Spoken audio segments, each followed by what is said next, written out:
mortgage.com/Ramsey offer. Go check it out. Thanks again, Matt. Thank you. Guys. Thanks for being here.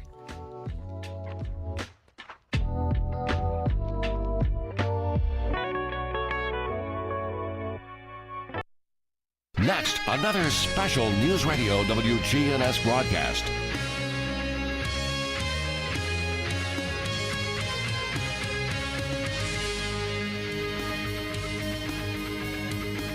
WGNS, the flagship station for Blue Raider sports.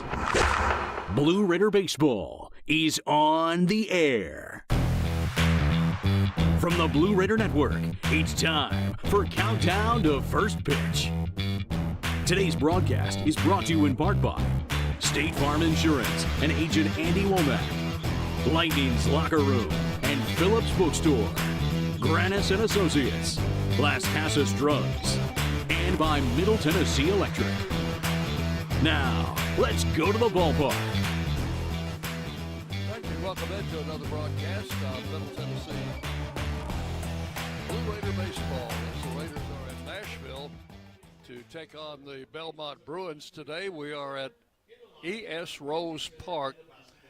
This is a municipal park in Nashville. It is not on the Belmont campus. It is close to the Belmont campus. Dick Palmer along with John Callow with you. John, glad to have you back today, and we are looking at good weather, warm and breezy here in Nashville.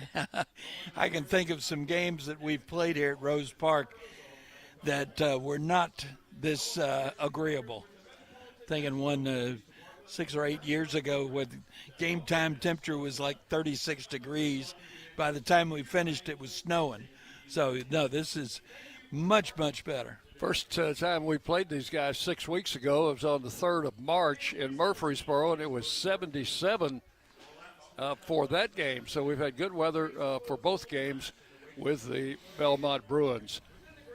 Checking the records of the two teams, Raiders come in at 17-19, 2 games under 500, and 5-10 in Conference USA. Belmont is 13-23, and they are 4-5 in their conference, which is the Missouri Valley Conference. They have only played 9 conference games. The Raiders, on the other hand, have played 15.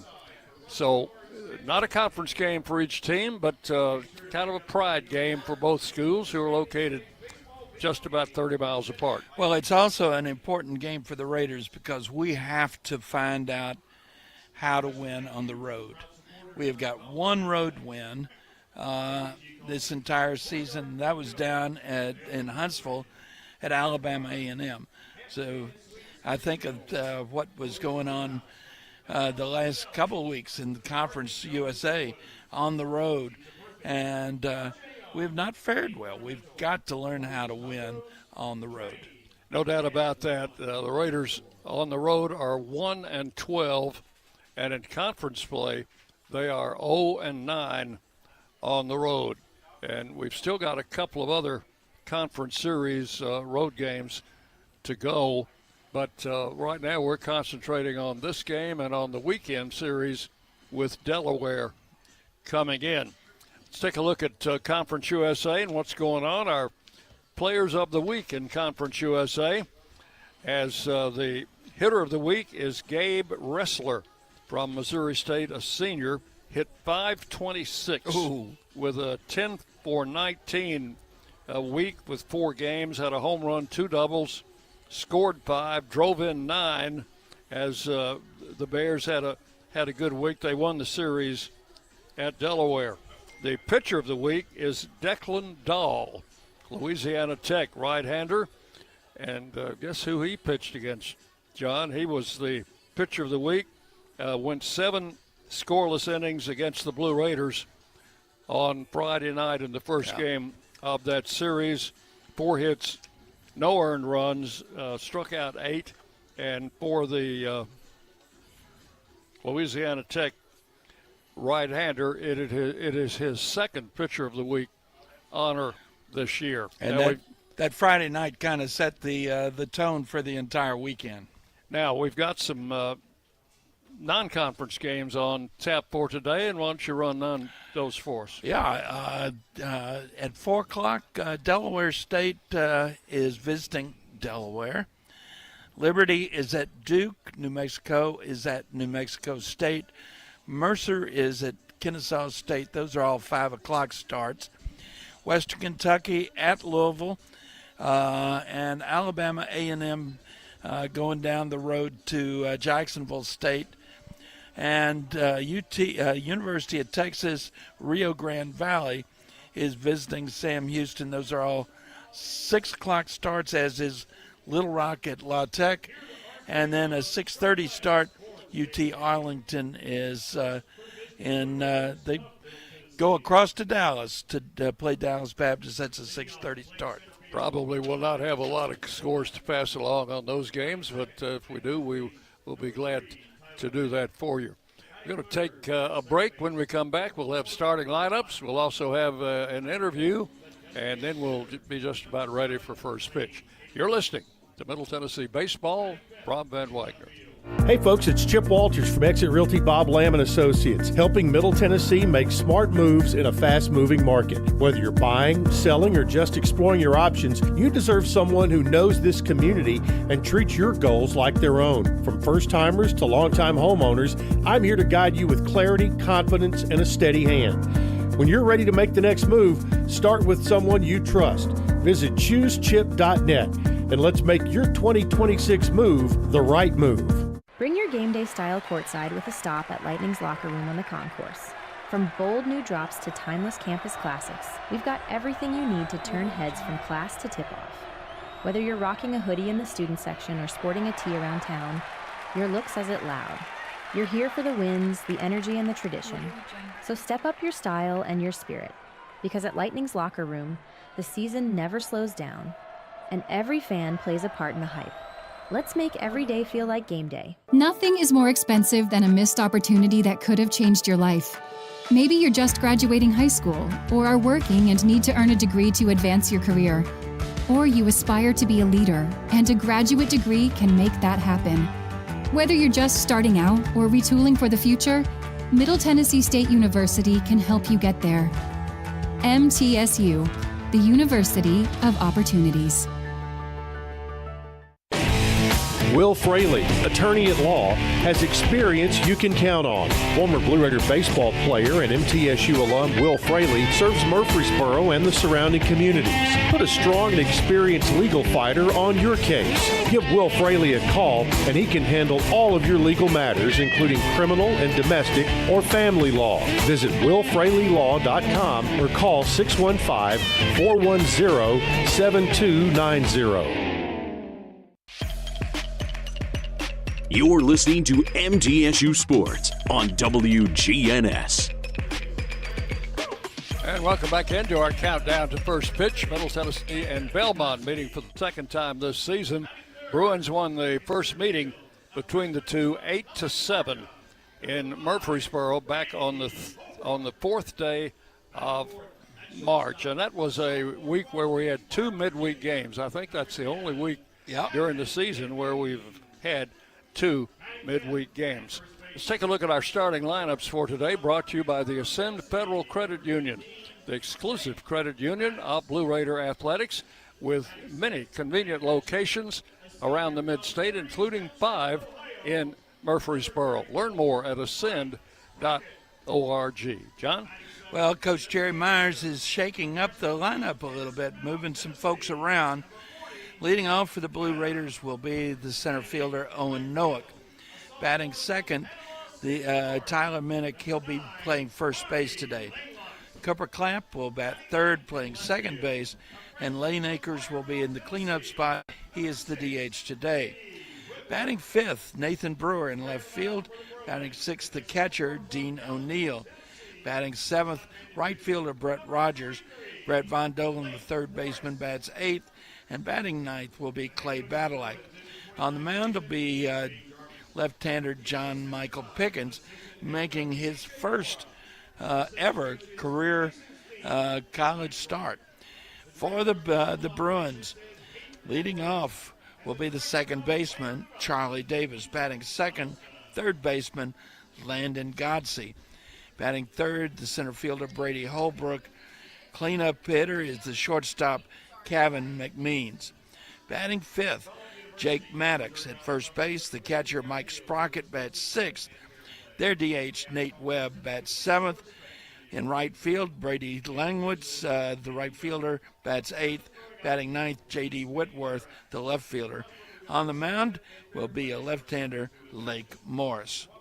All right, those are your starting lineups brought to you by the Send Federal Credit Union. And we will go now to our pregame interview, which is going to be with assistant coach Ryan Huber. I'm visiting with Blue Raider assistant coach Ryan Huber as the Raiders take on Belmont in the second game of the series between the two teams. A little bit different from the road trip to Ruston this past weekend. So a short trip, and hopefully we'll take home a Blue Raider victory today. That's exactly right. The Raiders have had trouble winning on the road for one reason or another. And I know that's probably been a topic of discussion, not only among you guys, but among the players. It has and it hasn't. I mean, the boys have done a really good job of showing up to the game the next day with like a reset button and just playing the game at hand. So it's unfortunate that our road record is what it is, but we just got to find a way to flip it. And I think the boys have done a really good job of just showing up to the yard and letting each game be each game. Not to make excuses, but I owe it a lot to the schedule and two very long road trips kind of back to back. Yeah, I mean, look, they're still 18 to 23-year-olds, so I mean, like the long bus rides, it is what it is. I don't think that plays a factor into it. I think you hit the nail on the head. The three road series that we've had, two of the conference opponents are in the top half of the league. They're good teams. They're well coached. Missouri State and UAB felt like if we play those games at home and we're the team that's hitting last, we win some of those games. But hitting in the top half of the inning, it just felt like, the wind was blowing out at UAB and Missouri State. Those guys did a really good job. So, I mean, I don't know. We can't really put our finger on it right now. That stuff's in the past, and we got to go 1-0 today. So, speaking of wind, that wind's whipping up pretty good right now as we talk hour and a half before the ball game. Looking at the flagpole out there in left field, looks like it's blowing out that way. That's right. I mean, you got to put bat to ball. So, I mean, we limit the freebies, and solos won't beat you on a day like this, the team that gets the most base runners. So, well, you coach first base, so we hope you get a lot of traffic down there today. I hope they say hi passing by. All right, you are the recruiting coordinator, so let's talk a little bit about recruiting. And recruiting, as they say, ain't what it used to be. No, but I'm also pretty young at this. I mean, I'm only 35, and I've been coaching Division I baseball for about 7 years now. So, I mean, like, Coach Nick and Coach Myers have a different perspective of what is new, right? Mine, obviously, what it was my first couple years, and what it is now is different, but it's always ever-changing. The rules, what you have at your disposal, the money, the resources, I mean, it is what it is.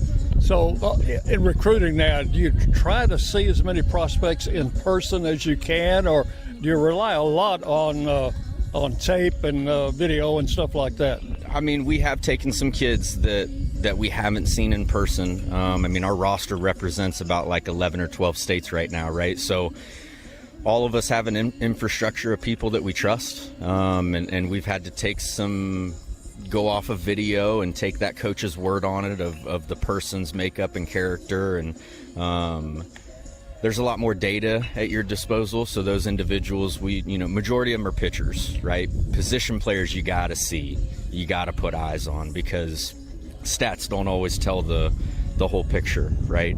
I'm 35 and I can still make a pretty good little highlight tape and make people look like I still know what I'm doing in the box, right? But seeing them in person, not just play, but interacting in the dugout, what they do, what's their on-deck routine, what does their catch play look like, are they good teammates, are they not, how do they handle adversity?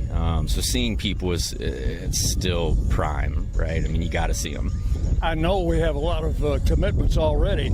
for next year. So you're looking 2-3 years ahead sometimes. Yeah, I mean, with it changing to where you can't talk to high school kids until the junior year, that's changed quite a bit. When I first got into it, you were chopping it up with freshmen and sophomores in high school, sometimes offering sophomores. But now you can't have comms until right after future games. So you profile the kids, you put them on the recruiting board as freshmen and sophomores, but it's many graduating classes. Now it's just 2. So that allows us to reach into the JUCO market a little bit more and get some more information across the country versus just regionally. So I hope that gives a little insight to our listeners as to what your job is and how it has changed over the years. And appreciate the time. Let's go get us a road win today. That's exactly right. I appreciate you, my man. And that is Ryan Huber, Blue Raider assistant coach, director of recruiting. We'll take our final break. Back with first pitch after this on the Blue Raider Network. Brom Van Wagner. When the arena lights dim for a concert, or when the crowd becomes one at a big game, you can almost feel like you're the biggest fan. But who's your biggest fan? It's the person that will get you home safely after a night of drinking. It's the person who looks out for your life to make sure you leave the stadium with someone sober. This could be a designated driver or someone who offers to get you a ride share. Because in Tennessee, fans don't let fans drive drunk. Brought to you by the Tennessee Highway Safety Office, a division of the Tennessee Department of Safety and Homeland Security. Locally grown, Blue Raider proud. This is Jonathan Harmon with the J. Harmon Home Team. As an MTSU alumnus and lifelong Rutherford County resident, I bring the heart of a teacher, the grit of a Blue Raider, and over 15 years of real estate experience to every client. Honest to a fault, connected to the community, and driven to serve. I don't just help you buy or sell, I help you understand every step. The J. Harmon Home Team, where real estate meets real talk. Las Casas Drugs is a proud sponsor of Blue Raider Athletics, located at 4702 Las Casas Pike, just minutes from Murfreesboro. Las Casas Drugs strives to provide all of your pharmaceutical needs in that hometown atmosphere you deserve. Family-owned and operated, Las Casas Drugs offers free delivery, immunizations, drive-through window, gift shop, merchandise, and medication management programs. Come by and see how we can make a difference. And go Blue Raiders! Bring your game day style courtside with a stop at Lightning's locker room on the concourse. From bold new drops to timeless campus classics, we've got everything you need to turn heads from class to tip-off. Whether you're rocking a hoodie in the student section or sporting a tee around town, your look says it loud. You're here for the wins, the energy, and the tradition. So step up your style and your spirit, because at Lightning's locker room, the season never slows down, and every fan plays a part in the hype. Let's make every day feel like game day. The flagship station for Middle Tennessee sports, WGNS, Murfreesboro, Smyrna. The Blue Raiders play here. WGNS, Murfreesboro, Smyrna, the flagship station for Blue Raider sports. From the Blue Raider Network and Van Wagner College, it's time for Middle Tennessee State University baseball. Today's game is brought to you in part by Exit Realty, Bob Lamb and Associates, and agents Brad Hopkins, Richard Lewis, Jonathan Harmon, and Chip Walters. The Tennessee Highway Safety Office, and by Middle Tennessee State University. Ladies and gentlemen, it's time for Blue Raider baseball. And today it's Middle Tennessee and Belmont from E.S. Rose Park in Nashville, Tennessee. This is the home of the Belmont Bruins. The Raiders hitting first today, of course, as the visiting team will have Owen Nowak to lead off. Here is the defensive alignment for Belmont, as they will have Mike Sprocket behind the plate doing the catching. At third base will be Godsey. Shortstop is McMeans. Second baseman Charlie Davis. First baseman is Jake Maddox. Out in left field will be J.D. Whitworth. Brady Holbrook will be in center field, and Brody Langlotz will be in right field. And on the mound, they're going to start a left-hander, sophomore by the name of Lake Morris. Lake Morris will be making his 9th appearance, his 5th start. He's thrown 16 2/3 innings. He's given up 22 runs, all earned on 23 hits, 12 walks, 16 strikeouts. He's got an 11.88 ERA, a 1-1 record with no saves. And he is on the mound. He'll face Owen Nowak to lead off here in the first inning. Ladies and gentlemen, it's Bruin time. Belmont is coached by the veteran head coach Dave Jarvis, who's in his 29th year. Took over here in 1998. I remember when he took over, because they used to play their games down the street at Greer Stadium. Yes. And I was covering the Nashville Sounds for the D&J at the time.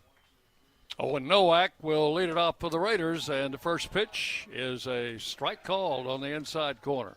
So what do you got for first pitch time, John? First pitch is 4:05. I'll give you some weather here in just a second. One strike the count to Nowak, a left-handed batter, and swings through this one, and the count is 0-2. Game time temp, 83 degrees. It's mostly cloudy. The wind is out of the south-southwest at 14 miles an hour. It is blowing straight out to left field. 0-2 pitch misses outside for a ball, 1-2. 330 feet down each line here at Rose Park. 375 in the power alleys, 400 to straightaway center. Very symmetrical ballpark, and it's all turf. Pitch is a ball. Checked his swing. That was a close pitch to take. Well, it was. But Nowak's got a good eye. He Count walks to a him lot. goes 2-2. Lake Morris, the left-hander.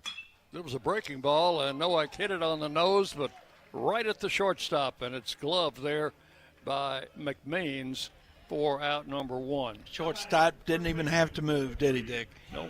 Just in his tracks.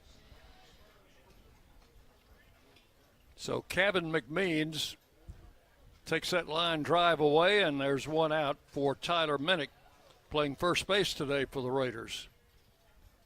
Stands in from the right side and takes a strike call, 0-1. Press box here at Rose Park is low, and we're very close to the field. And that would hit him in the foot. So Minnick will trot down to first base, or rather gingerly hit in the foot by the pitch, and becomes the first base runner in this game. That's not gingerly. He is on his toes running. So batter is Cooper Clapp, Blue Raiders second baseman. Cooper has been hitting fifth in the order, and he's moved up to the number 3 spot with Lane Akers to follow. One out, one on in the first inning. The pitch is a fastball in for a strike, 0-1. We are just underway on a lovely, very warm and windy Tuesday afternoon in Nashville. Here's the pitch. That one just misses for ball one, 1-1. If you look at the Raider lineup, it's stacked left, right, left, right, left, right, left, right, left, all the way down. 1 ball, 1 strike. Minnick, the runner at first. Clapp hits it into left center. A pretty good blow, and that wind's going to pick it up and take it all the way. And I think it bounced over the fence, John. Ground rule double, yes. That's going to cost the Raiders a run. That's a turf hop there, Dick. So that warning track out there is turf, just like the entire field. And that took one big hop and went over the ball at the 375 mark. So that is a ground rule double. Tyler Minnick would have scored easily had that ball stayed in play. Instead, he has to pull up at third. So second and third, 1 out. First hit of the ball game, and the batter is Lane Akers. Had a chance to get the Raiders on the board here early. Morris, the lefty, delivers low and inside, blocked by the catcher Sprocket. Did that hit him? I think it hit him. I think it hit him. It was low and too much inside. So the Raiders have them loaded here with one out in the first inning. 2 hit batters and a double. And this will be Nathan Brewer. Brewer hitting 5th today, will be followed by Dean O'Neill. Nathan holding that average pretty steady. He's at 285 for the season. Has hit 5 home runs. Morris is 6th and 7th hit batter of the season. He's making his 5th start, 17th appearance, and does not have a good earned run average.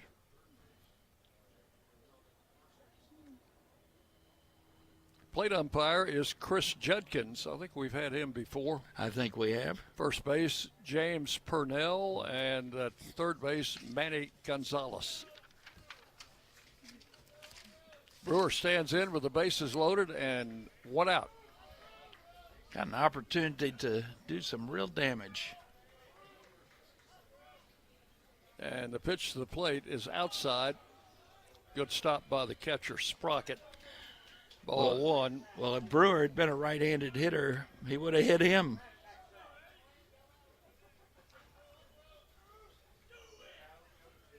And the pitch.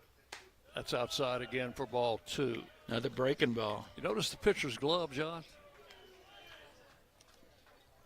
It's a two-tone glove. And the it is. Pitch coming in, check swing, and a foul ball. Tried to hold up, and ball actually just hit his bat as he was pulling it back. The 2-1. The pocket and the third finger kind of bluish. Are bluish. The rest of the glove is black.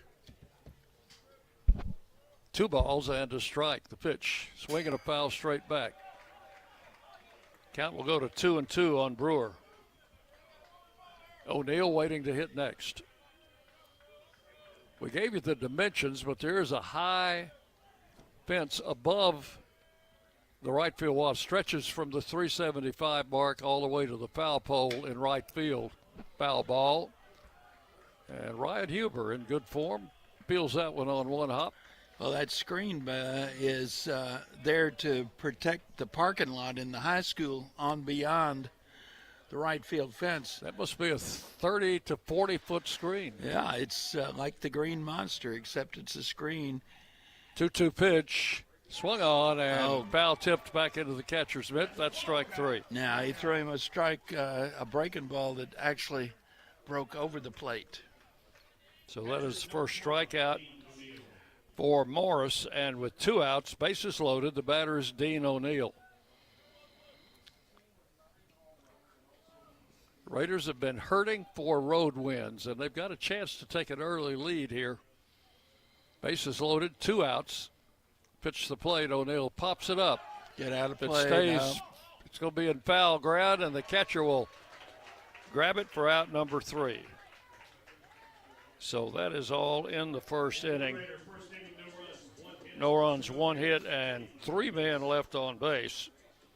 We'll go to the bottom of the first inning. Middle Tennessee nothing, and Belmont coming to bat. You're listening to Middle Tennessee Baseball from Ben Wagner.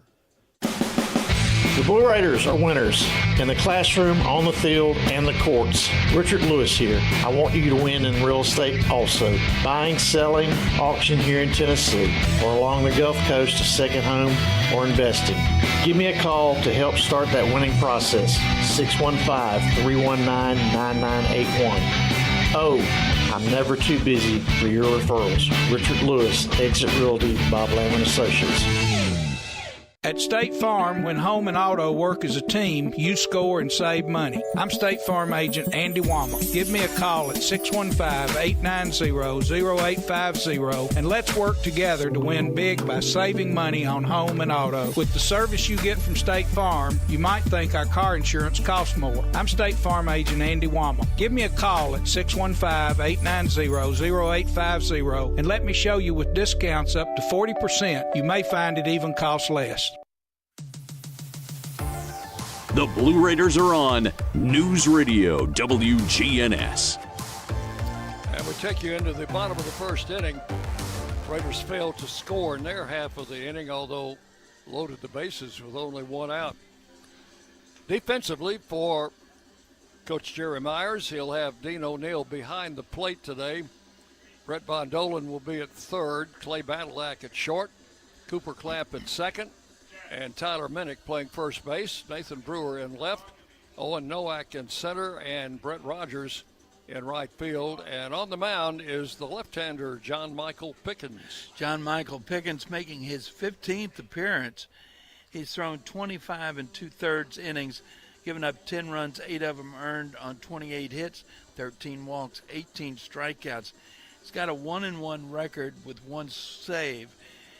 This start today is the first time he has been the starting pitcher since he was in high school.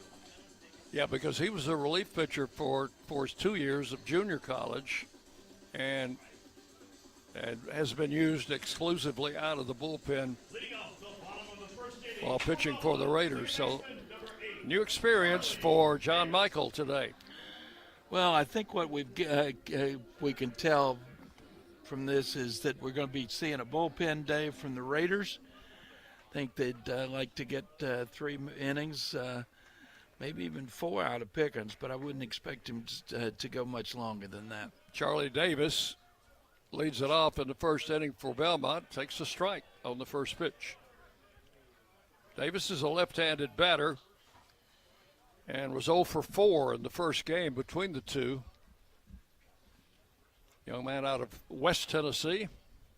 The pitch swung on and hit in the air out in shallow left field. Coming on quickly is Brewer. Badalak was headed out that way, but the wind caught that one, and actually Brewer made a rather easy catch coming in left field. That is 1 out. Oh, that wind, like you talked about it in your pregame interview. We talked about it in the weather. That wind is absolutely howling to left field. Here's Landon Godsey. He's the third baseman for the Bruins on a right-handed batter. Pickens' first pitch, a breaking ball in for a strike. 0-1 to count. Landon Godsey was 2 out of 5 in the first meeting between the two teams. Carries a .295 average into this game. And the left-hander Pickens delivers low and inside. 4-1. In that first meeting, Belmont won it 8-7. It was a strange ball game. We'll talk about it when we have a moment. Count here to Godsey's 1-1. Pitch, strike called on the outside corner. 1-2.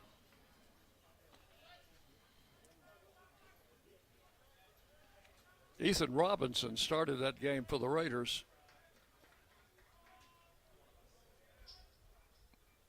Here's the 1-2 pitch to Godsey, and it's hit in the air to right field. Rogers drifting back under it, and very close to the wall out there will make the catch.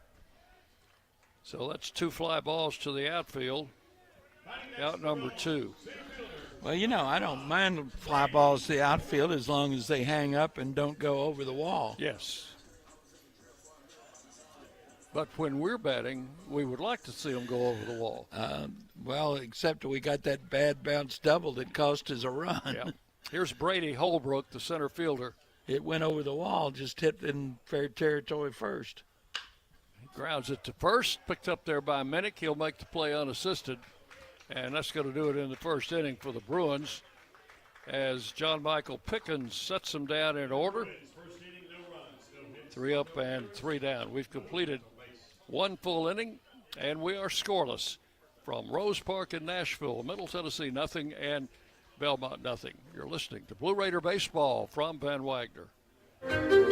At Middle Tennessee Electric, we see the lines that link us all, illuminating our neighborhoods, empowering our businesses, and helping us to recharge. Because we believe in the power of good energy. Whether it comes from our grids, the sun, or a kind heart. And as your family and our region continue to grow, you can trust that we'll always be there for you. Middle Tennessee Electric, bringing good energy. Hey Blue Raider fans, this is Brad Hopkins with Exit Realty Bob Lamb & Associates. Winning in real estate is a lot like football. Good coaching and recruiting a great team are the keys. I put together a team of lenders, inspectors, and home professionals to help you succeed. Let me coach you through this process and make sure you come out a winner. Whether you're looking to buy, sell, or invest, I am here to help you win. Visit BradHopkinsHomes.com or call 615-556-9239 to find out more. Rutherford County's MTSU station, News Radio WGNS. Go to the second inning. Raiders and the Bruins scoreless. Starting pitcher for Belmont, Lake Morris, hit a couple of batters and allowed a ground rule double, but was able to get the last two guys with the bases loaded. Morris is a sophomore, 5'11", 160 pounds, from Gallatin.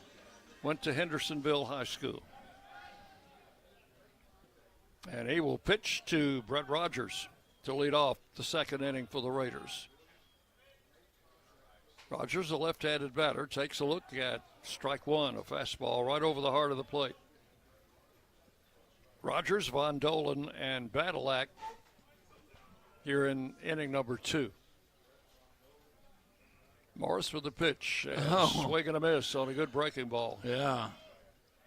0-2 the count.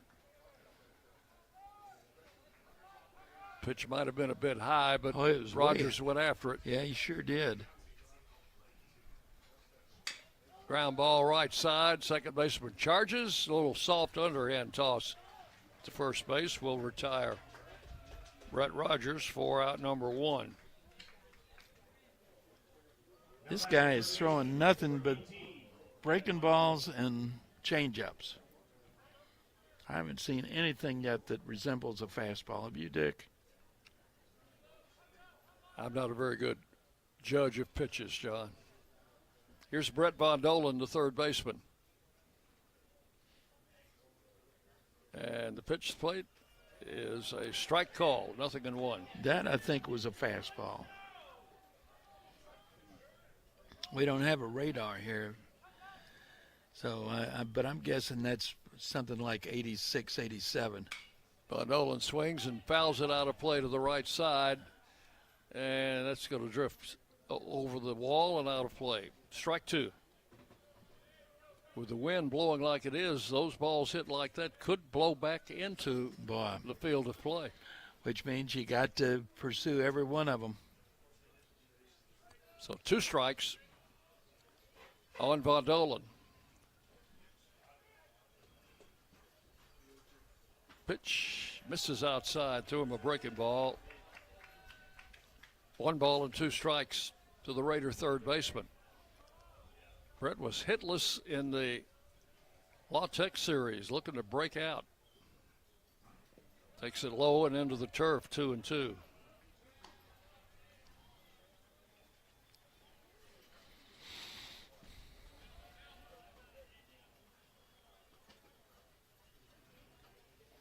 Left-hander kicks and throws. That's a strike call. That's a bottle count. Strikeout. I believe that was a fastball at the knees. Yeah. Got that ball in under his hands. Second strikeout for Morris. And the batter will be Clay Badalak. Another young man who's been struggling at the plate. In fact, did not play the last 2 games of the series in Ruston. Back in there today. Pitches outside. Like hitting 170, 175. He's been throwing a lot of breaking balls to these left-handed hitters. That misses outside for ball 2, 2-0. Yeah, that was the fastball. Morris is not a big guy, 5'10". And the pitch, swing and a foul. Back behind the plate, count will go to 2-1. Back in the day, would you have described him as a crafty left-hander? Well, I don't know how crafty he is, but crafty enough to get the side out with the bases loaded in the first inning.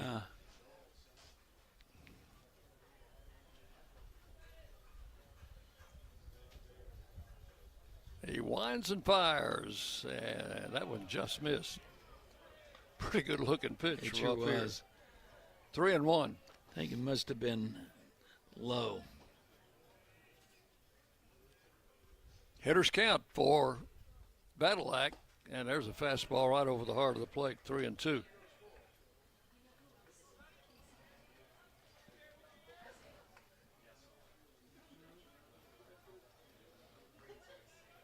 Setting up inside. And that's where the pitch is, but too far inside.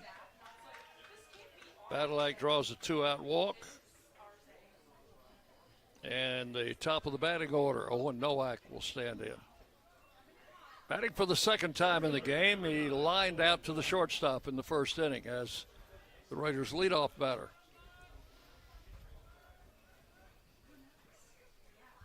Nowak enjoying this 83-degree weather. He's from the state of Wisconsin, where he got to play a lot of cold weather baseball when he was in junior college up there. First baseman is holding the runner, but he is a full step off the bag, off the line. Morris with the pitch. That's way outside, ball 1. I've sometimes wondered why more people don't play off the bag like that. That's the way Matt Olson for Atlanta plays, just like that guy's playing. Pitch is outside, ball 2.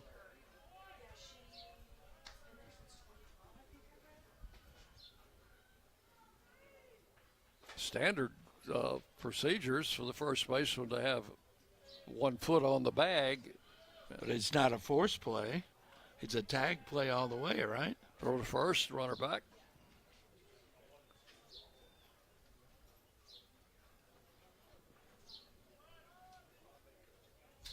Two balls, no strikes to Nowak. Battle Act leads at first. Pitch is a strike called, and it's 2-1. And it does put you in better position to field your position.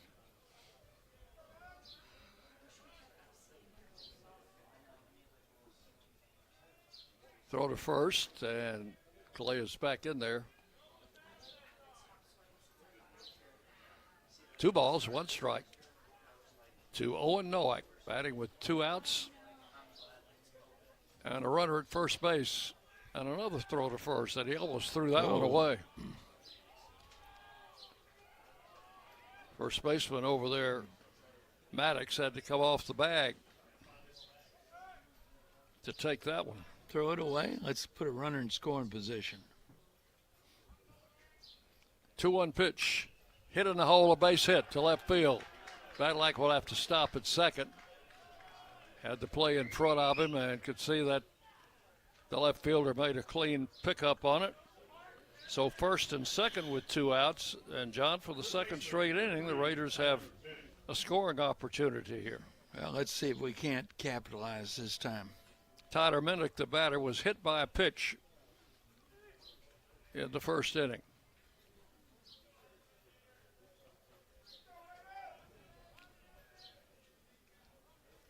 Left-hander delivers. That pitch is inside, ball 1. And it got hit in the foot. Didn't seem to do him any damage, though. 1 ball, no strikes. The left-hander delivers, and that's a strike at the knees. 1-1.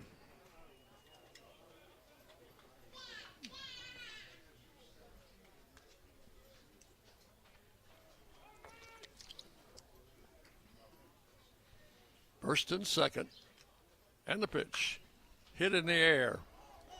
Shortstop's going to call for it. He's on the turf spot of the infield, and it will be taken by the shortstop, McMeans, for out number 3. So that is all in the second inning. Again, the Raiders put a couple of men on, unable to score. No runs, 1 hit, and 2 men left. We'll take it to the bottom of the second inning. We're still scoreless. Middle Tennessee and Belmont, 0-0 on the Blue Raider Network from Ben Wagner. Las Casas Drugs is a proud sponsor of Blue Raider Athletics, located at 4702 Las Casas Pike, just minutes from Murfreesboro. Las Casas Drugs strives to provide all of your pharmaceutical needs in that hometown atmosphere you deserve. Family-owned and operated, Las Casas Drugs offers free delivery, immunizations, drive-through window, gift shop, merchandise, and medication management programs. Come by and see how we can make a difference. And go Blue Raiders!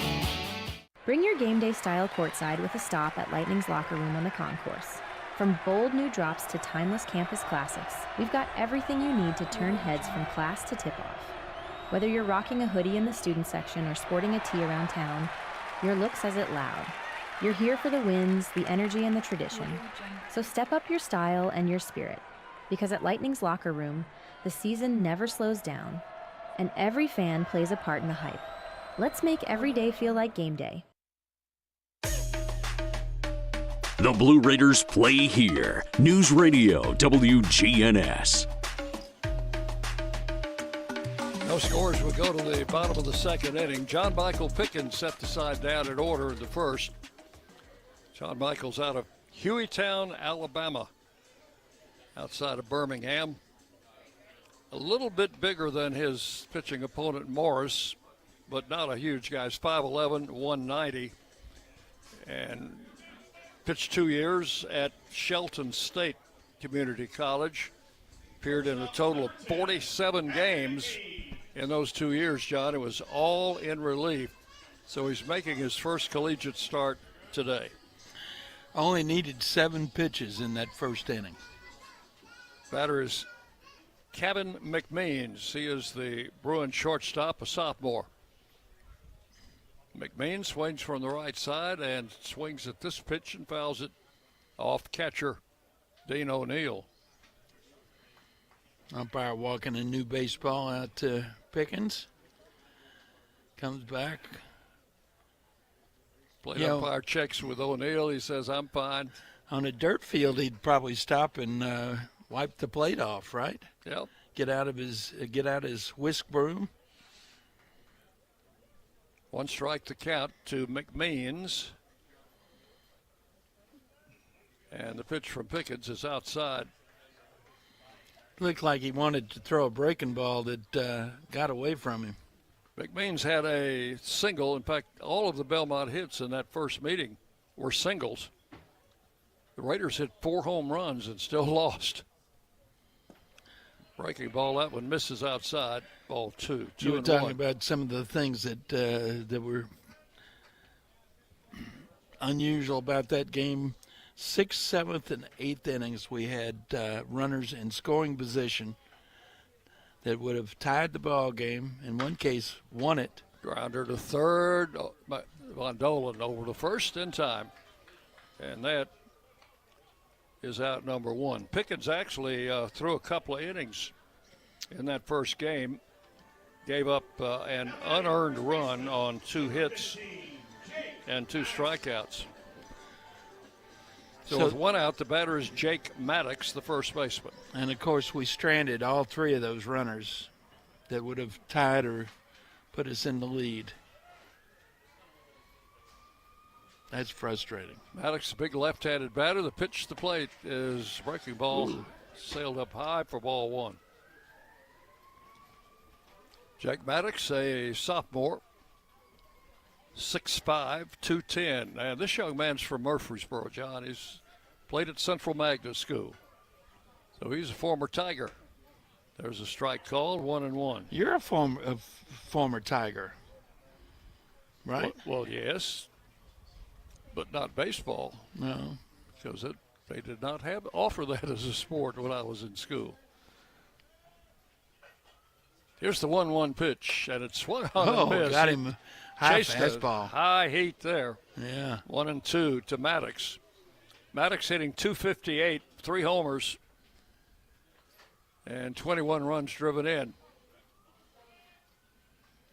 Pickens with the pitch. That one's high. Didn't offer it that one. 2-2.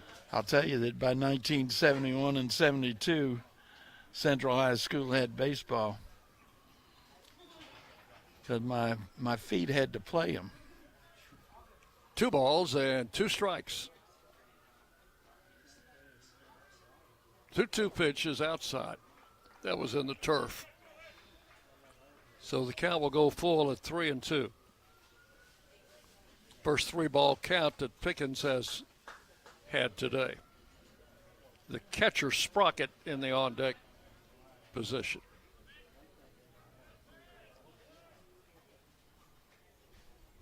Pickens with the payoff pitch hit in the air. And that was deep. The wind might carry that one away. It does. That's a home run. Over the wall in left center field. He got it up into that south wind, and it flew. That will give Belmont a 1-0 lead. Home run by Jake Maddox. So the Murfreesboro youngster deals a little damage to his hometown team.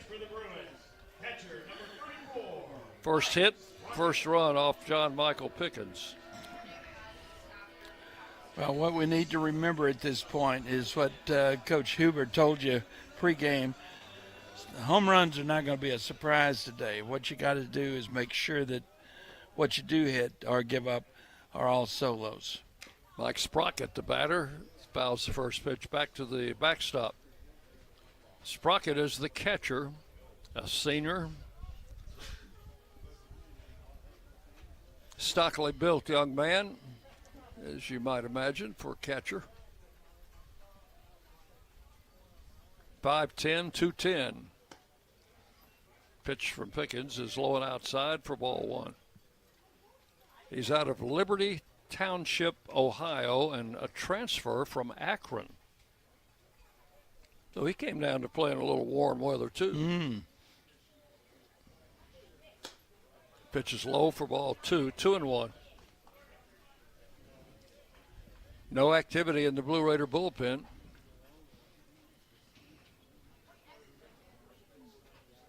A run in on a Jake Maddox home run here in the second inning. 1-0 Belmont leading. There's a ball hit in the air. That was about the same spot. And that one is going to sail out also. Just to the right of the big light standard, which is to the right of the 375 mark. So Sprocket hits one out.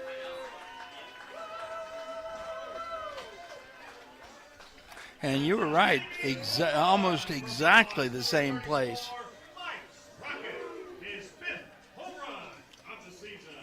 So it's now a 2-0 ball game. Coach Jerry Myers going out to talk to Pickens. They've sent somebody to the bullpen. Well, this is really coincidence, John, because in the first game between these two, 6 weeks ago, the Raiders hit 3 back-to-back home runs in the first inning by Nowak, O'Neill, and Brett Rogers. And O'Neill added a second home run in the second inning. And the Raiders managed only 2 hits for the rest of the game after that.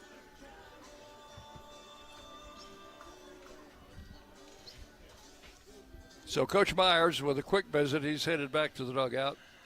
1 out in the second. The batter is Nate Webb, the freshman. Looks like Abel Alberon is first man up in the bullpen. Webb, the DH today. That's from the right side.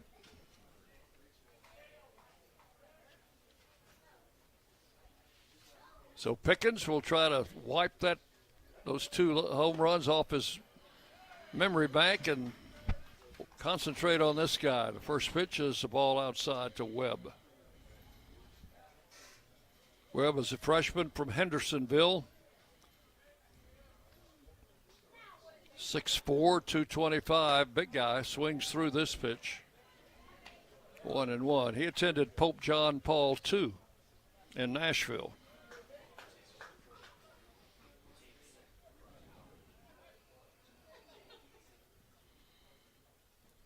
Pickens pitch, missed outside, ball 2, trying to catch that outside corner. Got us 2-1.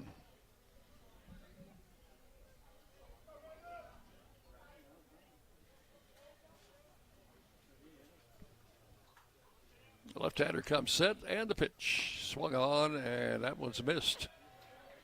That one didn't really pop the mitt. I had to look twice to make sure O'Neill had it. 2-2.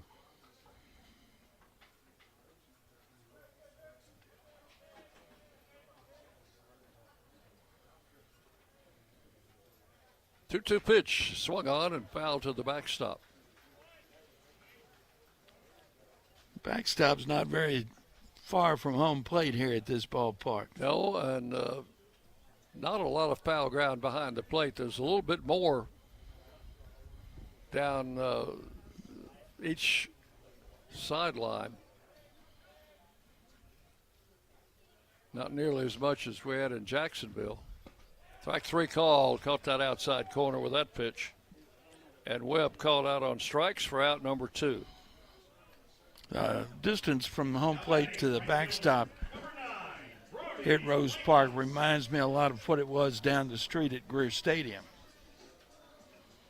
At one time there had been a lot more space, and then sometime in the 80s they added on, and that's where they added seats, was behind home plate. This is Brody Langlotz, the right fielder. Bats from the right side.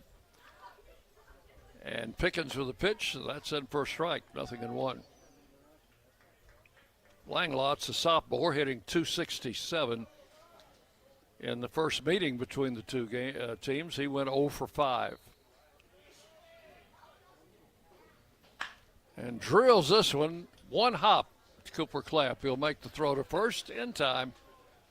And that is out number 3. So that is all in the second inning. John Michael Pickens recovers after giving up a pair of solo home runs to get the last 2 batters.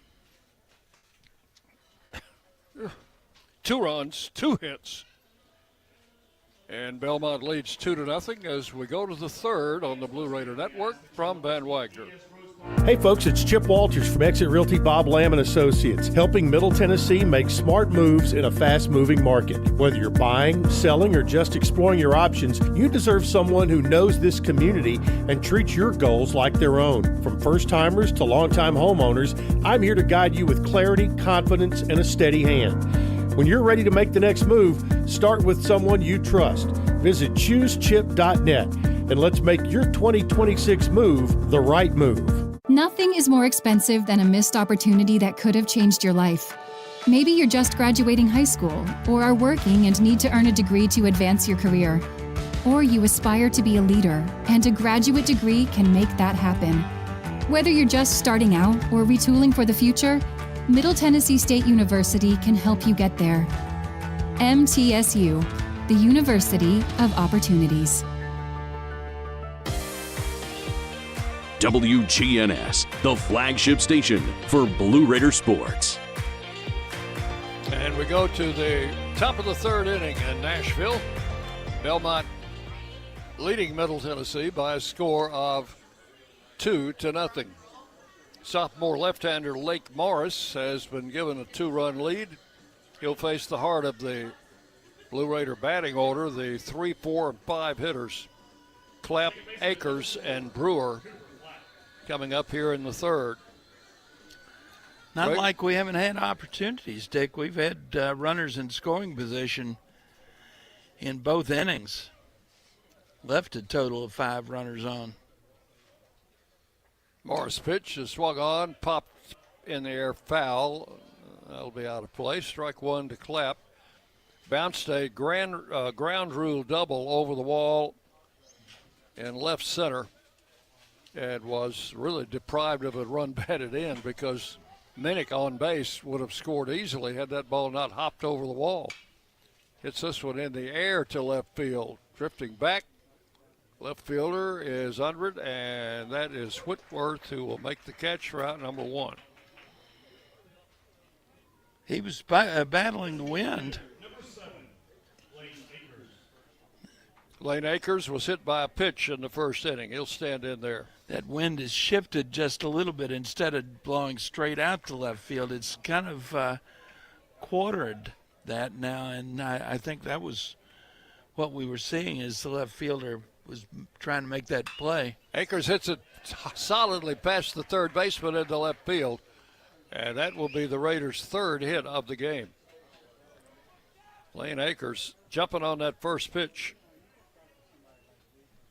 So a runner at first with one out, and Nathan Brewer will be the batter. Brewer struck out in the first inning with the bases loaded.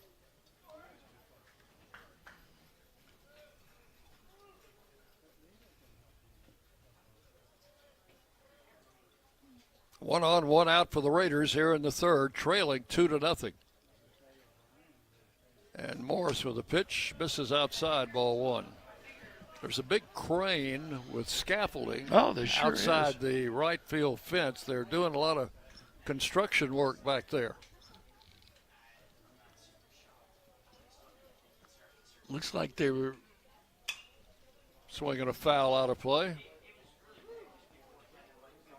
I said out of play. Yeah, I can't see the left field wall. Yeah, it bounced down on the in foul territory on the brown turf, and then bounced out of the field. On second thought, that might be the ESPN scaffolding. They've probably got a camera out there, John, taking a long view shot of home plate. You think? They've got a lot of cameras around here. I don't think that's one of them, though. I think they're building apartments over there. Throw to first, runner back. I think we drove past there on the way in. 1 ball, 1 strike to Nathan Brewer. Akers, the runner at first. And the pitch to the plate is swung on and a little tap. That's going to be a foul ball. Grabbed in foul territory by the first baseman, Maddox.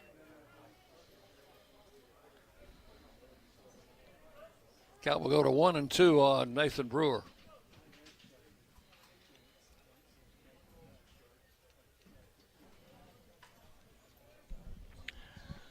Boy, if he pulls the baseball, he's going to be pulling it right into the teeth of that wind, the way the wind is shifted now.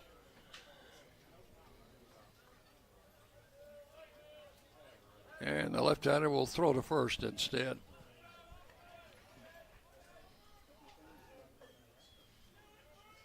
.330 down each line here at Rose Park, but the wind has made this park a little smaller. Certainly has to left center. Throw to first again.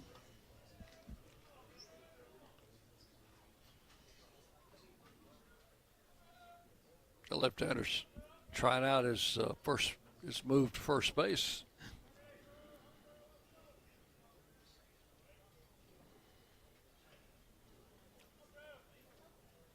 And the pitch. Swung on and fouled out of play. He was doing that in the first inning with Minnick on first base. And, of course, Minnick wasn't going anywhere. No.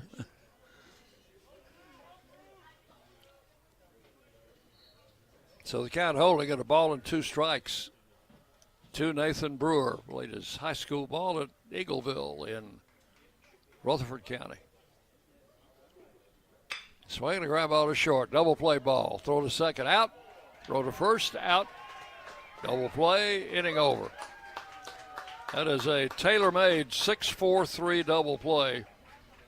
And that will end the third inning for the Raiders. No runs, 1 hit, and nobody left.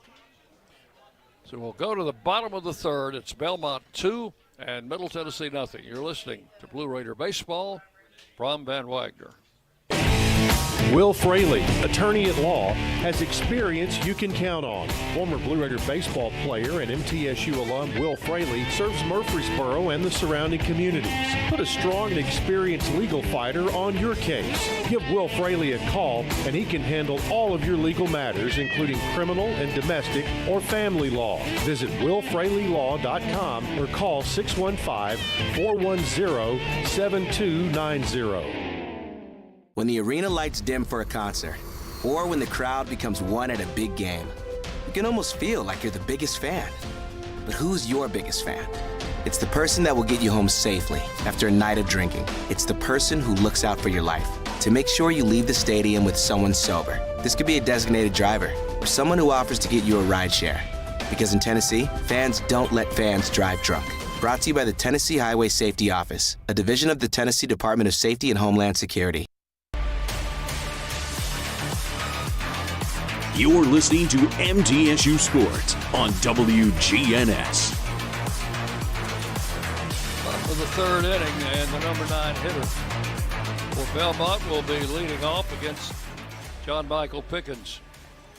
Well, the starter for Belmont's gone 3 innings, and this will be Pickens' third inning. We were thinking might be one of those days where everybody was going to pitch an inning apiece.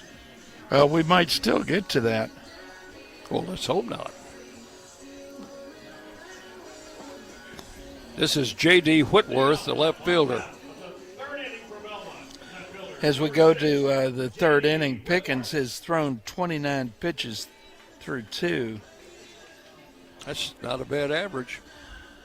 Well, except that he threw 7 in the first inning. So here's Whitworth.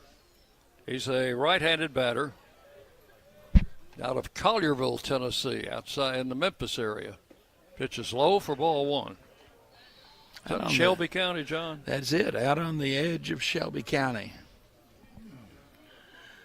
Just south of Fisherville. Uh-huh. You know who was from Fisherville? Ball 2. No, I don't, John. The Throneberry brothers. Marv and Faye. You remember Marvelous Marv? Yes, I do, with the Mets. Mm-hmm. He was a crowd favorite. Swing and a miss, 2-1.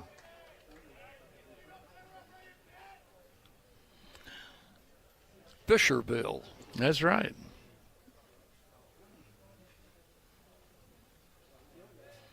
And his John brother, Michael Pickens, ready to work, and a breaking ball misses, ball 3.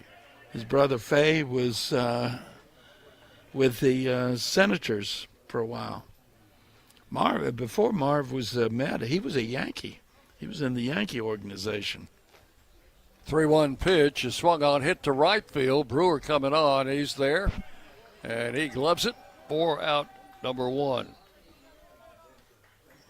Whitworth hit it sharply, but right at Nathan Brewer in right field. He didn't get it up very high, and the wind had no effect on it. Here is Charlie Davis, the leadoff man, who flied out in the first inning.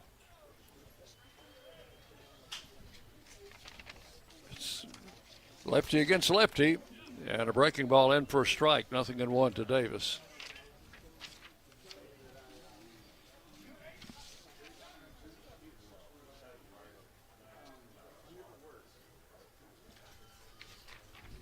You're right, John. That is Rogers in right field, not Brewer. And that ball gets through Clapp and goes into right field. They're going to give that an error. It's an error in my book. Mm-hmm.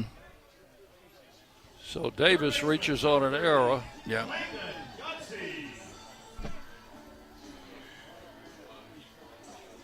Error on second baseman Cooper Clapp. Runner at first with 1 out. Here's Godsey. That ball took a funny turf bounce. It did. It did. Right there at the end. And he was, one of the things that you as a coach taught your infielders forever and ever and ever was get in front of the baseball. And on that one, Cooper Clapp is usually very good at that if he can be. That one he played off to the side, took that little hop, and got away from him. Throw to first, and Davis, the runner, is back. Godsey took the first pitch from Pickens for ball 1. Right-handed batter flied to right field in the first inning. There's a strike, caught the knees, and it's 1-1.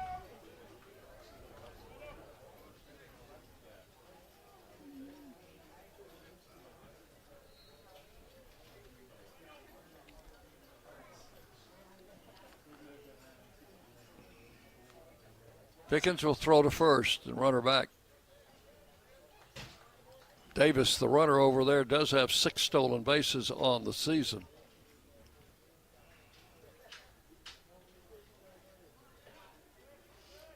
We're in the bottom of the third inning. Belmont leading 2-0. There's a pitch outside for ball 2. Alberin still throwing in the Raider bullpen. Not quite as quickly as he was last inning. Now that runner had a bigger lead than he has now just a moment ago. Did not draw a throw. There's a ball hit in the left center, a base hit. And that's going to get through to the wall. I think they're going to wave the runner home. They are. And another run will be on the board for Belmont. It is now a 3-0 game. It'll be a double and a run batted in for Godsey. And that run is unearned. Davis, the runner at first, was there on an error.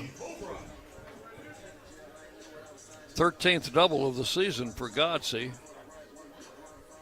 There's hit number 3, run number 3 off John Michael Pickens. So the Bruins now leading 3-0. And the batter is Brady Holbrook. And he drills one into center field. That's caught there by Badalak, moving behind the bag. Probably took a hit away from Holbrook. That was a good play by the shortstop. Sure was. He came across, had to leave his feet. And we're going to see a pitch and change here. Jerry Myers on the way. He's going to bring on the right-hander to face the right-hander. He's already made the signal to the bullpen, so we will have a pitching change here with 2 outs in the third inning. We'll take a break. You're listening to Blue Raider Baseball from Van Wagner. Locally grown, Blue Raider proud. This is Jonathan Harmon with the J. Harmon Home Team. As an MTSU alumnus and lifelong Rutherford County resident, I bring the heart of a teacher, the grit of a Blue Raider, and over 15 years of real estate experience to every client. Honest to a fault, connected to the community, and driven to serve. I don't just help you buy or sell, I help you understand every step. The J. Harmon Home Team, where real estate meets real talk.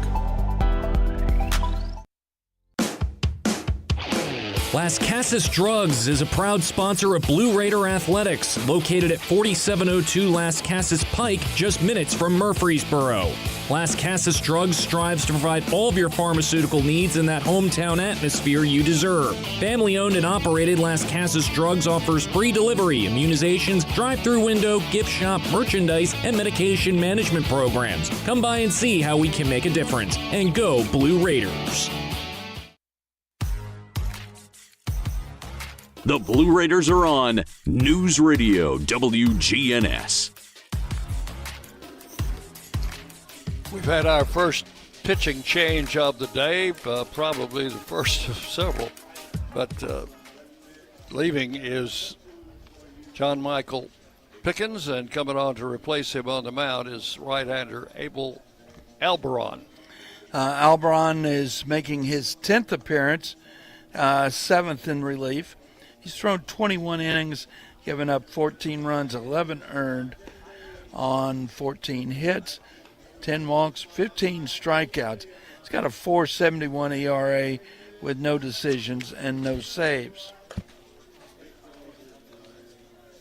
Alberon pitched in the Louisiana Tech series, came on and actually got the last 2 outs of the game on Sunday.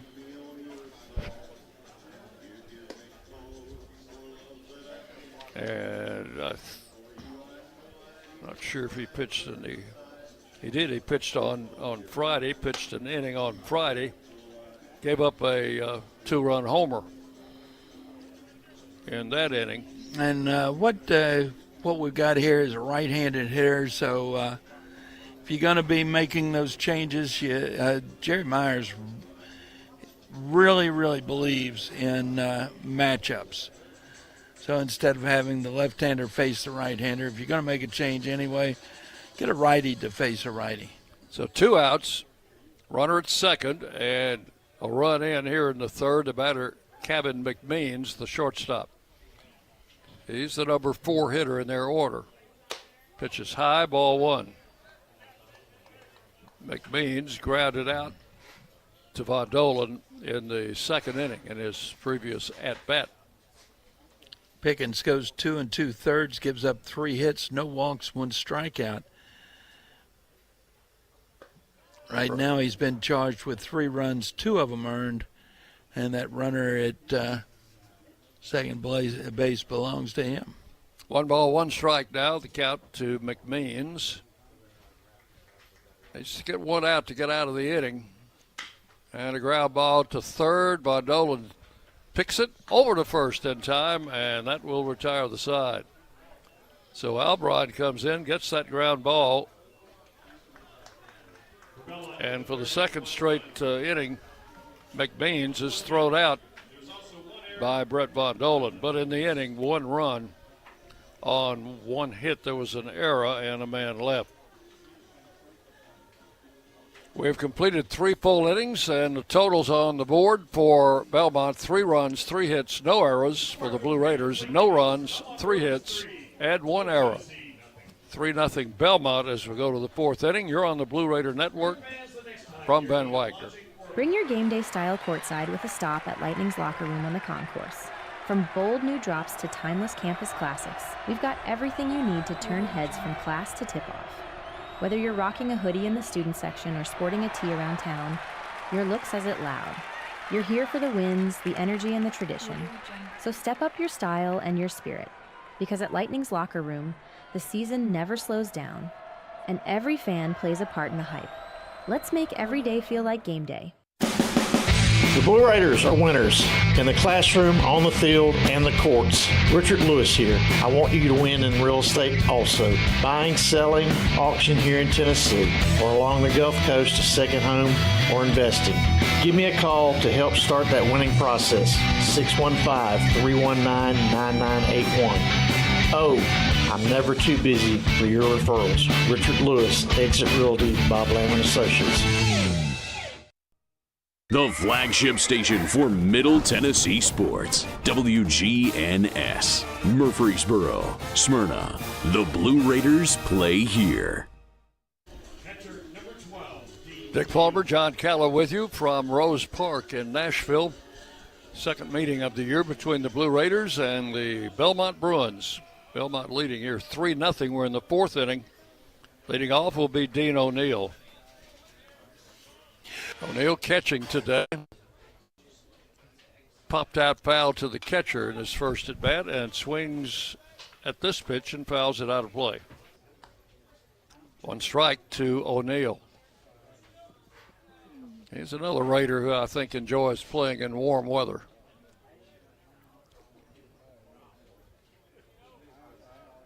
Left-hander Morris for the pitch. That misses outside, 1-1.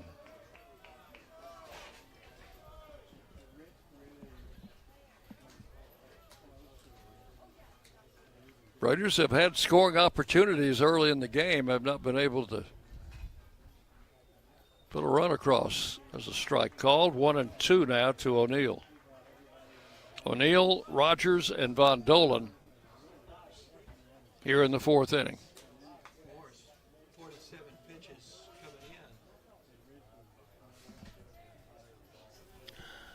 And this pitch is a strike call, and that's strike 3. O'Neill called out on strikes. Yeah, Morris 47 pitches through the first 3 innings.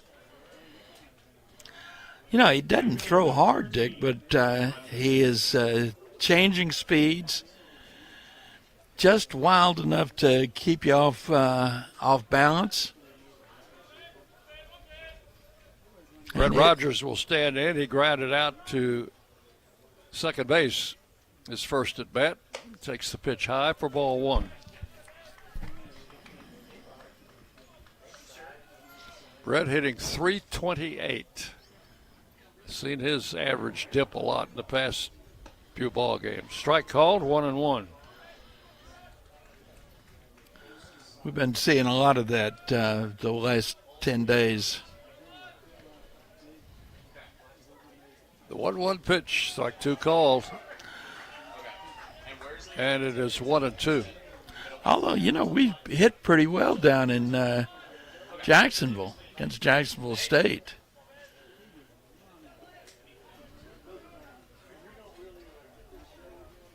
Left-hander delivers, check swing, and it's outside. Ball 2.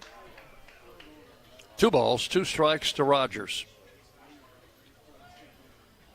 In the first meeting, Brett had a solo home run in the first inning. Swing and a miss, struck him out. Well, 2 strikeouts, 1 called and 1 swinging here in the 4th inning. And with 2 outs, the batter will be Brett Bondolan. That's 5 strikeouts now for Morris.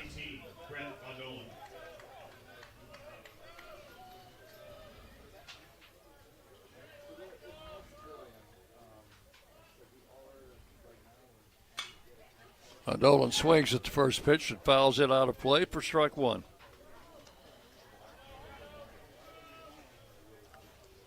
Kid's not pitching too bad for a young man with a 12.22 earned run average. Well, already that ERA is down to 9. Pitch is low for a ball, 1-1. And if he gets Von Dolan out here, it's going to drop even farther.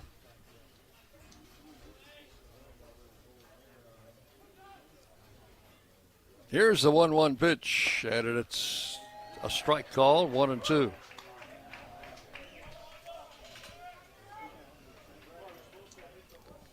This home plate umpire, Chris Judkins, has a slow call, doesn't he?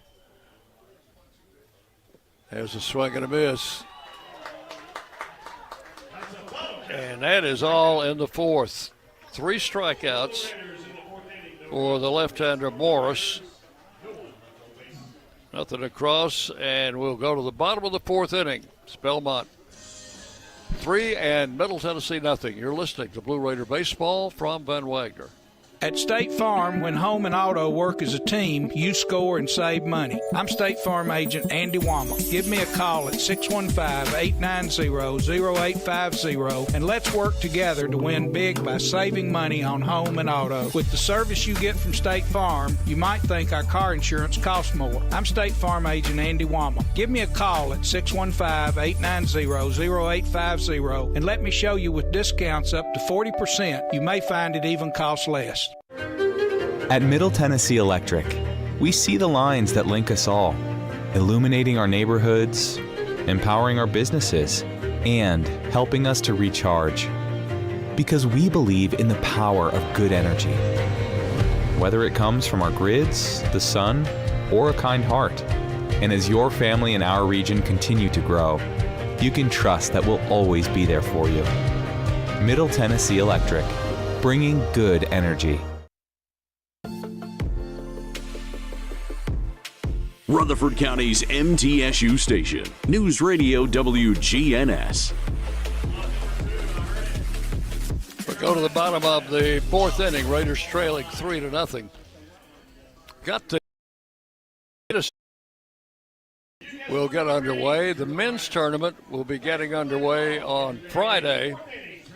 And we'll have all of the men's and women's teams from Conference USA converging on Murfreesboro. So you better, if you're planning to eat out, make your dinner reservations early. Yeah. It's going to be some exciting tennis, though. And I believe Coach Borndame said it was going to start over at the Adams Tennis Center due to the number of teams that we have. And the semifinals and finals will be on the outdoor courts on campus. And for the men, the Blue Raiders are the number 1 seed in that tournament. Here's Jake Maddox, takes the pitch low from Albron for ball 1. You know that mostly cloudy we started this game with? It's now partly cloudy. It is, or mostly sunny. Pitch is high for ball 2. Maddox hit one out to left center in the 2nd inning.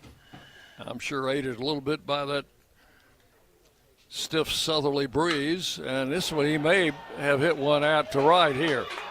That one is far gone to right field. That one got over the screen, didn't it? Over the screen, and that is his 2nd home run of the game. The young man from Murfreesboro is punishing his hometown team.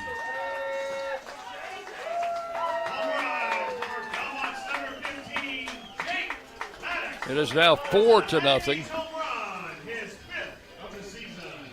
And the batter will be Mike Sprocket. He followed Maddox with a home run in the second inning. You know, for him to get that ball out to right field on a day like today, the way the wind is blowing, I think that was pretty much of a no-doubter off the bat.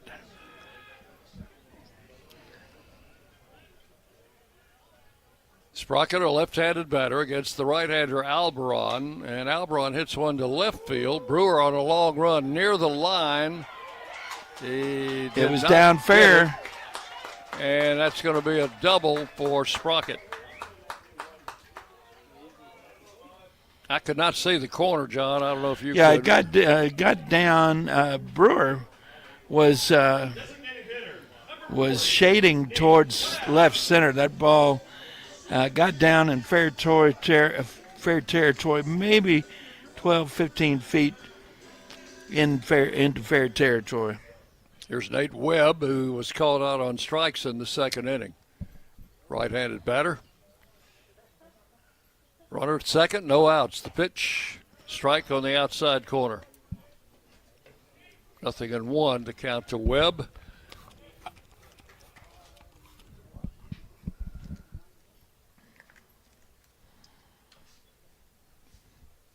Alberon's pitch, grounded to short. Badlack backhands it.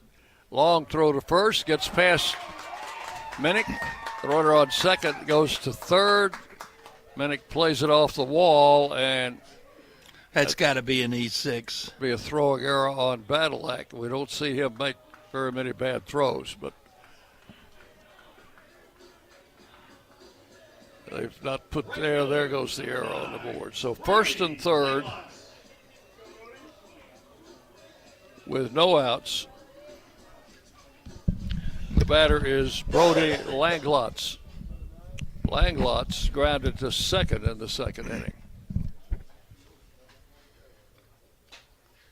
Pitch to the plate, outside for ball one. 1 run in, Belmont leading 4-0.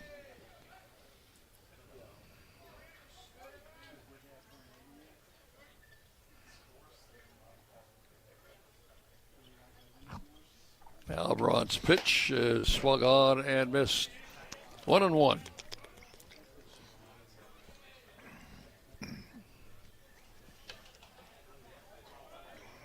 First and third, no outs. Raider infield playing double play depth. That just missed the outside corner.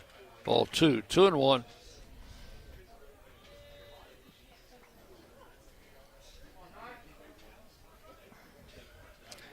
Left-hander Colin Kerrigan working in the Raider bullpen. That pitch misses high for ball 3, 3-1. Boy, things are going. He's not going to be in that bullpen very long. No. 3 balls, 1 strike. Throw to first, runner back.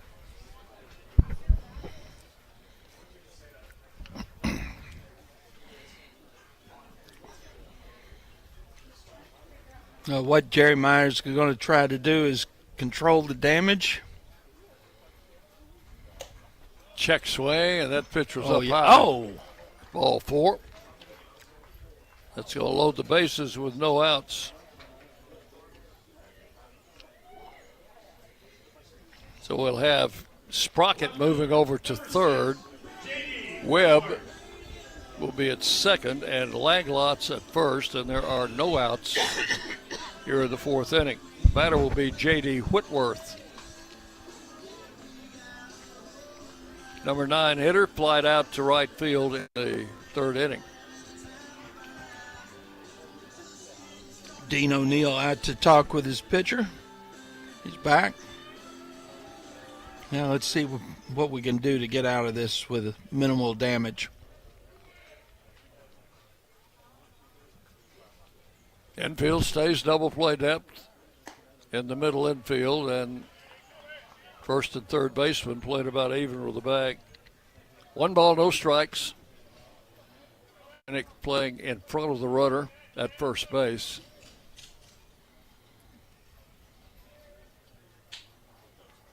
And Alberon with the pitch. That one's high, 4-2. 2 balls, 1 strike. John Michael Pickens started for the Raiders, gave up a couple of solo home runs, and then gave up an unearned run.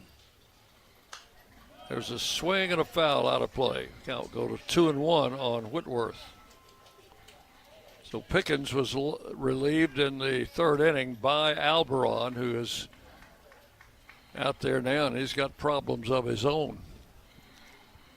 Got out of the 3rd inning. Whoa, and he went around.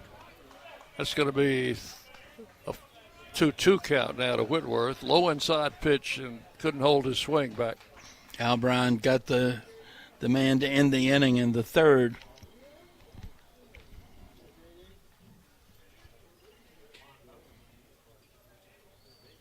And a 2-2 pitch on the way. Taken low for ball 3.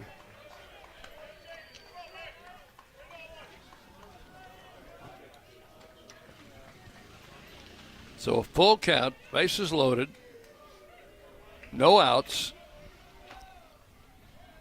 and a 3-2 count.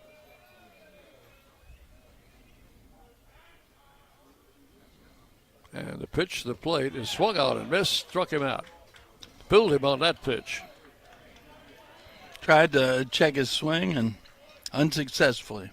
So 1 out, bases loaded, and a double play could get you out of this inning. And we've got a left-handed hitter. Charlie Davis has flied out and been safe on an error. He's 0 for 2, but he scored a run. He was that unearned run that Pickens allowed in the 3rd inning. And he hits it solidly to center field. Nowak charging, makes a catch. Runner tags at 3rd. The throw will come in to 3rd base, but another run is in. Sprocket will tag and score after the catch. Sacrifice fly for Davis. More accurately, a sacrifice line drive. So he gets an RBI, his 27th of the season. The other runners hold at 1st and 2nd. And now they're going, what are they going to check on? They're checking on something. Oh, they're checking. I bet you they're checking to make sure that. They want to make sure that runner tagged. Okay.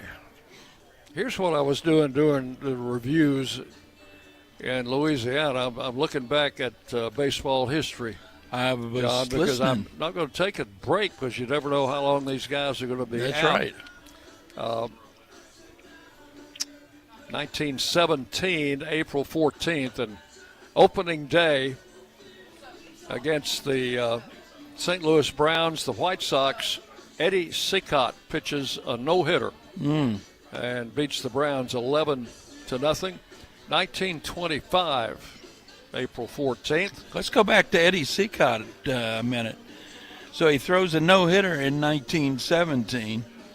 In 1919, he's one of the Black Sox who took cash for throwing the World Series. Right. 1925, the first Cubs game to be broadcast on the radio. First regular season game to be broadcast on the radio. The announcer was Quinn Ryan and called the game from the grandstand roof at Wrigley Field. And they didn't have a press box in those days. Station WGN in Chicago carried it.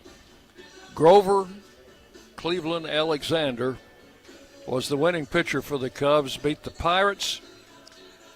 And Alexander also had a pretty good day at the plate with a single, a double, and a home run. That's the days when pitchers were true athletes, right? Exactly. So the appeal by the Raiders is denied, and run scores. It makes it a 5-0 game. Bases loaded and 2 outs. The batter is Landon Godsey. He is flied out and doubled. And that double in the third inning drove in a run.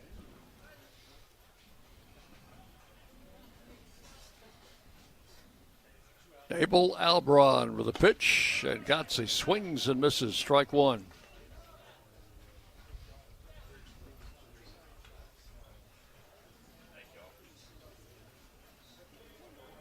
Runners at first and second for the Bruins with 2 outs. Pitch to the plate high and outside, 1-1.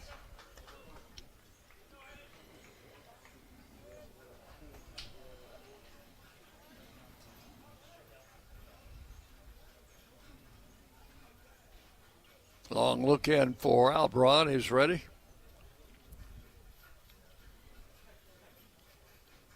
And the pitch to the plate. Low gets away from O'Neill, but he blocks it in front of the plate. Did a good job of keeping that ball in front of him. Count will be 2 balls and 1 strike to Gotze. 2 on, 2 out here in the 4th inning. 2 runs in for Belmont. A swing and a miss, and the count will go 2-2.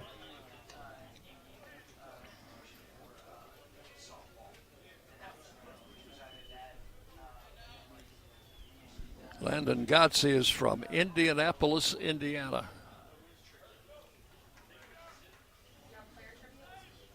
And here's the 2-2 pitch, and that's strike 3 call. Got him. That will get us out of the inning. But 2 more runs for the Bruins. 2 runs on 2 hits. There was an error and 2 men left on base. So we have completed 4 innings of play. It's Belmont 5, Middle Tennessee nothing. You're listening to Blue Raider Baseball from Van Wagner.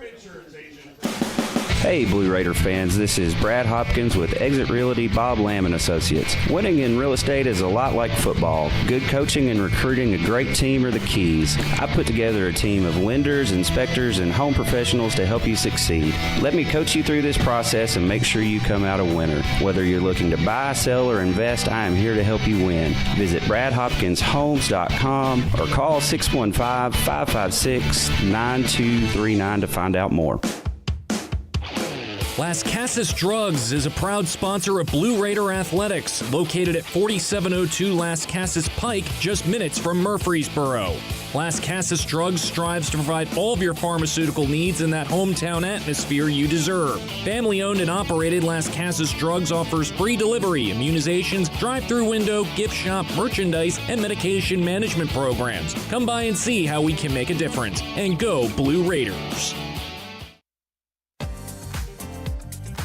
The Blue Raiders play here. News Radio WGNS.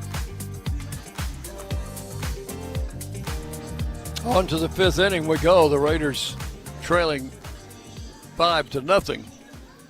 In the first meeting between the two, the Raiders led 5-0 after 1 inning. They hit 3 back-to-back home runs to start the game and added 2 more runs in the inning. And then gave up 5 to Belmont in the 2nd inning. The Raiders went ahead with 2 in the 2nd, 7-5, and got only 2 hits the rest of the game. And Belmont got 3 runs, and they won the game. Swing and a miss. Clay Badalak leads off. And like I said, left runners in scoring position. 6th, 7th, and 8th inning in that ball game. 1 strike to count to Badalak. Pitch is swung on, swung late, fouled it way off to the left. 0-2 the count. Clay drew a walk in the 2nd inning.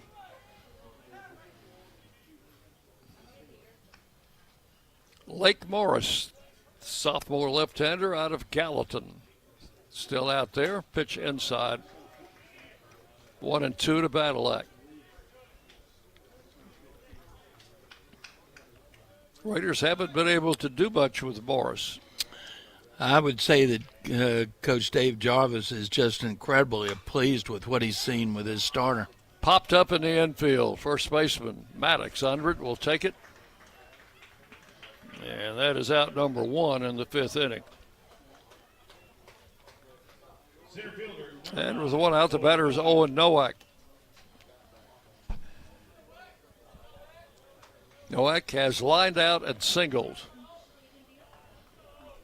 So he has one of the 3 Blue Raider hits off this left-hander.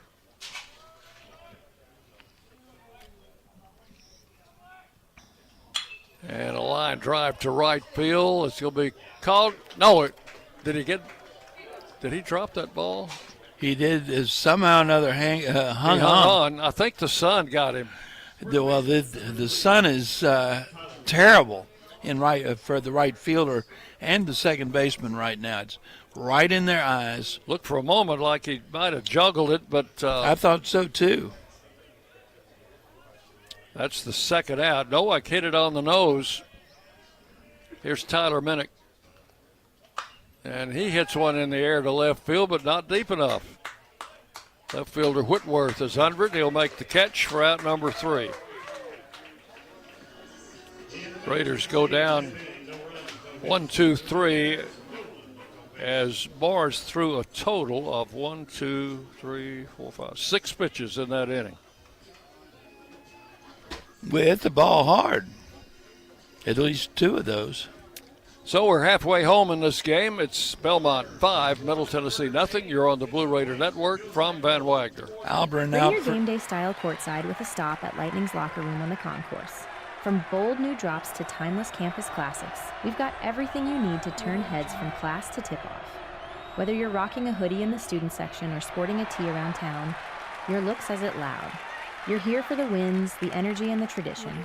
So step up your style and your spirit. Because at Lightning's locker room, the season never slows down, and every fan plays a part in the hype. Let's make every day feel like game day. Hey folks, it's Chip Walters from Exit Realty Bob Lamb & Associates, helping Middle Tennessee make smart moves in a fast-moving market. Whether you're buying, selling, or just exploring your options, you deserve someone who knows this community and treats your goals like their own. From first-timers to long-time homeowners, I'm here to guide you with clarity, confidence, and a steady hand. When you're ready to make the next move, start with someone you trust. Visit choosechip.net and let's make your 2026 move the right move.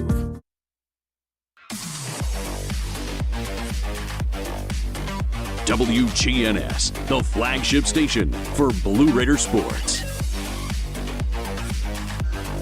Have a couple of defensive changes for the Raiders as we go to the 5th inning.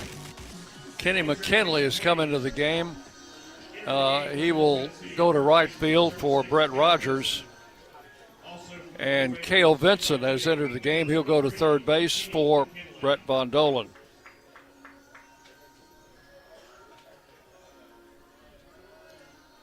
On the mound, Abel Alberon will start his 3rd inning, pitching to Brady Holbrook.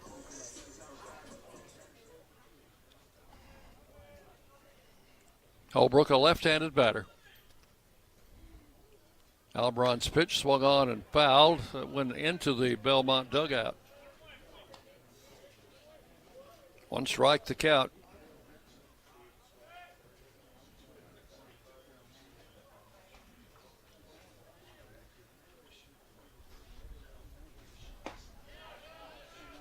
There's a strike, and it's 0-2 now to Holbrook.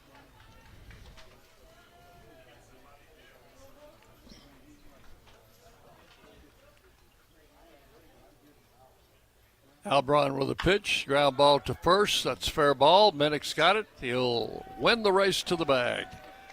And that is out number 1 in the 5th inning. 1 out. The batter is Cabin McMeans, the shortstop. So Cale Vincent needs to be on high alert because McMeans has grounded out twice to Brett Von Dolan at third. And Vincent in the lineup replacing Von Dolan. I'm sure somebody may have told him that from the dugout. 1 out here in the 5th.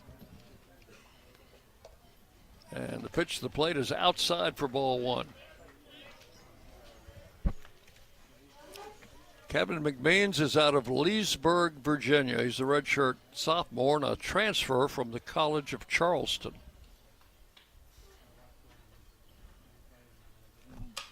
Popped up. That's in foul ground and is going to be out of play behind home plate. You know, I've got a College of Charleston connection. I wrote them a lot of checks. Oh, all right. My younger daughter is a graduate of College of Charleston. 1 ball, 1 strike to count to McMeans. Takes it low for ball 2. 2-1. Coach Nichols' daughter is a graduate of College of Charleston. That's correct. McMeans, a redshirt sophomore. He's in his first year here at Belmont. And Alberon's pitch is swung on a miss. Couldn't hold back. They appealed, and the first base umpire, who must have been dozing down there. Oh, that's right. He missed that call. So it's instead of 2-2, it's 3-1. McMeans clearly went around.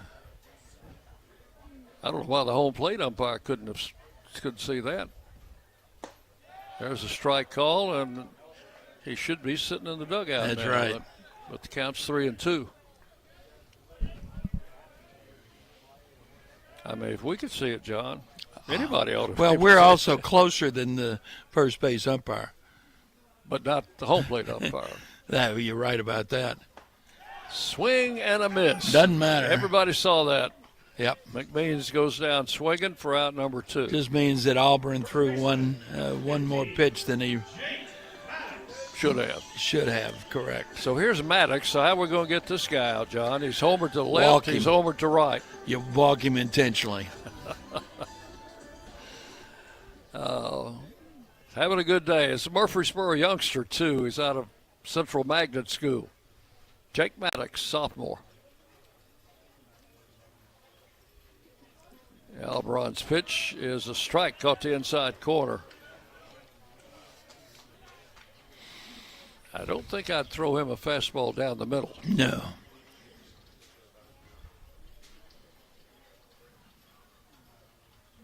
And the pitch. Threw him a fastball down the middle, and he missed it. That's because he probably heard you say don't expect one. I'm sure he was listening. Oh, eavesdropping. 2 strikes the count. Now you throw the slider down and in. And he popped it up. Shallow left field. We got a 3-man crew out there, and it's Badalak who'll grab it for out number 3. So that is all in the 5th inning. 3 up, 3 down for the Bruins. And we've completed 5 full innings of play. It's Belmont 5 and Middle Tennessee nothing. You're listening to Blue Raider Baseball from Van Wagner. Nothing is more expensive than a missed opportunity that could have changed your life. Maybe you're just graduating high school, or are working and need to earn a degree to advance your career. Or you aspire to be a leader, and a graduate degree can make that happen. Whether you're just starting out or retooling for the future, Middle Tennessee State University can help you get there. MTSU, the University of Opportunities. Will Fraley, attorney at law, has experience you can count on. Former Blue Raider baseball player and MTSU alum Will Fraley serves Murfreesboro and the surrounding communities. Put a strong and experienced legal fighter on your case. Give Will Fraley a call and he can handle all of your legal matters, including criminal and domestic or family law. Visit willfraleylaw.com or call 615-410-7290. You're listening to MTSU Sports on WGNS.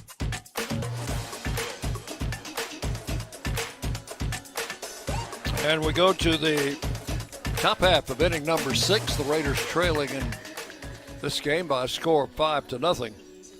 Left Cooper Clapp, Lane Akers, Nathan Brewer scheduled to hit against the left-hander Lake Morris. The sophomore from Gallatin, who has so far pitched extremely well for Coach Dave Jarvis. How many pitches did you say he had? I think it was, 66? Is that what I said? Not bad in 5 innings. Yeah, 66 pitches through 5 innings. It's about, 12 or 13 an inning? Something like that, yeah. So here's Clapp, who had a ground rule double in the first inning and flied to left in the third. He's gone the other way on both of his at-bats. He does have an open stance, but it closes pretty quickly when the pitch comes in. Hits this one into left center. That one's pretty well tagged, and it's going to be in there. Another ground rule double. It bounces over the fence, and a ground rule double, the second in the game for Clapp. And just about the same place as the one in the first inning. Yeah, it was. It was a little closer to center field than the other one, but each ball hit on the on that turf out there and bounced over the fence, and that's not a very low fence. That's a pretty standard, 10 or 12 foot fence? I think so, yeah. So Clapp is at second base with no outs. Let's see if I can get the Raiders jump started. So this left-hander has given up 4 hits, 3 of them to left-handed hitters. And there's a ball drilled into left field. That one's deep. And Lane Akers has bounced one off the fence. That one stays in the park. And he will go to second with a double, and the Raiders' first run of the game crosses the plate as Cooper Clapp comes in to score. That's back-to-back doubles for Clapp and Lane Akers. Left fielder, number 8, Nathan Brewer. Hit number 5, run number 1 off Morris. And Nathan Brewer will be the batter. And we'll have a visit to the mound. Pitching coach is former head coach at Eastern Kentucky. And he left Middle after that season and went to work for Belmont. Head coach at Eastern from 2009 through 2015. So the discussion on the mound is over. And the batter is Nathan Brewer. Pitching coach signaling down to their bullpen, and I think that signal was hurry up. Hurry up signal? That's what it looked like. Nathan Brewer today has struck out and hit into a double play. Well, he's not going to hit into a double play this time, at least not a ground ball double play. Morris with the pitch, outside, ball 1. That was the breaking ball again. Back-to-back doubles by Clapp and Akers here in the 6th inning. The Raiders are on the board. 5-1 Belmont.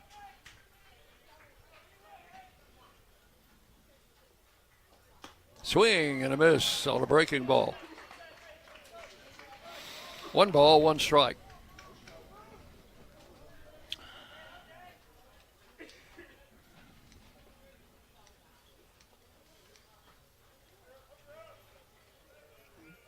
Left-hander Morris checks the runner back at second, delivers high and outside for ball 2. 2-1. Dean O'Neill would be the next hitter.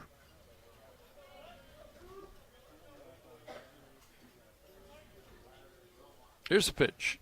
That was outside, ball 3.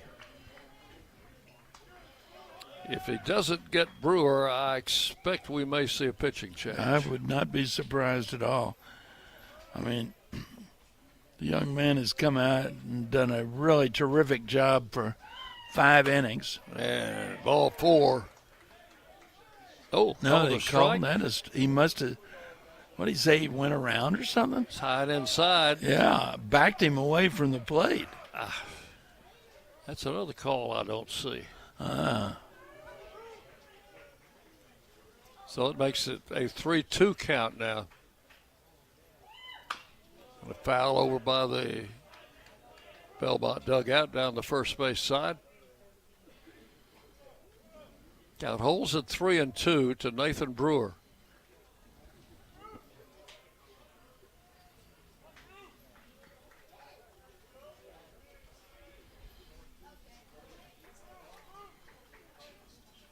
Left-hander comes set.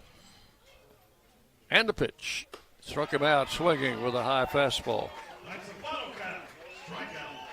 So that's out number one in the sixth inning. 1, 2, 3, 6. 4, 5, 6 strikeouts for Morris. Dean O'Neill, the batter, he has one of those strikeouts, and he has also fouled out. 1 out, runner at second.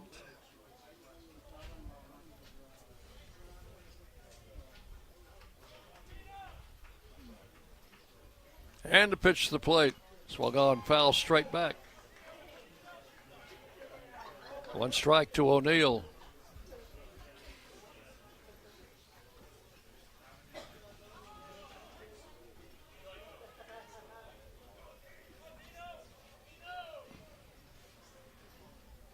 Lane Akers, the runner at second.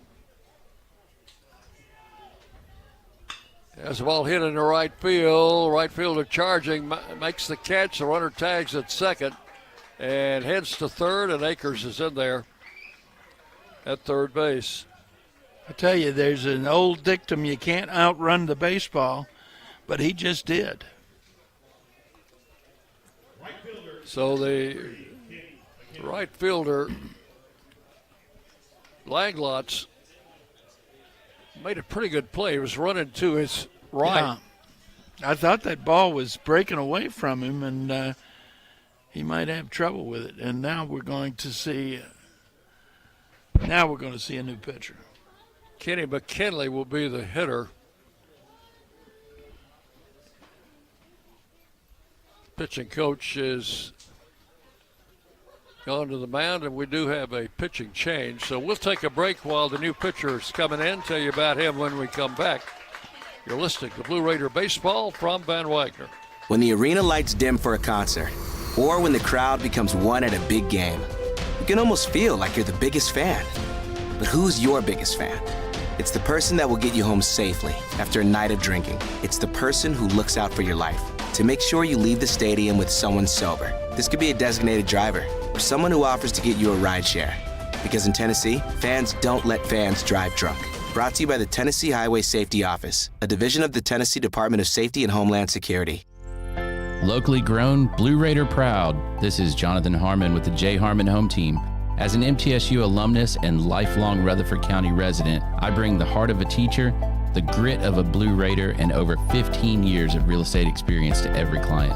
Honest to a fault, connected to the community, and driven to serve. I don't just help you buy or sell, I help you understand every step. The J. Harmon Home Team, where real estate meets real talk.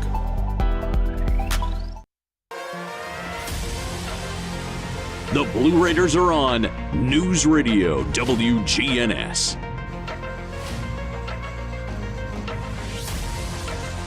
Got a right-hander coming in.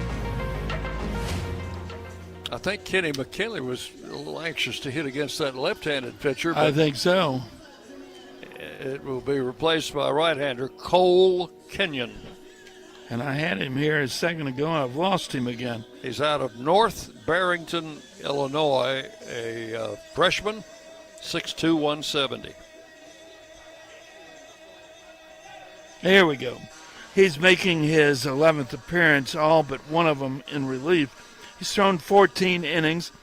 He's given up 12 runs, all earned on 21 hits, 8 walks, 11 strikeouts. He's got a 7.71 ERA, 0-1 record with no saves. So Kenny McKinley will be the first Blue Raider to face Kenyon. Kenny has only appeared in 4 games. This is his 5th game this season. Check swing, and the count will be 2 balls, no strikes. He's been used a number of times as a pinch runner. He does have an RBI, but has not had a base hit yet. 2 balls, no strikes, and grounds this from the left side. It's going to be a foul ball. If it had stayed fair, he would have had another RBI. Well, it stayed fair for about 60 feet, which is good enough if you're a pitcher, but comes up short for a hitter. 2 balls and a strike. Those of you who watch Kenny take batting practice know that he can hit a baseball a long way. He could get one up in the wind to left field. It's going to get the Raiders close here. Swings and fouls this one up. Outside pitch, fouled it away. 2-2. With a runner at third and 2 outs, the Raiders need to get that other run in.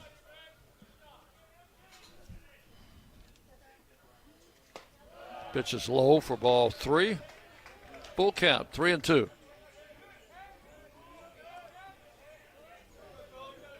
Cale Vinson waiting to hit next.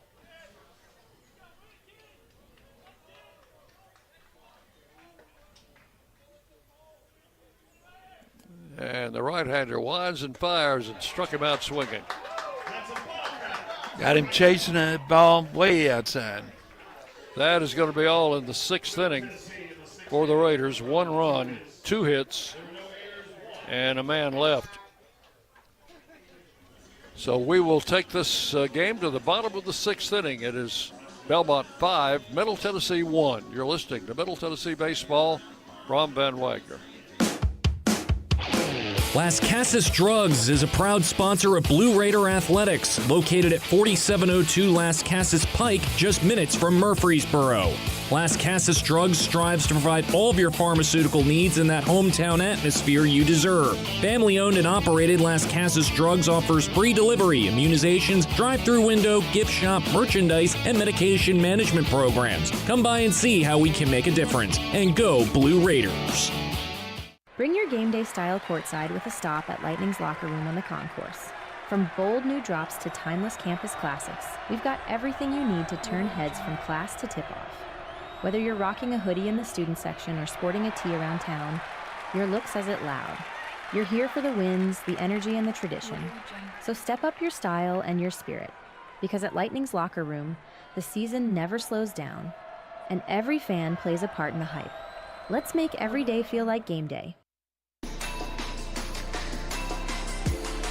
Rutherford County's MTSU station, News Radio WGNS.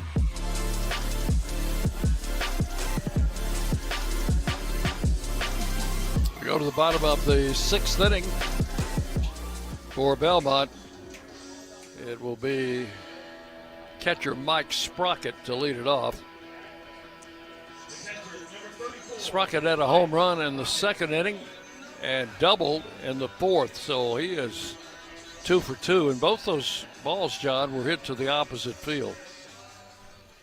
Home run cleared the left field wall in left center, and the double was off the fence in left center. That home run was hit a ton.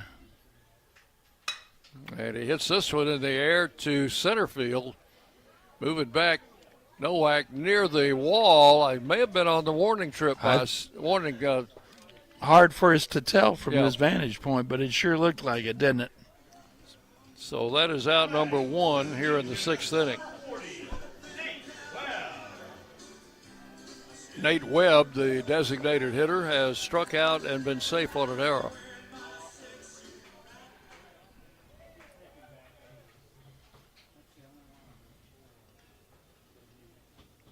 Abel Albron working in his 4th inning.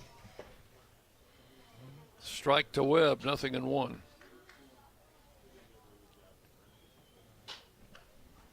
And a swing and a ball driven into left center field. That one's going to get down. Knocked down by Nowak. Throw coming in. That'll be a stand-up double for Webb. Nowak knocked that ball down just shy of the wall. It's the 3rd hit off Albron. And the batter will be Brody Langlotz, who was grounded out and walked. Well, the hitters on both teams have been wearing that left field out.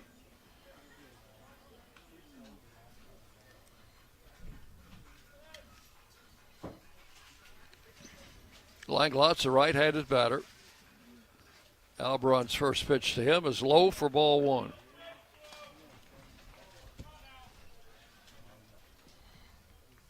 Langlots bats 8th in the order. Brian Baranek joins Colin Kerrigan in the Raider bullpen. Pitch into the turf for ball two, 2-0. Langlots, a transfer from Gulf Coast State. That's a junior college in Florida, native of Panama City. The pitch, high, inside, ball three. 3-0.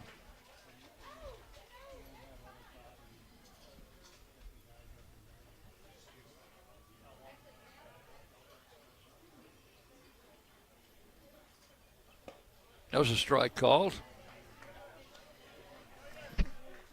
3-1 to Langlots.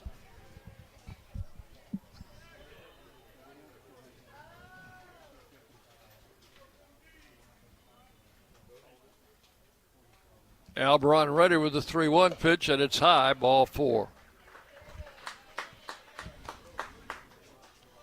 2 walks issued by Blue Raider pitchers today, both to Langlots.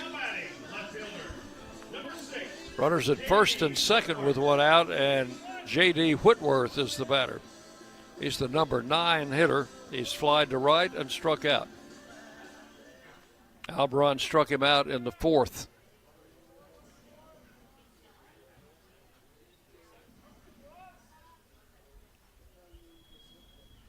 Right-hander comes set, and the pitch. Breaking ball right in there for a strike.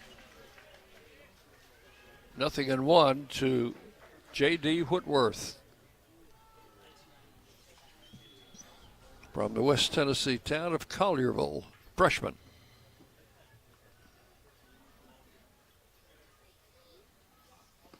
Low into the turf. O'Neill blocks it.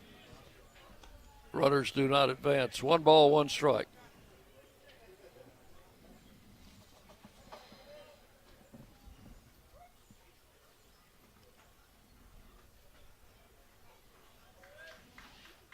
Bruins at first and second with 1 out here in the 6th inning.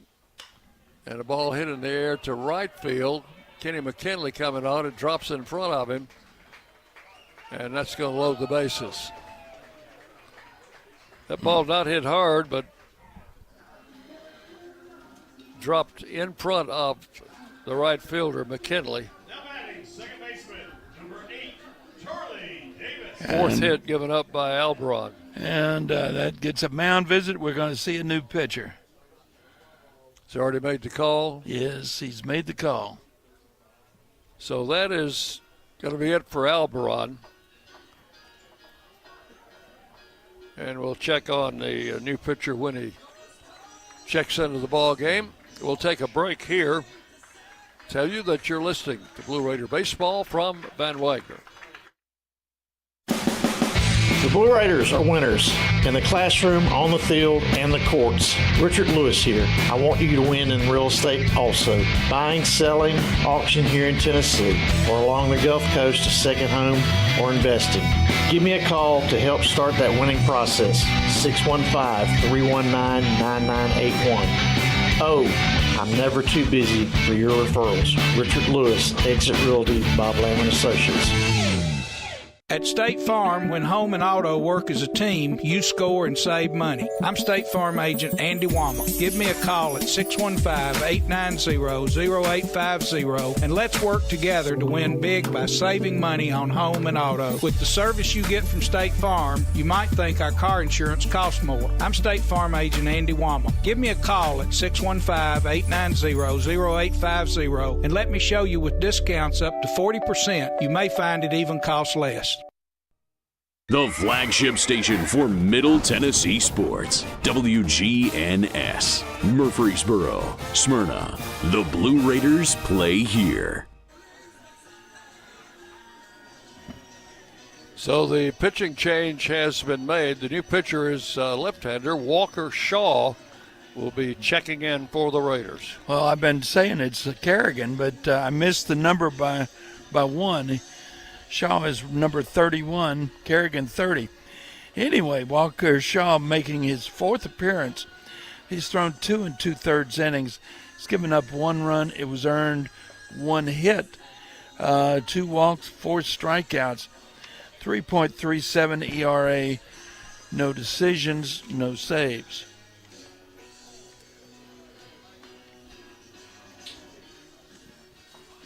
Big, tall guy, isn't he, Dick? 6'7". I was thinking he pitched he came in the Louisiana Tech series, came in the first game and pitched in the 8th inning and actually came in with 2 men on and nobody out, first and second, struck out the first batter and then got a double play on the next hitter. So did a good job there. Let's see what he can do here. First pitch is outside, ball 1. Breaking ball. Bases are loaded with 1 out in the 6th inning. Double play here would be just what the doctor ordered. Charlie Davis takes ball 2 outside. Look at that yellow bat. I bet that thing glows in the dark. That bat is not just yellow. That is yellow. Wow. 2-0 the count. Shaw with a pitch and broke the curveball right over the heart of the plate. First 2 were curveballs, just a little bit outside. That one caught the plate. 2 balls, 1 strike. And a pitch. Swing and a little tap. Throw will be to the plate. They'll get the out there. That's the only play that can be made.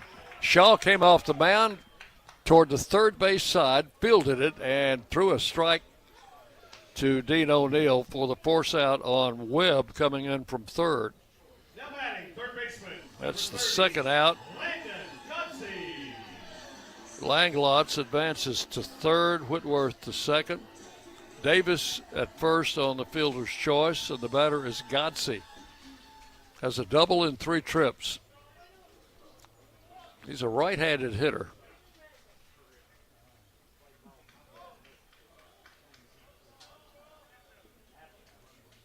First pitch to him, hit him. That'll force in a run. So coming in to score is Langlots. Godsey gets an RBI the hard way. That run charged to Auburn.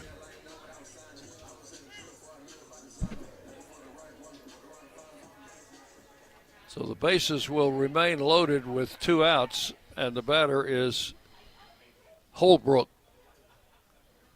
a left-handed hitter. Swings and misses at the first pitch, strike 1. He is twice grounded out to first baseman Tyler Minnick. Threw him that breaking ball. So it's now 6-1 with the run scoring on the hit by pitch. There's a little tap. Foul, strike 2.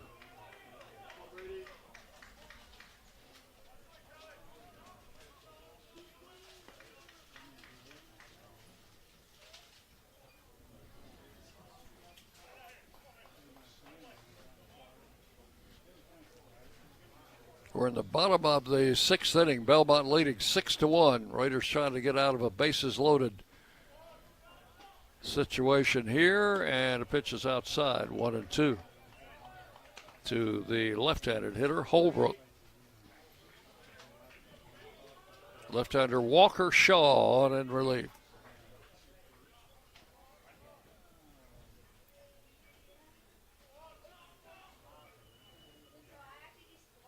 Pitch is high. Count evens up 2-2.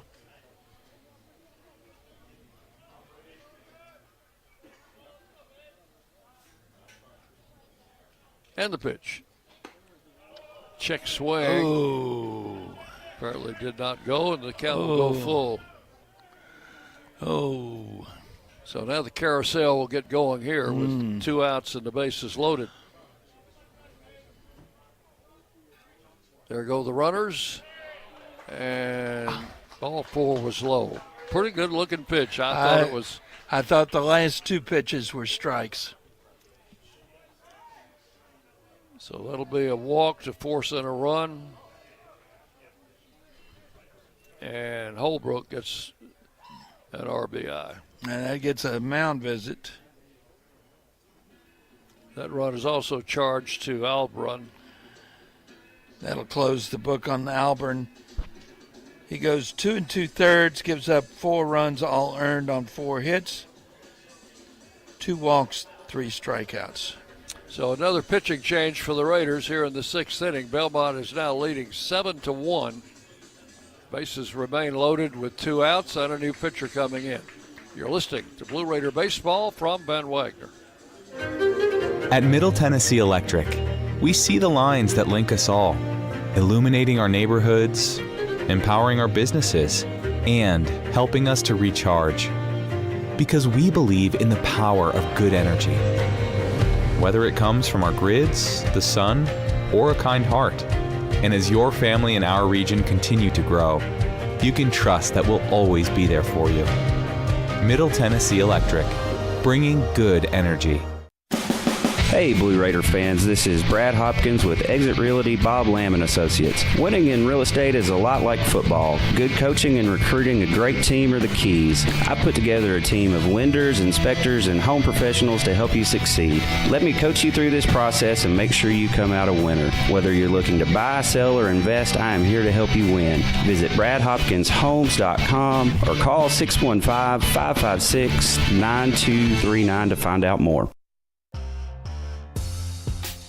The Blue Raiders play here. News Radio WGNS. So another pitching change here in the 6th inning for the Raiders. Right-hander Bryant Baranek will take over the pitching with the bases loaded and 2 outs. He's making his 10th appearance, which means it's his 7th in relief. He's thrown 25 and 3rd innings, giving up 11 runs all earned on 24 hits. 4 walks, 16 strikeouts, 3.91 ERA, 1-2 record with no saves. We need a strikeout here in the worst way, Dick. Pitched on Sunday in the finale of the La Tech series. Through 1 inning, gave up a run on 3 hits, walked 2 and struck out 1. He'll try to get the Raiders out of this bases-loaded jam in the 6th inning. Kevin McMeans, who has grounded out twice and struck out, will be the batter. Right-handed hitter against the right-hander Bryant Baranek. First pitch outside, ball 1. McMeans the 8th man to bat here in the 6th inning for Belmont.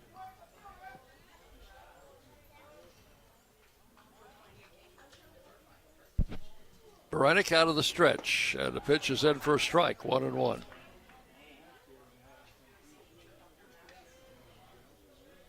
Runner at third is Davis. Godsey is at second. Holbrook at first. The latter two both walked with the bases loaded. Well, a hit by pitch and a walk with the bases loaded. Pitch is outside, ball 2, 2-1 to McMeans.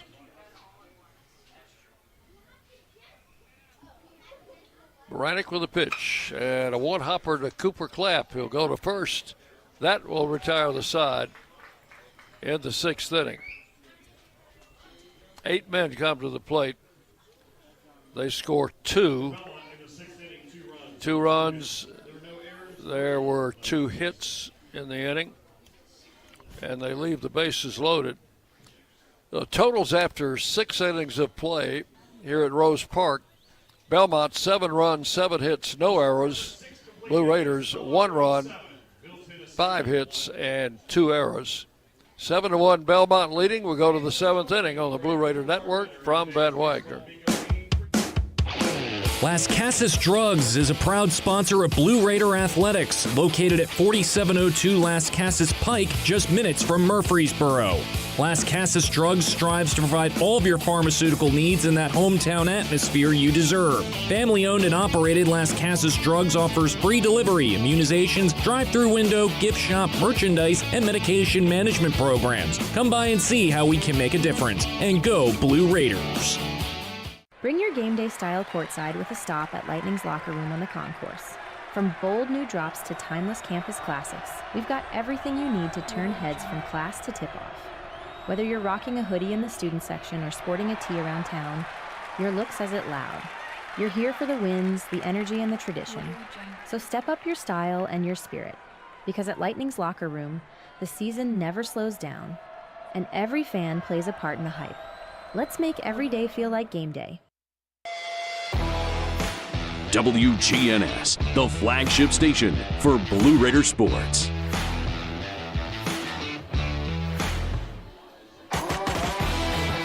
For Belmont, the pitcher Cole Kenyon remains in the game. He came in and got the last batter in the 6th inning with a runner at third. And Cale Vinson will hit for the first time.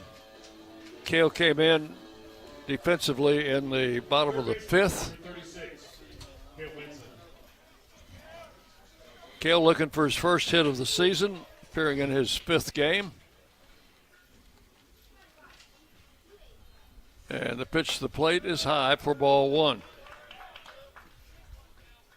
Cale, a Murfreesboro native, out of Oakland High School. And he is a senior. 1 ball, no strikes. Ball 2 is outside. Boy, that kind of thing creeps up on you, doesn't it, Dick? Not hard to remember when he was a freshman. Yep. Playing with his older brother, who was our center fielder. Pitch is high, ball 3. 3 balls, no strikes.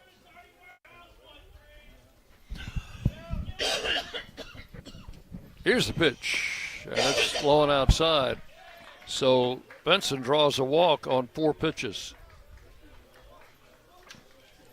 It's only the second walk the Raiders have received in this game.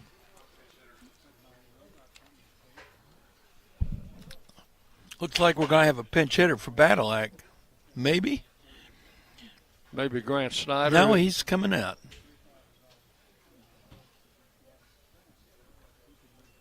So runner at first, nobody out. Clay has walked and popped out to the first baseman. And we'll have a visit to the mound. And we're going to have a pitching change. That's right. For Belmont. Wow. How about that? So now I bet you we have a pinch hitter. If they bring in a left-hander. Yeah. But we'll wait and see what's going to happen. It does look like a little lefty out there. We'll take a break. All the pitching change is taking place, and back with more Blue Raider baseball. For Van Wagner. Hey folks, it's Chip Walters from Exit Realty Bob Lamb & Associates, helping Middle Tennessee make smart moves in a fast-moving market. Whether you're buying, selling, or just exploring your options, you deserve someone who knows this community and treats your goals like their own. From first-timers to long-time homeowners, I'm here to guide you with clarity, confidence, and a steady hand. When you're ready to make the next move, start with someone you trust. Visit ChooseChip.net and let's make your 2026 move the right move. Nothing is more expensive than a missed opportunity that could have changed your life. Maybe you're just graduating high school, or are working and need to earn a degree to advance your career. Or you aspire to be a leader, and a graduate degree can make that happen. Whether you're just starting out or retooling for the future, Middle Tennessee State University can help you get there. MTSU, the University of Opportunities. You're listening to MTSU Sports on WGNS. New pitcher for Belmont is a left-hander, Krish Gandhi. He's making his 15th appearance, all in relief. He's thrown 20 in the third innings, given up 19 runs, all 13 of them earned on 29 hits, 10 walks, 13 strikeouts. He's got a 5.75 ERA, a 1-0 record with no saves. And he's not going to face Badalak. Sophomore, he is from Sewanee, Georgia. 6-footer, 170. And I've not seen anybody approach home plate with that. Well, he's over here and down in the on-deck circle. Haven't seen his number yet, but that's Matt Wolf. So Matt Wolf will hit for Badalak.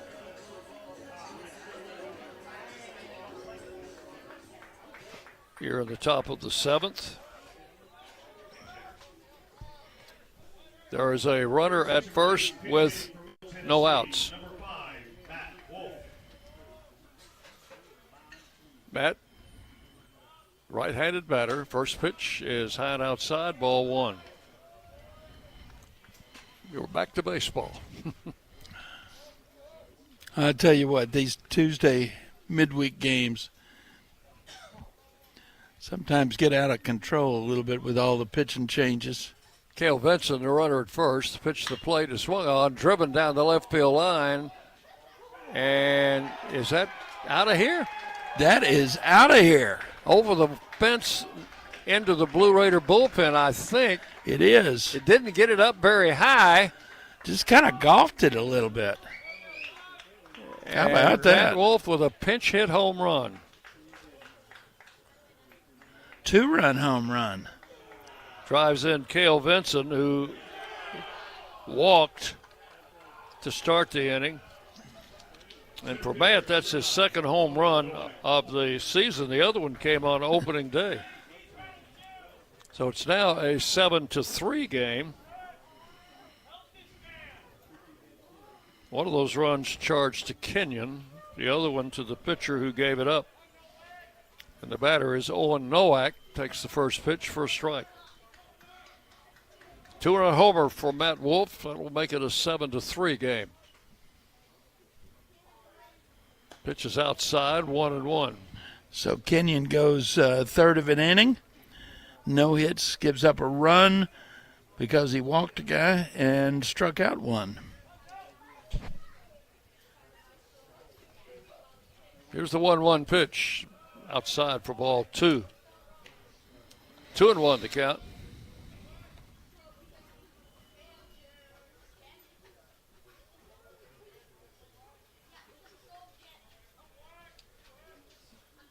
And a pitch. That's low. 3 balls and 1 strike to Owen Nowak. Tyler Minnick waiting to hit next.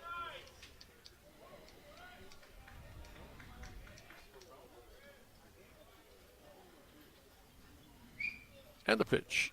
High, ball 4, and he walked him. So we've had a walk, a home run, and another walk. Another home run here would be just fine. Yeah, let's keep the sequence going. Tyler Minnick has popped to short, flied to left, and been hit by a pitch. Yeah, the Raiders' only home run in the Louisiana Tech series. Now it's time call. New pitcher. Has he already? Yeah, I don't think he's signaled yet. I'll bet he does. Now he's signaled. Going to a right-hander. Well, it took a while, John, but it got to be the kind of game we thought it might be. That's it. So we will take a break, tell you about the new pitcher when we come back. You're listening to Middle Tennessee Baseball from Van Wagner. Will Fraley, attorney at law, has experience you can count on. Former Blue Raider baseball player and MTSU alum Will Fraley serves Murfreesboro and the surrounding communities. Put a strong and experienced legal fighter on your case. Give Will Fraley a call and he can handle all of your legal matters, including criminal and domestic or family law. Visit willfraleylaw.com or call 615-410-7290. When the arena lights dim for a concert, or when the crowd becomes one at a big game, you can almost feel like you're the biggest fan. But who's your biggest fan? It's the person that will get you home safely after a night of drinking. It's the person who looks out for your life to make sure you leave the stadium with someone sober. This could be a designated driver or someone who offers to get you a ride share. Because in Tennessee, fans don't let fans drive drunk. Brought to you by the Tennessee Highway Safety Office, a division of the Tennessee Department of Safety and Homeland Security. The Blue Raiders are on News Radio WGNS. Well, John, by my count, we've had 3 batters in this inning and 3 different pitchers pitching to them. We're about to have the 4th batter, and the 4th pitcher is going to be Zane Brown, a right-hander, 6'4", 190. He's out of Cottontown, Tennessee. That's up close to Springfield, I think. Well, he's making his 13th appearance, all but 2 of them in relief.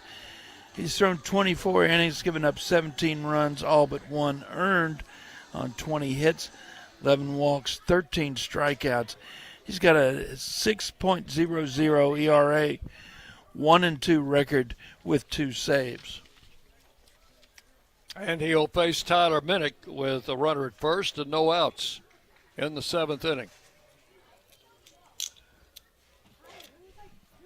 Tall right-hander Zane Brown.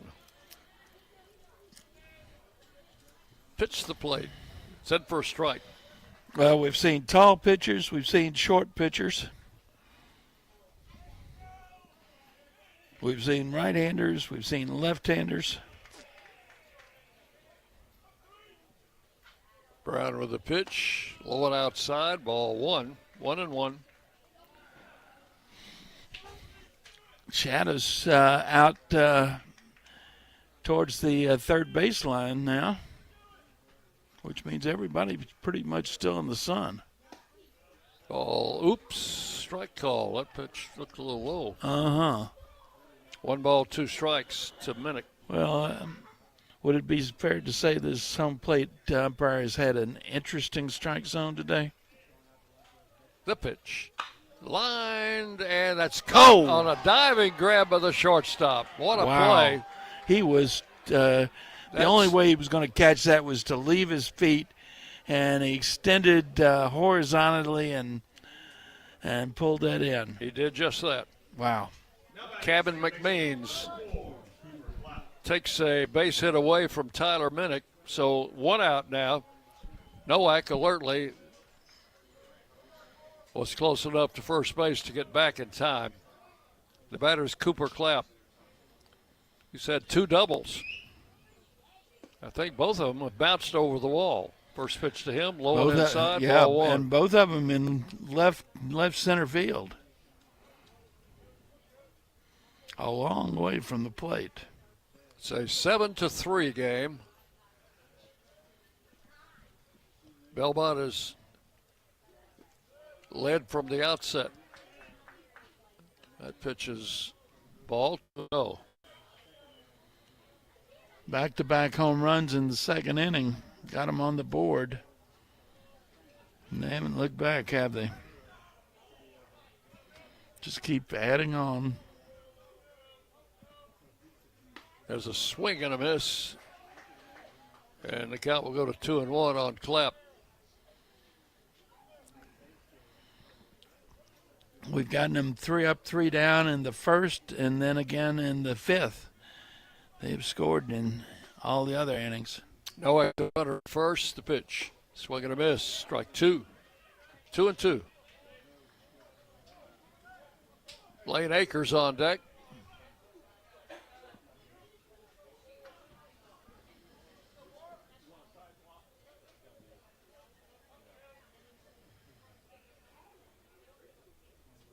Brown, the right-hander, with the pitch. Struck him out swinging. Chased an outside pitch. He had better success with the left-handers, or the left-hander, that starter, Morris. Akers 2 for 2 with a single and a double. He's been hit by a pitch.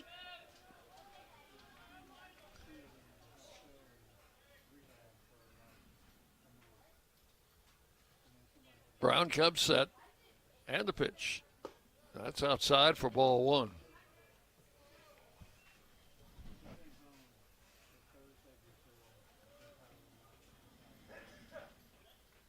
Owen Nowak, who walked, is still down there at first base. Now 2 outs. Pitches low, ball 2 to Akers. 2-0.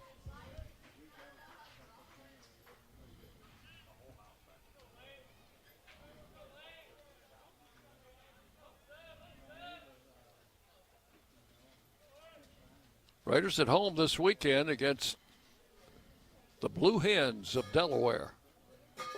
There's a ball hit to left field. That one's deep down the line, and it's going to bounce up against into foul territory. The runner at first is going to score, and it's a 7-4 game. Lane Akers with his second double of the game. Ball skidded off into foul ground just before bouncing up against the fence down the left field line. So that's the first hit off Brown. That closes the book on Gandhi. He goes, does not get anybody out, gives up 2 runs, both earned on a hit and a walk. No strikeouts, of course. Here's Nathan Brewer.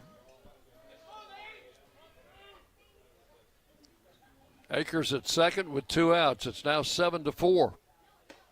There's a strike called.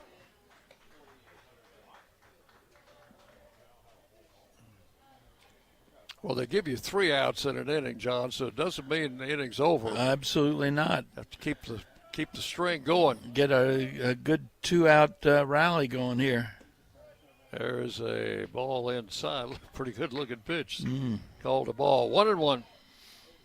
I told you that this guy's had an interesting strike zone. Brown comes set. Akers short lead at second. The pitch. Swing and a miss. Strike 2. Let up on him.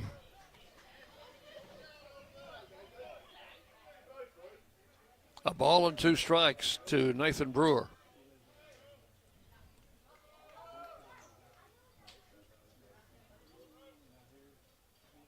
And struck him out swinging. Brewer down on strikes for the 3rd time. So in the inning, 2 runs on 2 hits, a home run and a double. 3 hits? 3 runs. I'm sorry. You're correct, 3 runs. We need all the runs we can get. That's right. Not conceding anything, are we? 3 runs on 2 hits. And 1 man left. Connected to the community and driven to serve. I don't just help you buy or sell, I help you understand everything. Las Casas Drugs is a proud sponsor of Blue Raider Athletics, located at 4702 Las Casas Pike, just minutes from Murfreesboro. Las Casas Drugs strives to provide all of your pharmaceutical needs in that hometown atmosphere you deserve. Family-owned and operated, Las Casas Drugs offers free delivery, immunizations, drive-through window, gift shop, merchandise, and medication management programs. Come by and see how we can make a difference. And go Blue Raiders. Rutherford County's MTSU station, News Radio WGNS. Jake Maddox leads it off for Belmont in the 7th. Young man's had 2 home runs today. And Brad Baradic's first pitch to him is swung on and fouled off for strike 1. Had him out in front. His other at bat, he popped out to the shortstop.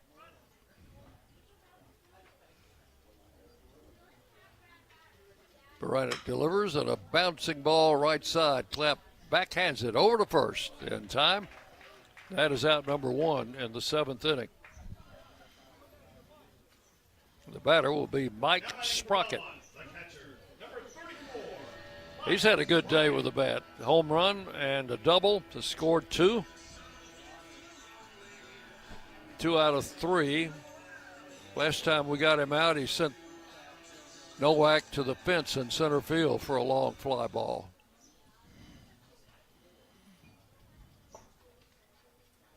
And Baranik's first pitch to him is swung on and missed, strike 1. He just swung through that one. I think Baranik just powered up on him.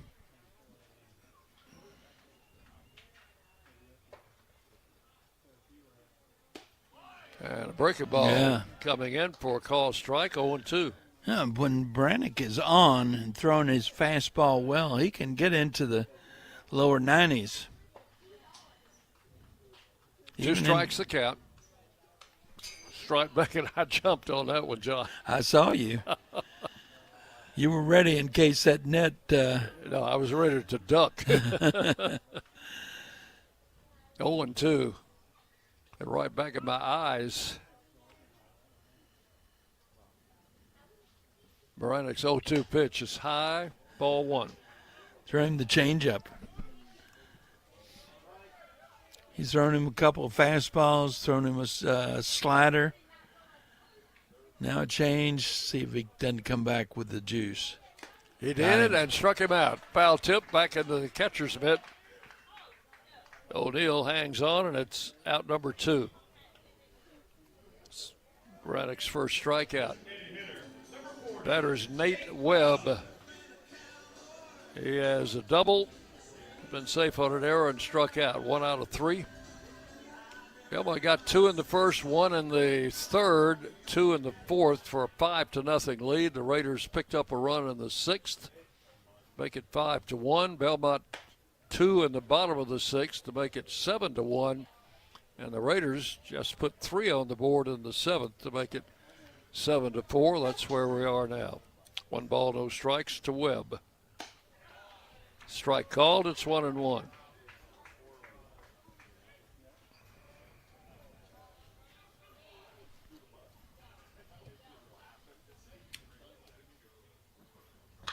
And the ball hit deep to left field. Park's not going to hold that one. Yeah, Brewer just kind of watched it. That one hits on the hill, halfway up that hill. Wow, that's a blast. Fence, and that is a home run for Webb. That will be his 2nd of the season.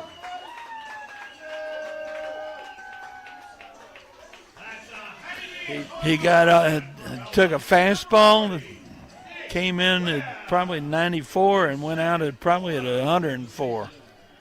Well, he had a good undercut swing on it, got it way up in the air and way out of the ballpark. That will make it 8-4. That is their 4th home run today. And this is a team that doesn't hit a lot of homers. Pitches inside to Langlotz, ball 1.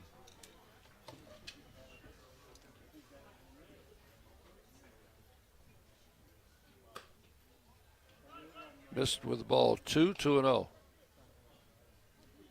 2 home runs for Maddox, 1 for Sprocket, and now 1 for Nate Webb.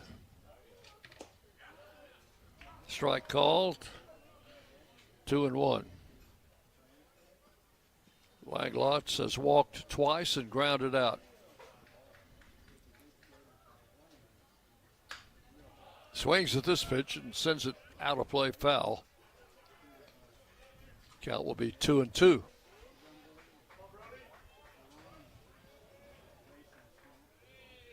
This is April the 14th. Tomorrow's tax day, John. Mine is in the mail. Went yesterday. Strike 3 called. Langlotz called out on strikes. That's going to end the inning.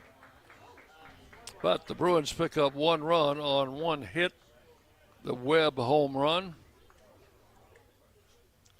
And we've completed 7 here at Rose Park. It is Belmont 8, Middle Tennessee 4. You're listening to Blue Raider Baseball from Van Wagner. Bring your game day style courtside with a stop at Lightning's locker room on the concourse. From bold new drops to timeless campus classics, we've got everything you need to turn heads from class to tip-off. Whether you're rocking a hoodie in the student section or sporting a tee around town, your look says it loud. You're here for the wins, the energy, and the tradition. So step up your style and your spirit, because at Lightning's locker room, the season never slows down, and every fan plays a part in the hype. Let's make every day feel like game day. The Blue Raiders are winners in the classroom, on the field, and the courts. Richard Lewis here. I want you to win in real estate also. Buying, selling, auction here in Tennessee, or along the Gulf Coast, a second home, or investing. Give me a call to help start that winning process. 615-319-9981. Oh, I'm never too busy for your referrals. Richard Lewis, Exit Realty, Bob Lamb & Associates. The Blue Raiders play here. News Radio WGNS. We go to the 8th inning. Time getting short for the Blue Raiders. They trail 8-4. And the bottom part of the order, Dean O'Neill, Kenny McKinley, Cale Benson, and Matt Wolf, you said, stayed in at shortstop. So that's what the score, the official score machine says. Dean O'Neill looking for his first hit, 0 for 3.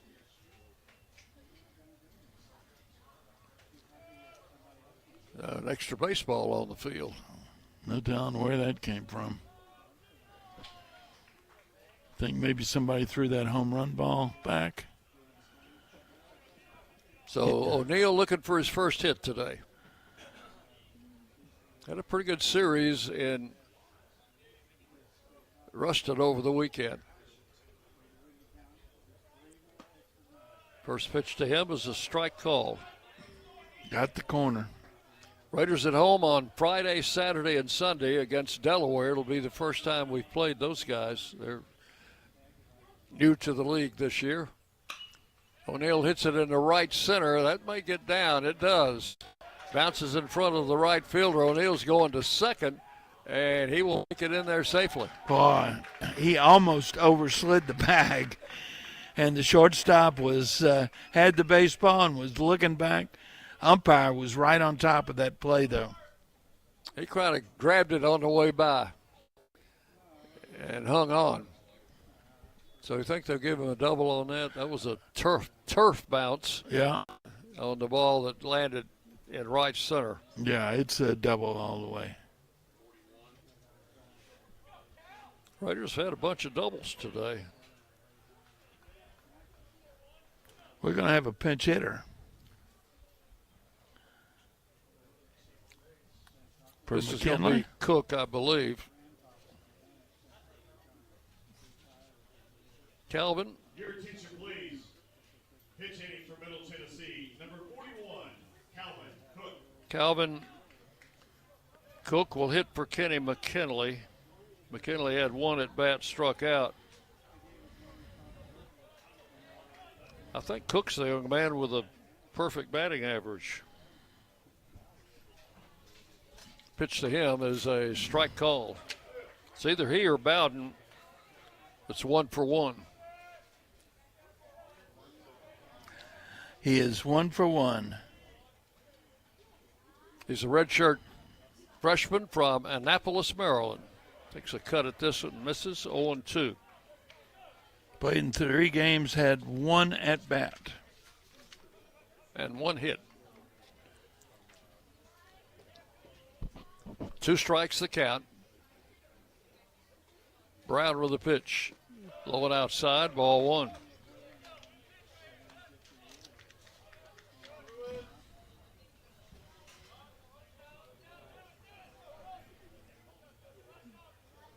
Soft-spoken young man, chatted with him on one of our road trips. Inside ball 2. I asked him how he wound up at Middle Tennessee from Annapolis, Maryland. And he said Coach Nichols was at a camp looking at another player and saw him and liked him. So here he is. 2-2. Ground ball, that's a base hit. That's going to score a run. Coming in to score is O'Neill, and Cook in the second, sliding in with a double. Wow, he got that ball right down the line. Could not have been, more than 18 inches fair, Dick. Got into the corner and ends up with an RBI double. He is now 2 for 2 on the season. Still has that perfect batting average going, along with a run batted in here. Here's Cale Vinson, drew a walk and scored in the 7th inning. So it's not over yet, John. No, and we've got runner at second base with 1 in and nobody out. Pitch and dribble down the left field line. Is that a fair ball? No, apparently not. I lost the flight of the ball. I did too. It got in behind that post, I thought, but it's a long Oh, strike. I see it now. It's down, got into the corner. Long strike for Cale Vinson. Somebody from the dugout, the bullpen came out and got it. So Cook, the runner at second with no outs. Pitch. Cale takes the strike, 0-2. That was at the letters. Matt Wolf will be the next batter.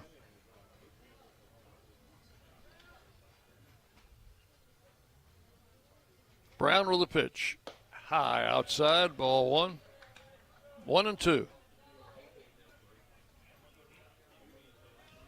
Raiders with a run in here in the 8th inning. Nobody out. Runner at second. It's 8-5.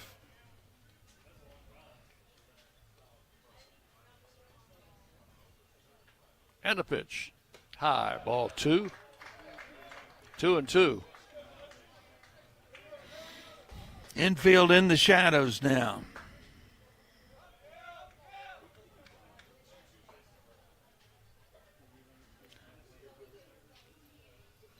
Cale Vinson waiting for the 2-2 pitch from Zach Brown. Here it is, and he struck him out swinging. It's out number 1. Second strikeout for Brown. And Matt Wolf, the batter. Matt Wolf says, what'd he get you on? He got me on a high fastball. Yeah, that home run did come off Brown, I believe, or did it? No, it came off Gandhi. Yeah. Pitch is a strike outside corner. So he hit it off the left-hander, Gandhi.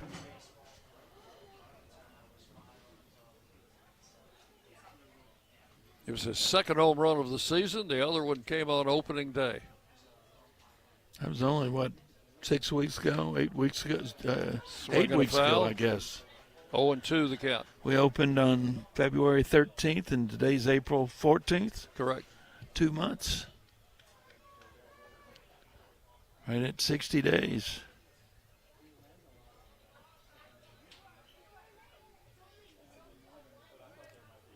Two strikes the count. Brown with a pitch, outside, ball 1. 1-2.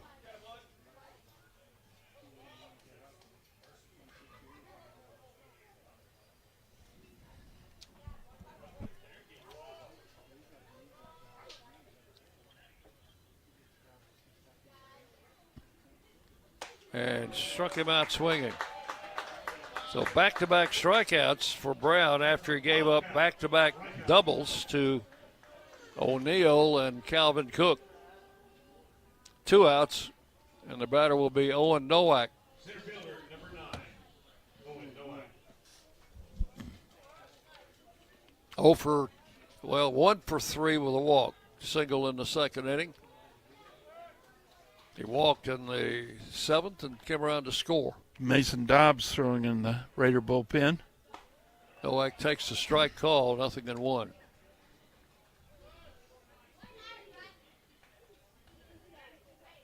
Zane Brown. Big tall right-hander with a pitch. Blowing inside. Zane Brown. Doesn't he have a band? No, it's Zach Brown. Yeah. My bad.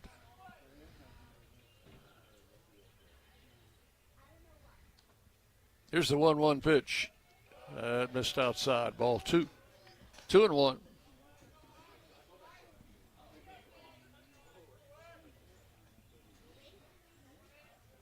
Right fielder playing in pretty deep. Sure is. Of course, it's hard to get that perspective right from this. Fouled it off. So I ain't going to foul off his foot. Yeah. That didn't feel too good. No, he's going to take a second to walk that one off if he can walk. Hobbling right now. He's going to be okay.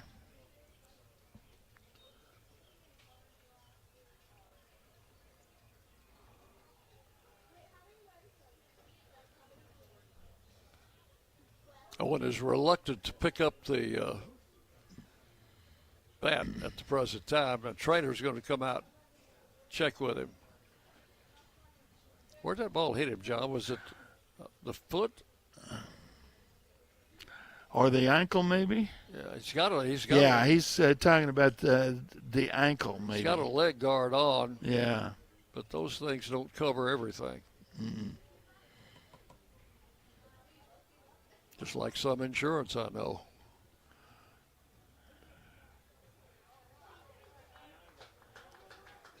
Okay, he looks like he's okay now.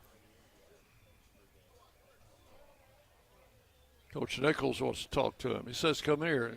Owen says, no, you come to me, Coach. I can't walk. He's still limping. Yeah. I think that might be part of this conference, is give him a chance to, you sure you're okay? Tell me about it. I need to know in case you're running the bases. Makes a difference, right? Got a grin on his face now. He's okay. Ready to get back in there. Counts 2 balls and 2 strikes. He walked back with a lot more elan than he did walking over there. So in the old days, the pitcher would throw it right at that foot. Absolutely. See what Brown does, and the pitch. That missed outside, ball 3. Full count, 3-2.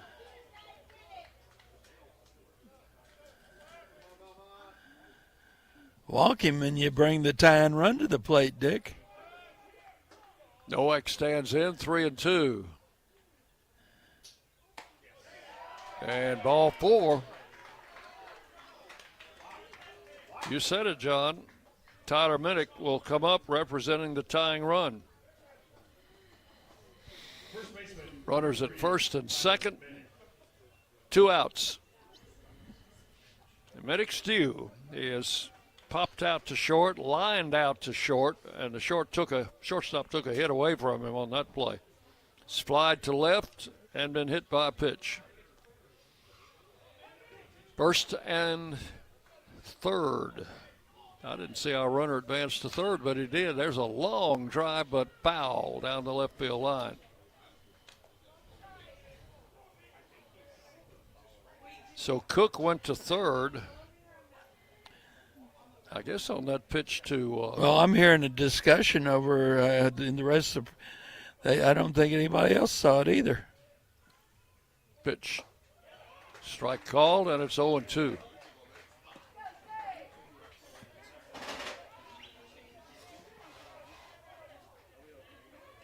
Nowak at first, Cook at third.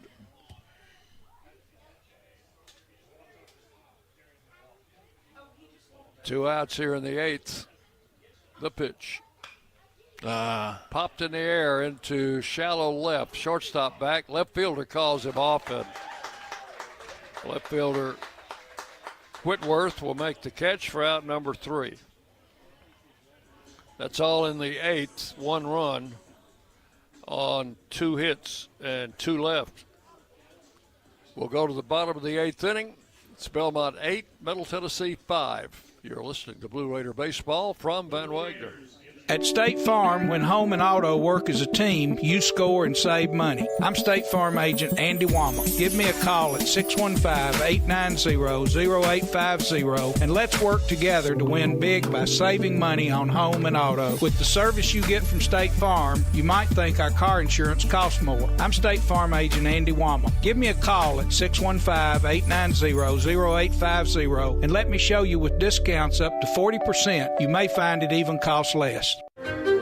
At Middle Tennessee Electric, we see the lines that link us all, illuminating our neighborhoods, empowering our businesses, and helping us to recharge. Because we believe in the power of good energy. Whether it comes from our grids, the sun, or a kind heart. And as your family and our region continue to grow, you can trust that we'll always be there for you. Middle Tennessee Electric, bringing good energy. WGNS, the flagship station for Blue Raider sports. We go to the bottom of the 8th inning. J.D. Whitworth will lead off for Belmont. Then we'll go back to the top of the order. Right-hander Bryant Baranek has pitched an inning and a third. He's given up a run on a solo home run. Whitworth has struck out, flied out, and singled. Batting out of the number 9 spot. Baranek's first pitch missed inside for ball 1. They have hit 4 home runs today. Yes, they have. All 4 of them solo shots. Right. There's a strike called, and it's 1-1. And those 4 solo shots are the difference in this ball game. Baranek with a pitch. Laid it right in there for a strike. 1-2. So the Raiders with a little bit of a different look defensively now. Swung on him, missed, struck him out. Whitworth down on strikes. That is the second strikeout for Bryant Baranek. And the batter will be leadoff batter Charlie Davis. The left-handed hitter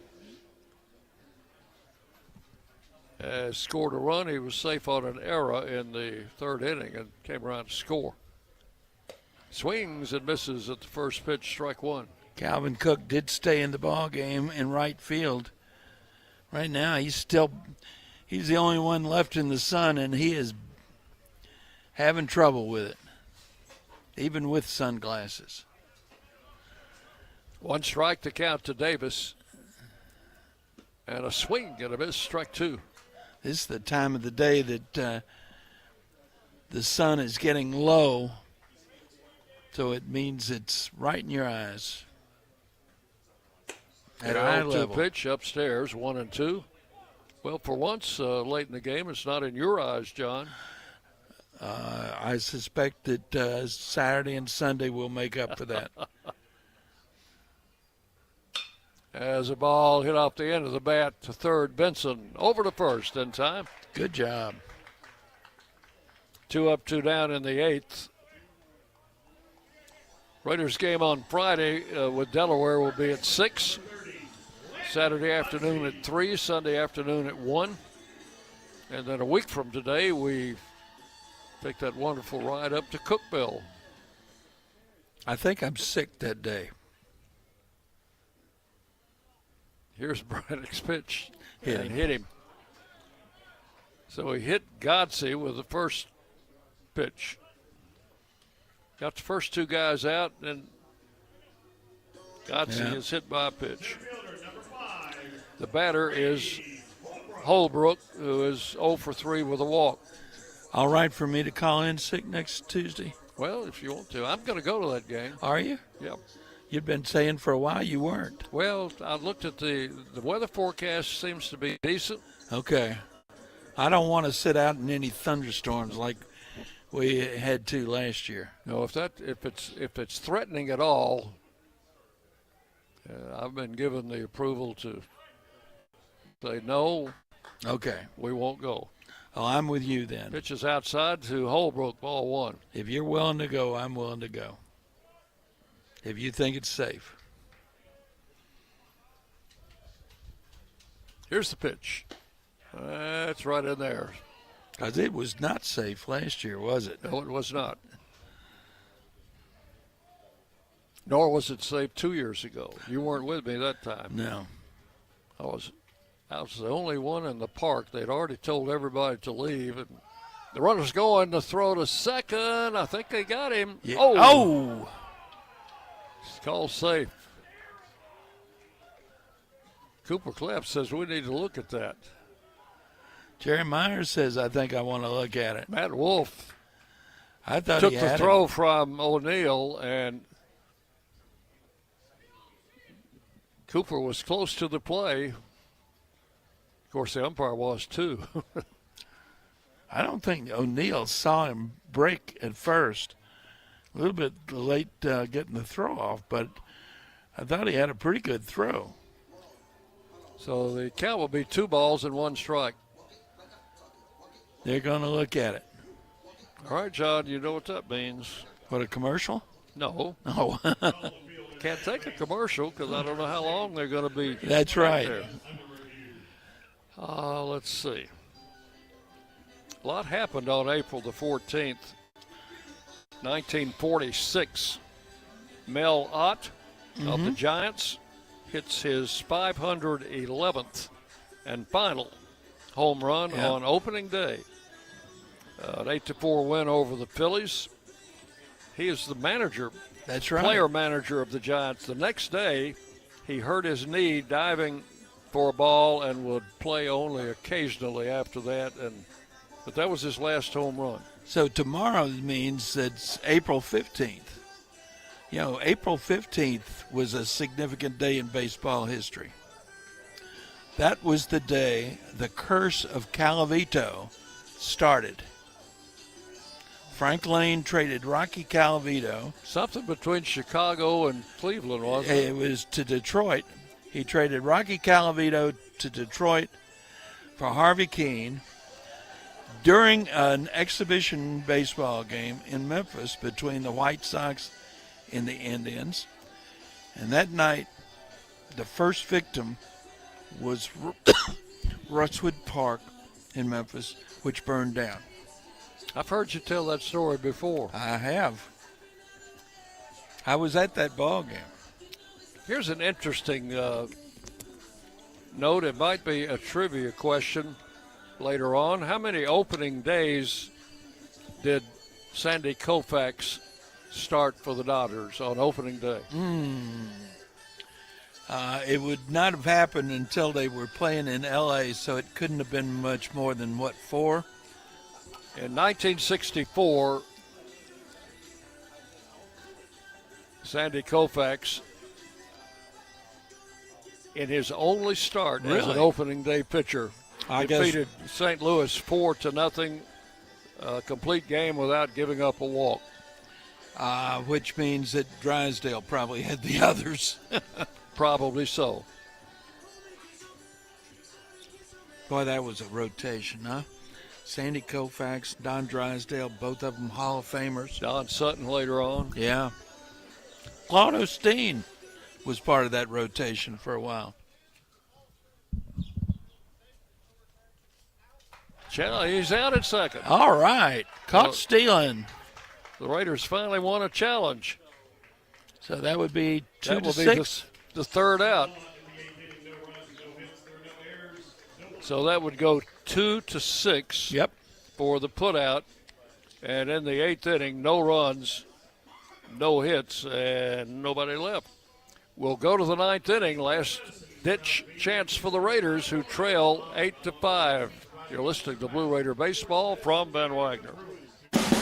Hey, Blue Raider fans, this is Brad Hopkins with Exit Realty Bob Lamb & Associates. Winning in real estate is a lot like football. Good coaching and recruiting a great team are the keys. I put together a team of lenders, inspectors, and home professionals to help you succeed. Let me coach you through this process and make sure you come out a winner. Whether you're looking to buy, sell, or invest, I am here to help you win. Visit BradHopkinsHomes.com or call 615-556-9239 to find out more. Las Casas Drugs is a proud sponsor of Blue Raider Athletics, located at 4702 Las Casas Pike, just minutes from Murfreesboro. Las Casas Drugs strives to provide all of your pharmaceutical needs in that hometown atmosphere you deserve. Family-owned and operated, Las Casas Drugs offers free delivery, immunizations, drive-through window, gift shop, merchandise, and medication management programs. Come by and see how we can make a difference. And go Blue Raiders! You're listening to MTSU Sports on WGNS. We go to the ninth inning and another pitcher coming out. Jonathan Van Ness. We did see him in Murfreesboro for a third of an inning. And he will try to close it out for the Bruins here. Van Ness is a sophomore, 6'3", 200-pounder from Knoxville, Tennessee. Making his 13th appearance. He's thrown 12 innings, given up 9 runs, 8 of them earned on 12 hits, 8 walks, 10 strikeouts. Clapp, Akers, and Brewer will be the scheduled hitters for the Raiders.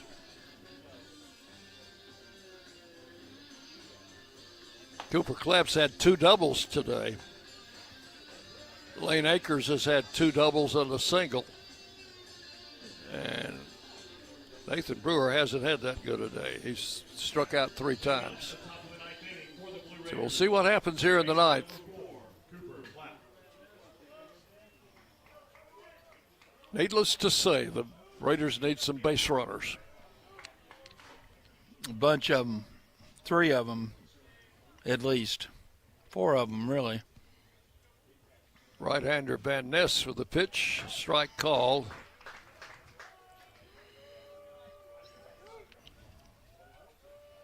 Nothing in 1.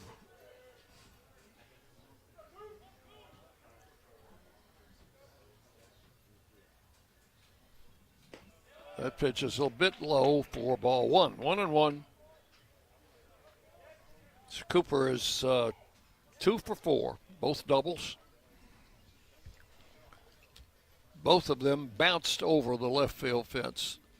Hit that turf right in front of the fence and bounced over. Pitch is high for ball 2. 2-1. Final numbers on Zane Brown. He goes 2 innings, gives up 1 run. It was earned on 3 hits, a walk, and 4 strikeouts. Bruins have struck out 10 Raiders today. 2-1 pitch is low and gets through the catcher all the way to the backstop. Too bad there wasn't a runner on. 3-1.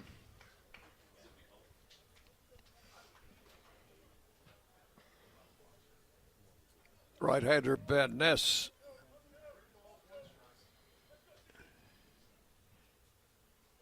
With the 3-1 pitch, and Clapp hits it down the left field line. Fair or foul? It is a fair ball.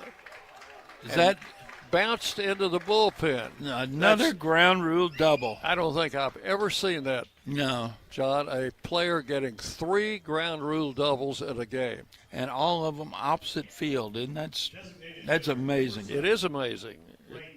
It's one for the book. Well, whatever book it is. That means that we're still in this ball game. So here's Akers. He has 2 doubles and a single today.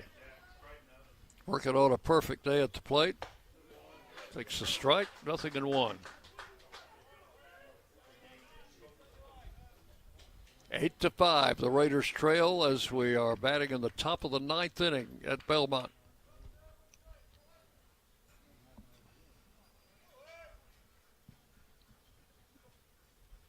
That one's into the turf. Outside, blocked by the catcher. 1-1. Count to Lane. Redshirt freshman.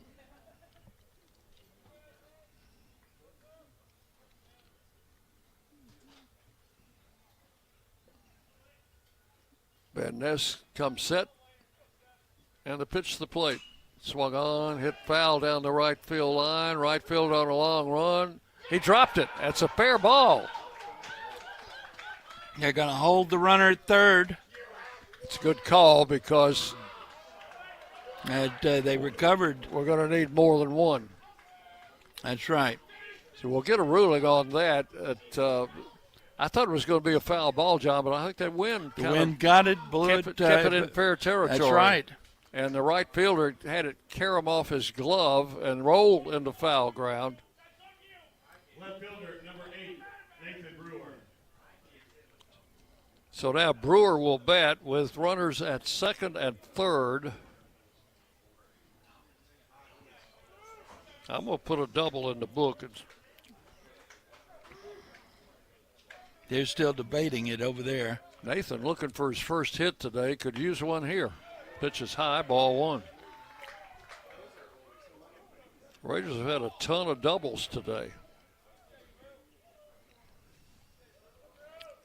They've actually out-hit Belmont 10-8, but trail 8-5. Brewers the tying run. Strike call, 1-1. Dean O'Neill waiting to hit next.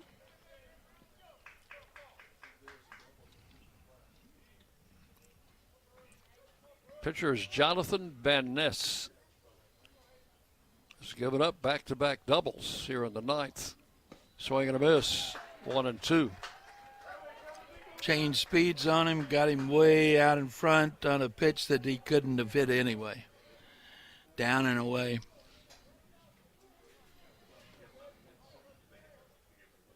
One ball, two strikes. And the pitch. Swung on, fouled out of play. Count holds at 1-2. Cooper Clapp, the runner, at third. Lane Akers at second. No outs here in the ninth inning. Brewer just spoiling that pitch so he can get another one here. Fouled it off to the left.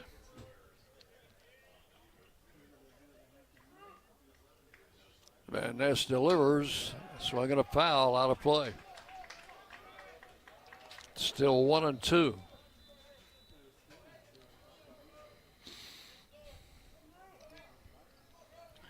Infield is playing back, giving us the run if we can just put the ball in play.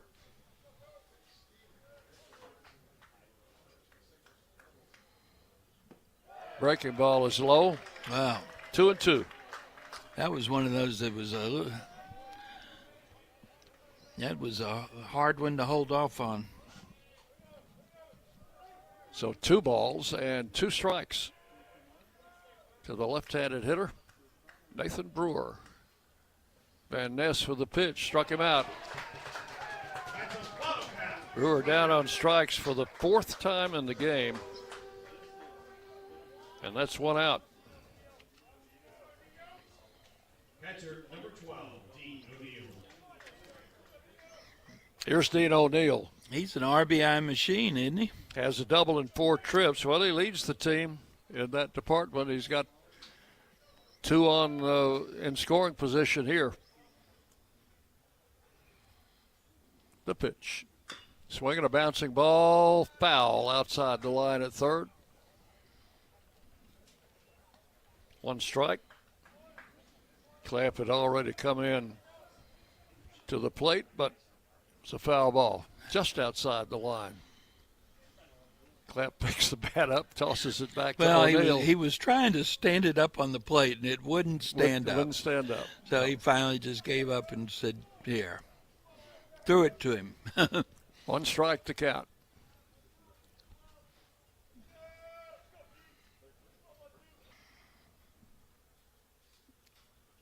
Van Ness for the pitch. Swung on a fly ball, hit to right field and deep in right center, and that one's up against the wall. Throw coming in. They're going to have to hold that runner at third. They had to wait, John, to see if the right fielder out there, Langlotz, was going to catch it. He did not. So the runner at third, Cooper Clapp, in to score. Over to third is Akers. And O'Neill, I told you he was an RBI machine. O'Neill is at second.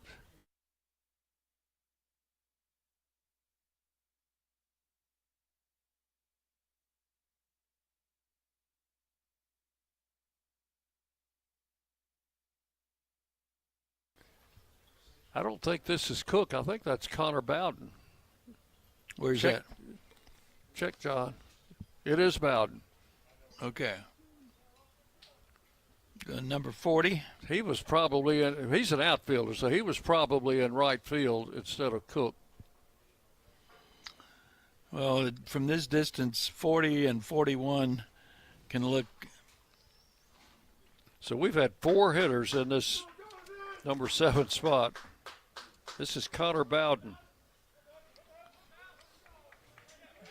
And now the tying runs are on base with 1 out. It's 8-6. Akers is at third. Dean O'Neill at second. And Connor Bowden. He's the go-ahead run. At the plate. The pitch. Takes a strike on the outside corner. 0-1. Connor has not had an official at bat this season. This is his 5th game. I think he has been used as a pinch runner. A left-handed hitter. Ground ball to the first baseman. 1 run was score on that, and he's out at first. 3-1. Coming in to score was Akers. That will make it 8-7, and the tying run is at third with 2 outs. O'Neill is now at third base. It'll be up to Benson to try and get this tying run in. 8-7. The runner at third, Dean O'Neill.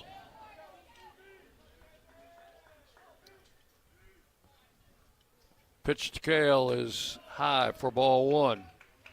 He walked in the 7th inning and scored and struck out in the 8th. Tying run at third, 2 outs in the 9th inning. And the pitch into the turf. Ball 2, go in and throw it away.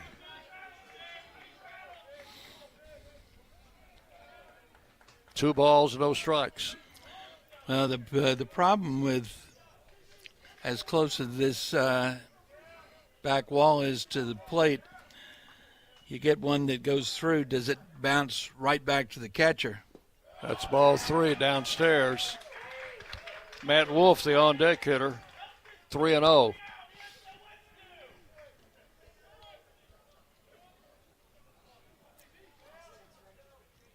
Connor Bowden got a run in force on a ground out.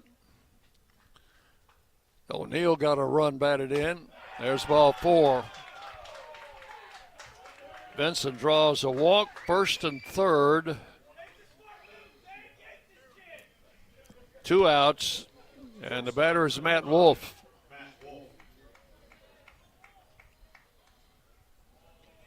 So the tying run is at third. The go-ahead run is at second. Is at first. And Matt Wolf is the batter.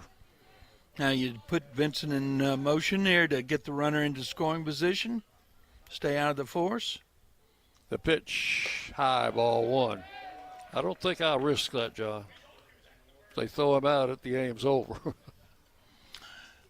Babe Ruth tried it once. I tried it once when I was coaching 11 and 12-year-olds and got my runner thrown out for the last out of the game. So I'm not much on that. Catcher is out. That's usually a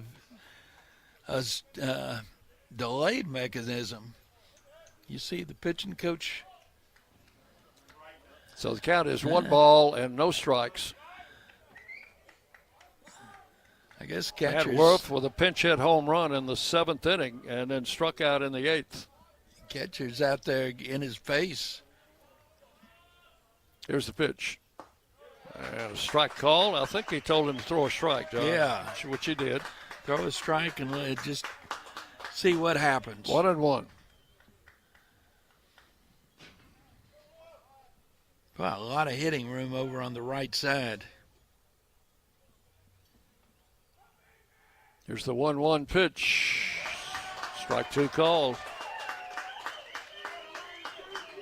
1-2. Wolf steps out of the box.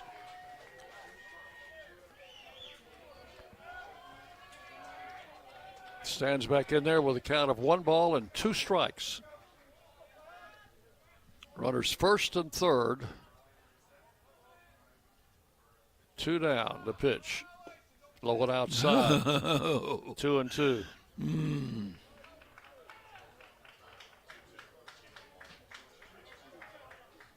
Umpire wants to make sure everybody knows the count is 2-2, which is what I've got and what's on the board. So. That's it.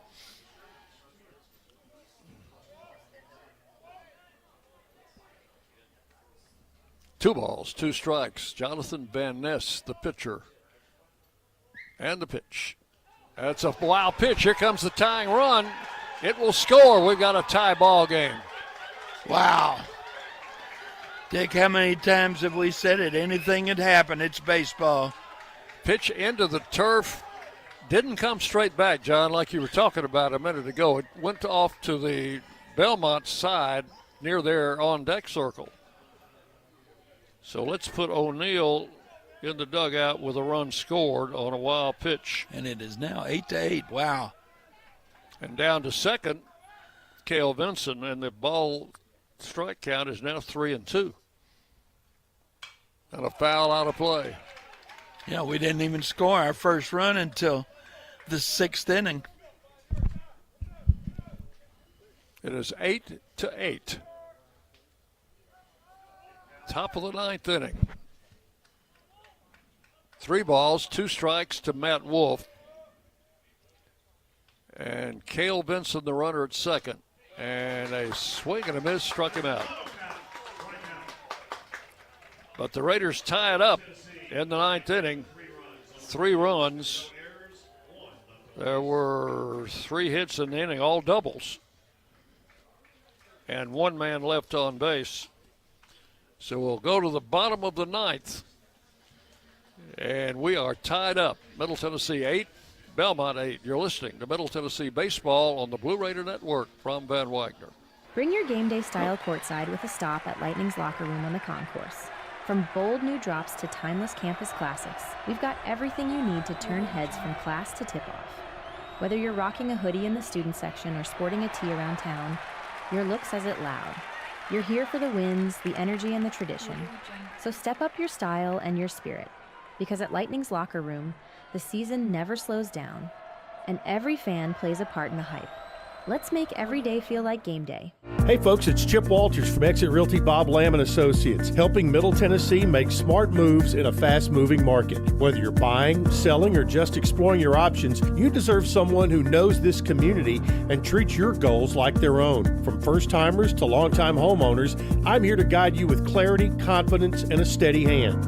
When you're ready to make the next move, start with someone you trust. Visit choosechip.net and let's make your 2026 move the right move. The Blue Raiders are on News Radio WGNS.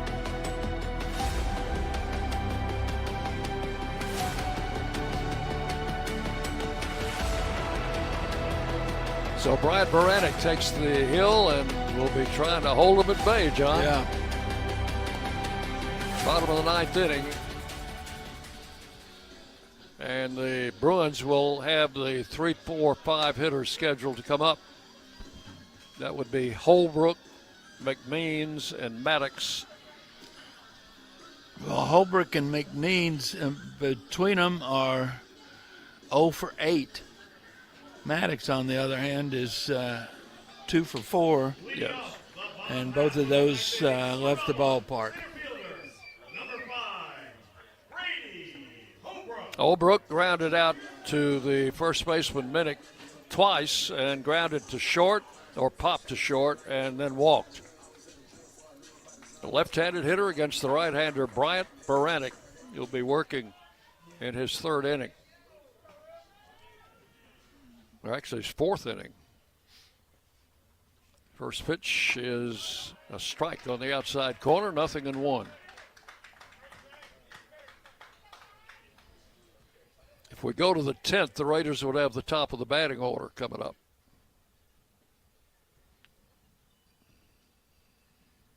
There's a swing, got a miss, strike two. That one had a little giddy up on it. It sure did. 2 strikes the count. Throw him another one like that. Yep. Low, 4-1. 1-2 to Brady Holbrook. Young man out of Cumming, Georgia. Strike three called, outside corner. Holbrook did not agree with the call. He had a word or two for the plate umpire. It's one out. They could sound to me like we got some Blue Raider fans in the stands. This is McMeans, the shortstop. He's 0 for 4. He's grounded out 3 times and struck out 1 time. Right-handed batter. Baranek's pitch, one hopper, backhanded by Wolf. Throw to first is in time. That's a good play over there by Minnick. And a good play on both ends. Matt Wolf backhanded it, got the throw over, and Minnick made a good pickup of a throw that was a little bit to the outside of the bag. Yes. Wow. Short to first, 6-3, 2 outs. Jake Maddox, 2 home runs in the game. He has popped out and grounded out his last 2 plate appearances. Takes a strike. Young man from Murfreesboro. Baranek's pitch, ground ball to second. Clapp gloves it over to first in time, and that's a 1-2-3 inning for Bryant Baranek and the Raiders in the 9th. No runs, no hits, and nobody left. Guess what, John? Extras. Free baseball. Absolutely. We'll go to the 10th inning, and this game all tied up at 8-8. You're listening to Middle Tennessee Baseball from Van Wagner.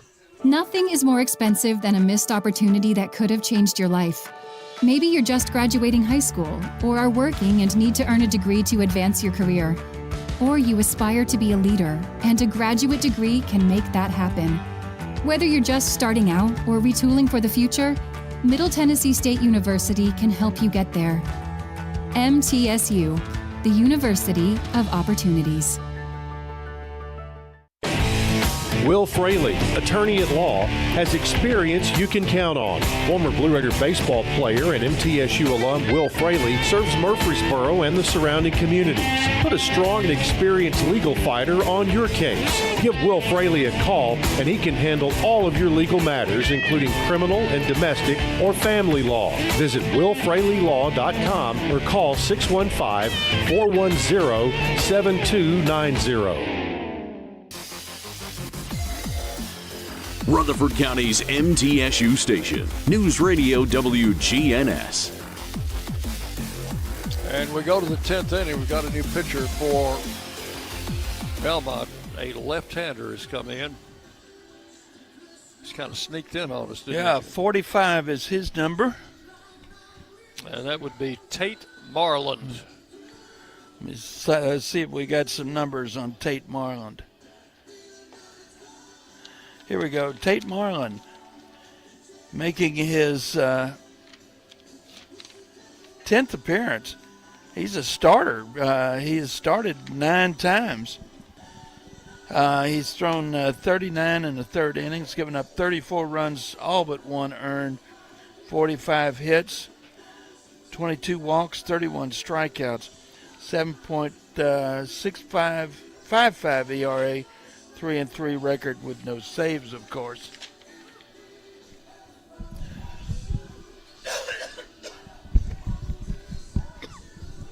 So Marlin will be pitching to the top of the batting order here in the 10th inning in an 8-8 game. The Raiders coming in this game after 3 straight losses on the road at Louisiana Tech. Belmont coming in after a win in the final game of their conference series on Sunday. So the Raiders trying to win on the road for only the second time this season. Owen Nowak will lead it off. He's had a hit, been on base 3 times tonight. And the first pitch to him is high for ball 1. I don't know how they can see, Dick. It is dark out there. Lights are on. And the pitch to the plate misses outside, ball 2, 2-0.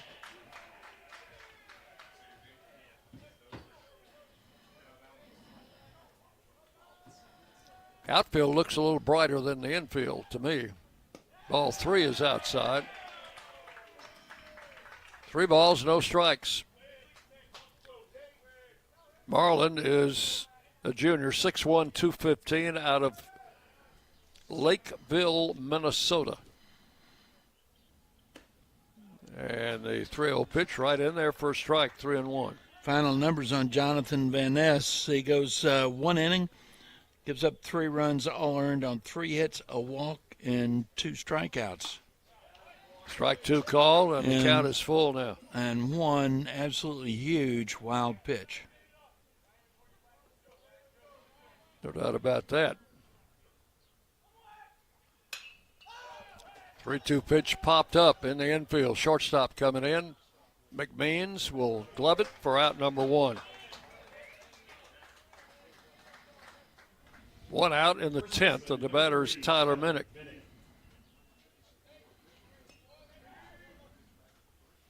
So both of these teams with conference series coming up,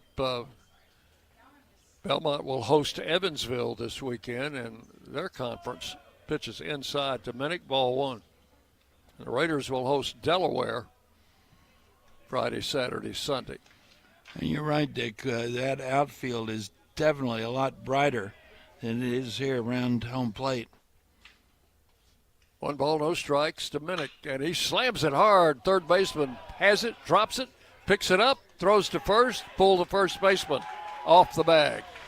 I think that'll be an error, if not on the bobble, on the throw. But Minnick is on at first in either case. The batter is Cooper Clapp.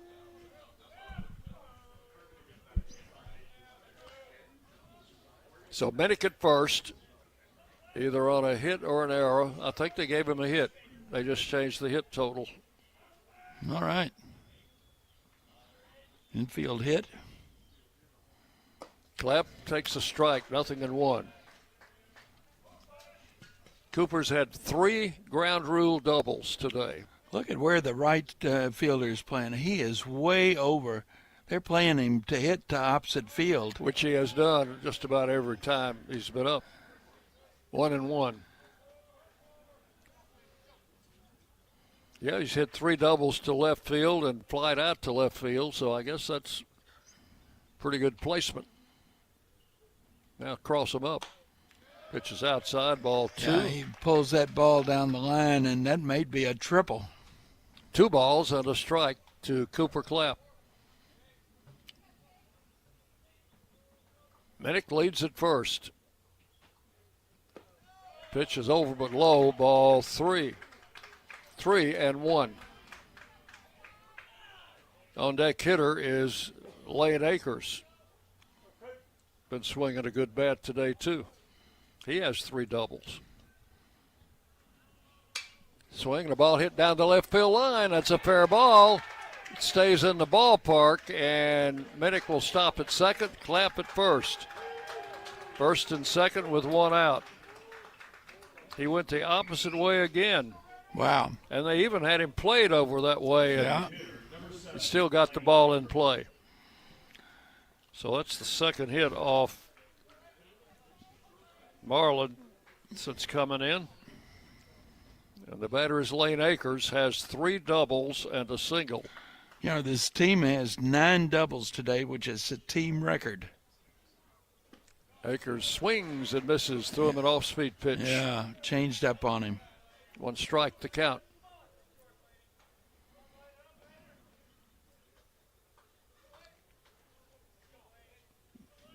Marlin comes set. The left-hander delivers outside for a ball, 1-1.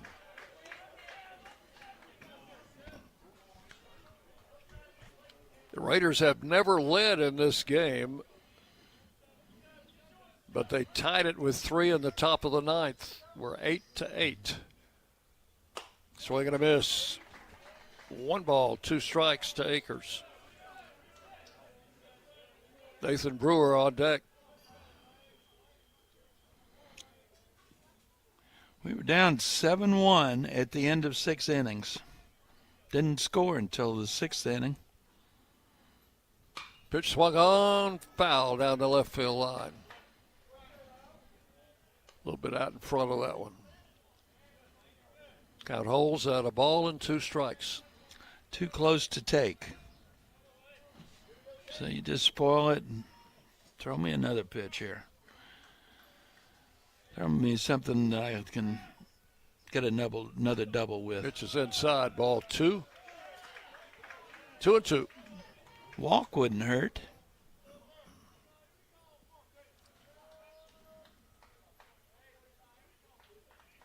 Runners at first and second, 1 out. Here's the pitch. And swung on it, missed, struck him out. That will be out number 2. And it's going to be up to Nathan Brewer. No, it's going to be up to a pinch hitter. Left fielder, number 8. It's just Grant Snyder. Your attention, please. Pinch hitting for Middle Tennessee. Number 1, Grant Snyder. Snyder in the top of the 10th, hitting for Brewer. And Nathan just had a tough day at the plate. Struck out 4 times and hit into a double play. Pitch to Grant, taken low for ball 1. Grant started the last 2 games of the Louisiana Tech series. Did not have a hit, but played an excellent shortstop in the field. Here's the pitch. High, ball 2. Dean O'Neill is next. Need to get Grant on base and give O'Neill a shot at it.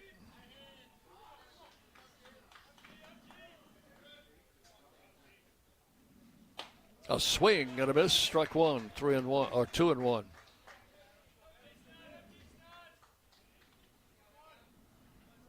Runner at second base, Tyler Minnick. At first, Cooper Clapp. Swinging a foul. That one caught the umpire, I think. That's all you need after a long day behind the plate. Looking at our what we've got available. Keaton with 2 balls, 2 strikes. With Grant Snyder pinch hitting here, Keaton Ray is our only available position player. You can bring extra players to non-conference games. That's why we've had that luxury today. The pitch. Low and inside, ball 3. So now the runners will be going 3-2 with 2 outs.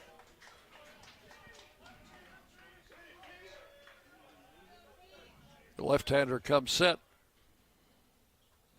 And the pitch. And struck him out swinging. High fastball.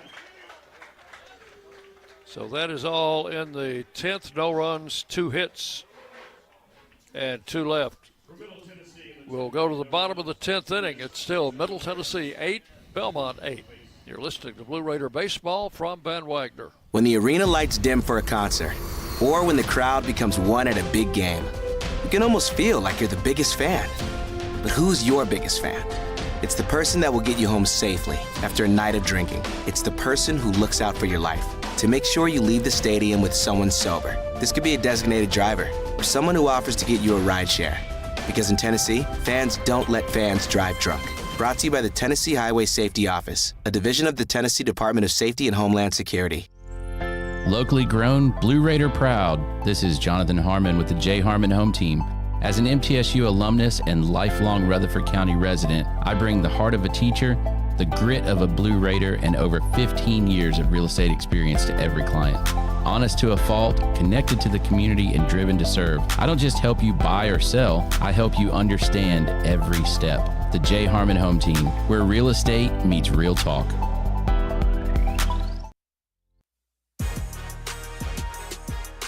The Blue Raiders play here. News Radio WGNS. Ryan Baranek out to pitch here in the 10th inning. Retired the side in order in the bottom of the 9th. Gone 3 1/3 innings, and in that 3 1/3, he's only given up one run or one hit, and that was the home run that was absolutely massive shot to left. Sprocket, Webb, and Langlotz scheduled to hit here in the 10th. Sprocket's had a home run and a double in 4 trips. The left-handed hitter, he is the catcher. Stands in against Bryant Baranek. First pitch is a strike called. 0-1. You're right, John. It is very dark around that home plate area.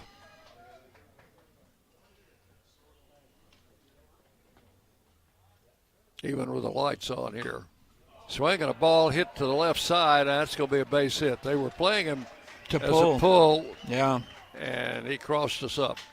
This guy, the ball never got out of the infield. He just hit it. I don't think he was trying to go that way necessarily. He just hit it off the tip end of the bat. And it kind of squirted out to the third base side. So that's a hit. And Sprocket, the runner at first. The batter is Nate Webb. Had a long home run. We're going to have a pitch runner. These numbers are hard to read in the daylight. Single digit, John. That's all I can tell you. It's number. That number on his front is very small. Yes. Your attention, please. Number 0. Pitch running at first base for Belmont. Number 0, Kyle Coleman. So it's Kyle Coleman running at first for Sprocket.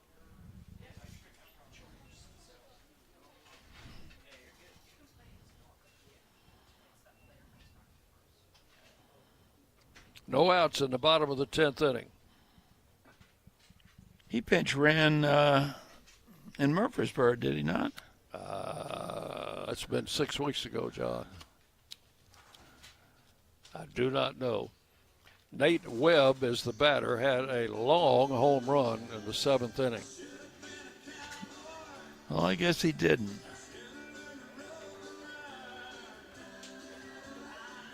They did use a pinch runner,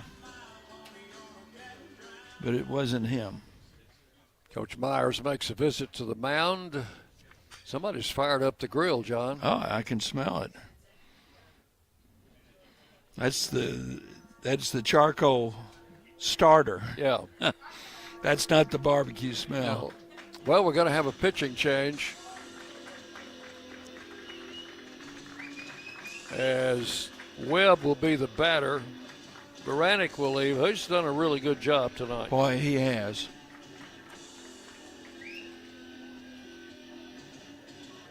So we will take a break, and when our new pitcher comes in, we'll tell you who he is. You're listening to Middle Tennessee Baseball from Ben Wagner. Las Casas Drugs is a proud sponsor of Blue Raider Athletics, located at 4702 Las Casas Pike, just minutes from Murfreesboro. Las Casas Drugs strives to provide all of your pharmaceutical needs in that hometown atmosphere you deserve. Family-owned and operated, Las Casas Drugs offers free delivery, immunizations, drive-through window, gift shop, merchandise, and medication management programs. Come by and see how we can make a difference. And go Blue Raiders! Bring your game day style courtside with a stop at Lightning's locker room on the concourse. From bold new drops to timeless campus classics, we've got everything you need to turn heads from class to tip-off. Whether you're rocking a hoodie in the student section or sporting a tee around town, your look says it loud. You're here for the wins, the energy, and the tradition. So step up your style and your spirit, because at Lightning's locker room, the season never slows down, and every fan plays a part in the hype. Let's make every day feel like game day. WGNS, the flagship station for Blue Raider sports. Gavin King will be the pitcher for the Raiders in the bottom of the 10th with a runner at first base and nobody out. He'll be making his 13th appearance, all but 2 of them in relief. Thrown 25 and 2/3 innings, given up 23 runs, 21 of them earned on 31 hits, 22 walks, 27 strikeouts. He's got a 7.36 ERA, a 1-2 record with 2 saves. King pitched on Saturday in Louisiana, went an inning and a third, gave up 5 hits, 4 runs, had 3 strikeouts, but threw 2 wild pitches in that inning and had kind of a rough outing. So we'll see if he can clean it up a little tonight. So Brannick goes 3 1/3, gives up 1 run on 2 hits, no walks, 4 strikeouts, but that runner at first base belongs to him. So Webb with a home run and a double in the game. He's a big, tall right-handed batter, and King is a little bit taller right-handed pitcher. The pitch is a ball outside.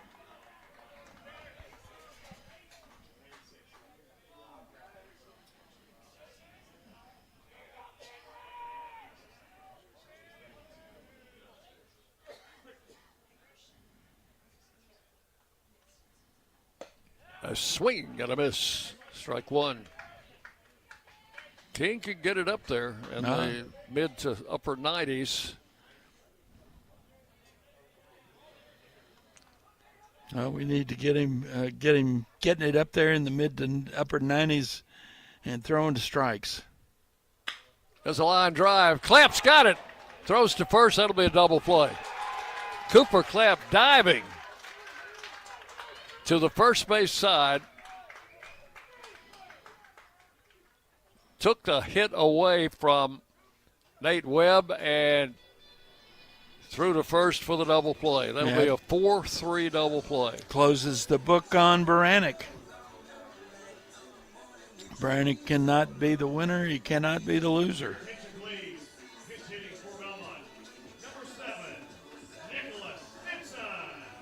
Got a pinch hitter here. Number 7, John. Yeah, Nicholas Stinson. In for Langlotz. So bases empty, 2 outs here in the 10th. Strike called, 0-1. Langlotz had been 0 for 2 with 2 walks.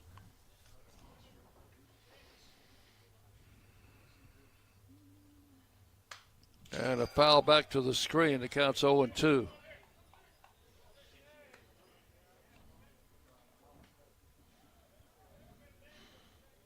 I played on softball on fields that were brighter than this. 2 strikes the count. King's pitch swung on and missed, struck him out, and that's going to be all in the 10th. A leadoff single, but a double play wipes that out. No runs, 1 hit, nobody left. And we have completed 10 full innings, and it's Middle Tennessee 8 and Belmont 8. You're listening to Blue Raider Baseball from Van Wagner. The Blue Raiders are winners in the classroom, on the field, and the courts. Richard Lewis here. I want you to win in real estate also. Buying, selling, auction here in Tennessee, or along the Gulf Coast, a second home, or investing. Give me a call to help start that winning process. 615-319-9981. Oh, I'm never too busy for your referrals. Richard Lewis, Exit Realty, Bob Lamb & Associates. At State Farm, when home and auto work as a team, you score and save money. I'm State Farm agent Andy Womack. Give me a call at 615-890-0850 and let's work together to win big by saving money on home and auto. With the service you get from State Farm, you might think our car insurance costs more. I'm State Farm agent Andy Womack. Give me a call at 615-890-0850 and let me show you with discounts up to 40%. You may find it even costs less. You're listening to MTSU Sports on WGNS. We go to the 11th inning, and the game tied at 8 runs apiece. For the Blue Raiders, it will be Dean O'Neill to lead off. O'Neill, Connor Bowden, and Cale Benson against the right-hander Tate Marlin for Belmont, being for his second inning. Raiders got a couple of hits off this guy in the 10th, but he amped up and struck out Akers and Grant Snyder, the final 2 outs in the inning. Here's O'Neill. Has 2 doubles today and 5 trips. Marlin is a left-hander. The pitch is outside for ball 1. 1 ball and no strikes to O'Neill. Couple of defensive changes for the Bruins. Yeah, they got a new catcher for one thing. There's a swing and a bat goes flying. The new catcher is Noah Burnham, and he is going to go into that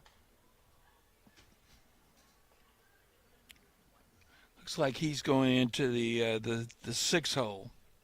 That's where Sprocket was batting. Right. And then Michael LaRue will go in to that 8 hole. Pitch low to O'Neill, ball 2. 2 balls, 1 strike. He'll be in center field. And Holbrook moves from center to right. Check swing, a ball just hit his bat, and it's 2-2 now. 2 balls, 2 strikes to O'Neill.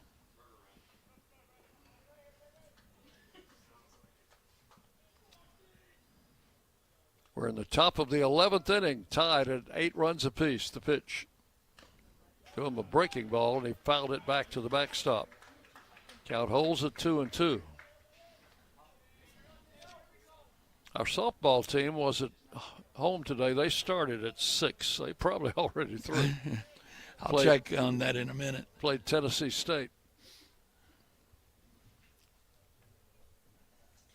2-2 the count, and the pitch is low. That hit him. That hit him? Yeah. So O'Neill, hit by the pitch, goes down to first. Raiders have been able to put some runners on here in the extra innings, haven't been able to push anything across. Softball is still going on, I'm informed. This is Connor Bowden. Drove in a run with a ground out when the Raiders rallied to tie it up in the top of the 9th.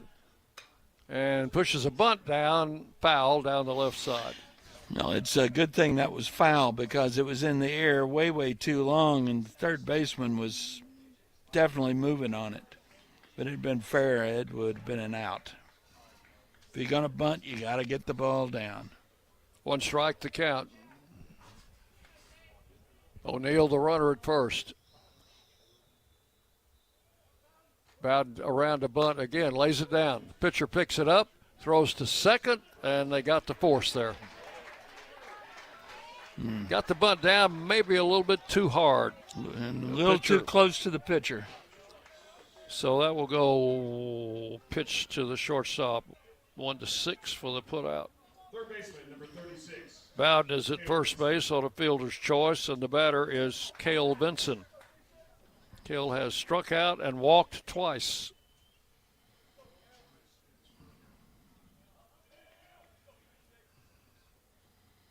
Throw to first, runner back.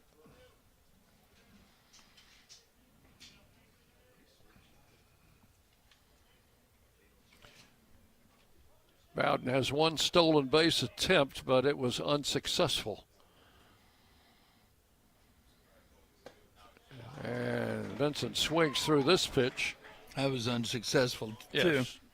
One strike.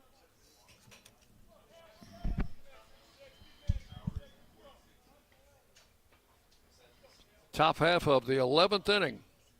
The pitch. Take it outside, 1-1. Raiders have a runner at first with one out.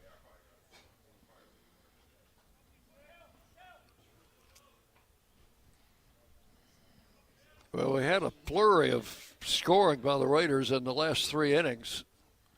There's a swing and a miss. The count will go to 1-2.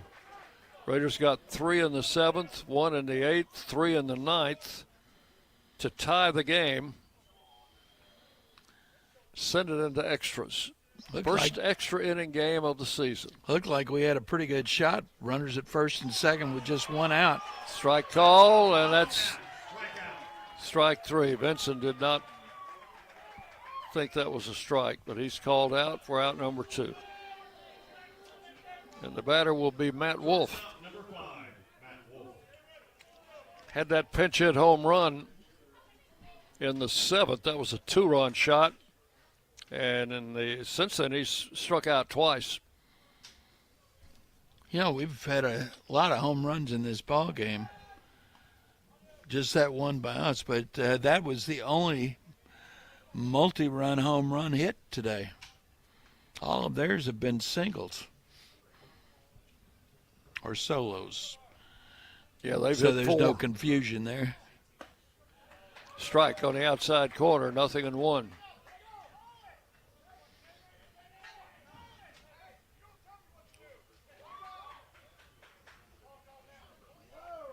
Eight to 8.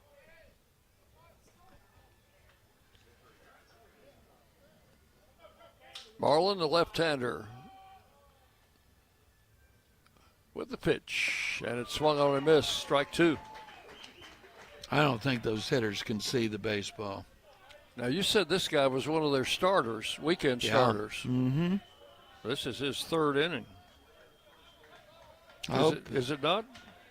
Or is it his 2nd inning? It's his 2nd inning. 2nd inning, okay. Throw to first. Runner back over there. That's Connor Bowden.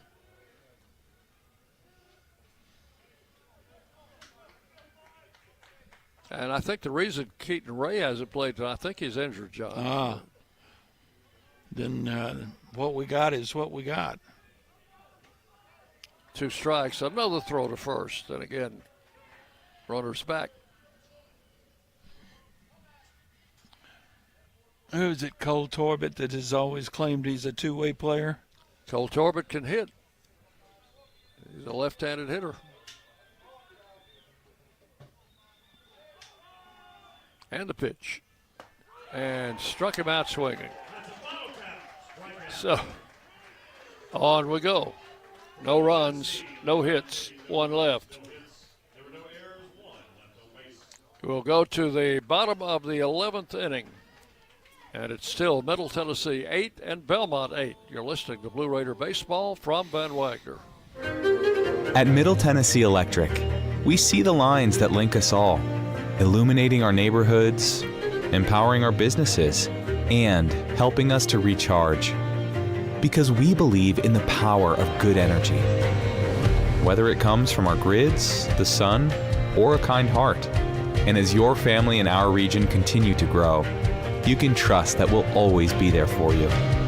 Middle Tennessee Electric, bringing good energy. Hey, Blue Raider fans, this is Brad Hopkins with Exit Realty Bob Lamb & Associates. Winning in real estate is a lot like football. Good coaching and recruiting a great team are the keys. I put together a team of lenders, inspectors, and home professionals to help you succeed. Let me coach you through this process and make sure you come out a winner. Whether you're looking to buy, sell, or invest, I am here to help you win. Visit BradHopkinsHomes.com or call 615-556-9239 to find out more. The Blue Raiders are on News Radio WGNS. Here we go to the bottom of the 11th inning in an 8-8 game. Now, Belmont has got a lot of players over there they haven't used, John. The Raiders have used just about everybody on the roster. It's going to be the number 9 hitter, Whitworth, to lead off here in the 11th inning. He has had a single, has struck out twice, and has flied out. Gavin King on the mound for the Raiders. Got out of the jam in the ninth thanks to a double play. Nicely turned by Cooper Clapp. First pitch fouled out of play, strike one.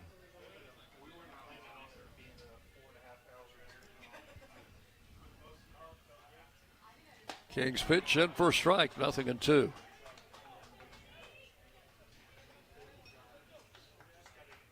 You didn't have any plans for tonight, did you?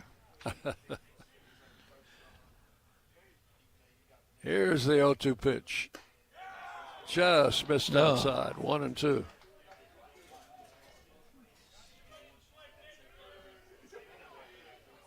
They've got lights in the dugout. At least they do on the Belmont side. Not on the third base side. Strike three called. Whitworth caught looking. That's out number 1 in the 11th. The batter will be Charlie Davis. Well, looking ahead to the 12th, if we can get there, we're to the top of the Raider order.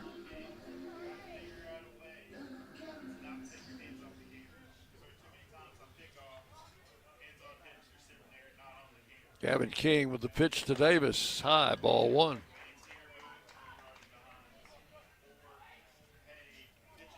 I've got room in this scorebook for 15 innings, but I've written all over my extra innings. Little notes. You need a eraser? No, I did it in pen, John. That was the cardinal rule that I broke. 2 balls, no strikes. The count to Davis. Well, I say let's get it done in 12.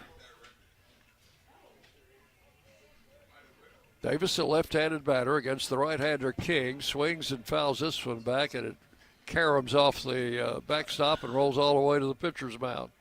They're going to throw that one off. So it's 2-1. 1 out in the 11th.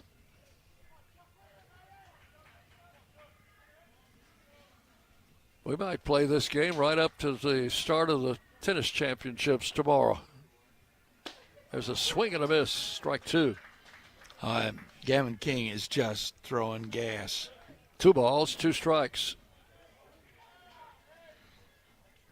Yeah, that might be the right idea. Struck him out swinging. Davis down on strikes for out number 2. Now you're looking at guys that are now into this is 6th plate appearance for Charlie Davis. Now 6th plate appearance for Godsey, yeah. He has a double.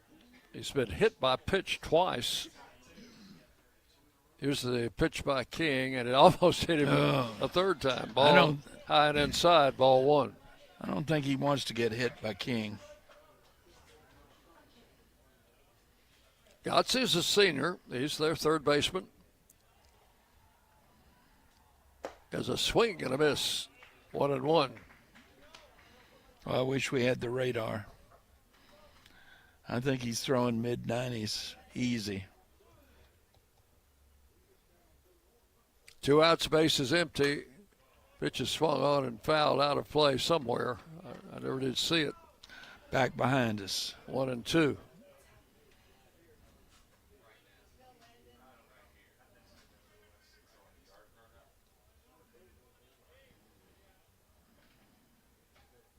Here's the 1-2 pitch. Boy, that was close. Just missed outside. 2-2.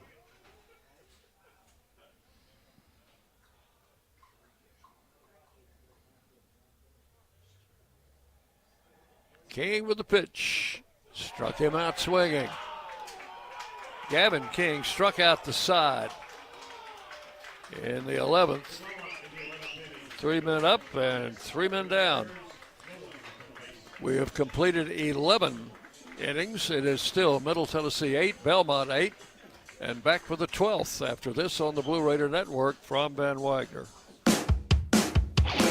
Las Casas Drugs is a proud sponsor of Blue Raider Athletics, located at 4702 Las Casas Pike, just minutes from Murfreesboro. Las Casas Drugs strives to provide all of your pharmaceutical needs in that hometown atmosphere you deserve. Family-owned and operated, Las Casas Drugs offers free delivery, immunizations, drive-through window, gift shop, merchandise, and medication management programs. Come by and see how we can make a difference. And go Blue Raiders! Bring your game day style courtside with a stop at Lightning's locker room on the concourse. From bold new drops to timeless campus classics, we've got everything you need to turn heads from class to tip-off. Whether you're rocking a hoodie in the student section or sporting a tee around town, your look says it loud. You're here for the wins, the energy, and the tradition. So step up your style and your spirit, because at Lightning's locker room, the season never slows down, and every fan plays a part in the hype. Let's make every day feel like game day. Rutherford County's MTSU station, News Radio WGNS.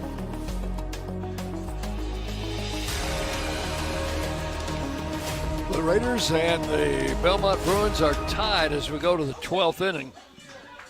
And for the Raiders, it'll be Owen Nowak, the top of the batting order, here in the 12th. I told you that Gavin King was throwing heat. That next to last pitch hit 99.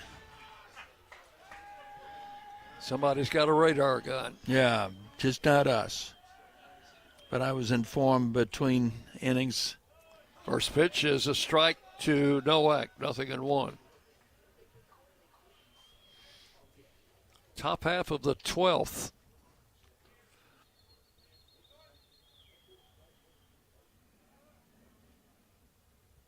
And a breaking ball caught corner. He tried to hold up. It's 0-2. Now, if that one hit 74, I would be surprised. No balls, 2 strikes to Nowak. He's had 1 hit tonight and has walked a couple of times. Pitch is outside for ball 1, 1-2. We need some base runners.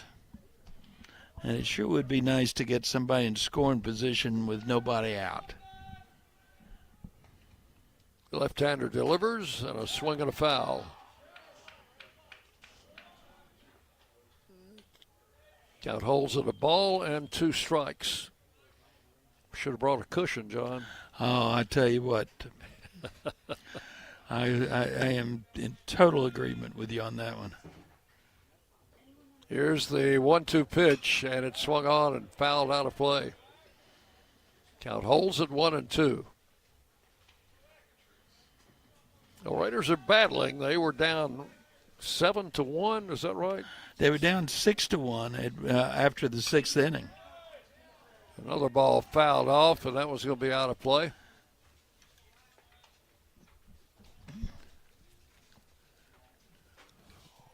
Yeah, after the 6th, they were down 3-5. After 6, they were down 7-1. Yep. That's right. A swing and a miss, and a rare strikeout for Owen Nowak. 1 out in the 12th. Batter is Tyler Minnick. Got an infield hit in the 10th. Raiders put a couple of men on in the 10th, but couldn't move them around. Yeah, There's a ground ball headed for center field. It's a base hit. So the Raiders have a base runner. Minnick singles to center. Yeah, I mentioned that their hitters are now in getting their 6th plate appearance. Ours are getting their 7th. So 1 out, Minnick at first. That's his second hit, both coming in extra innings. The batter is Cooper Clapp. He's had quite a day. 3 doubles and a single. Swings and fouls it back into the catcher's mitt. Strike 1.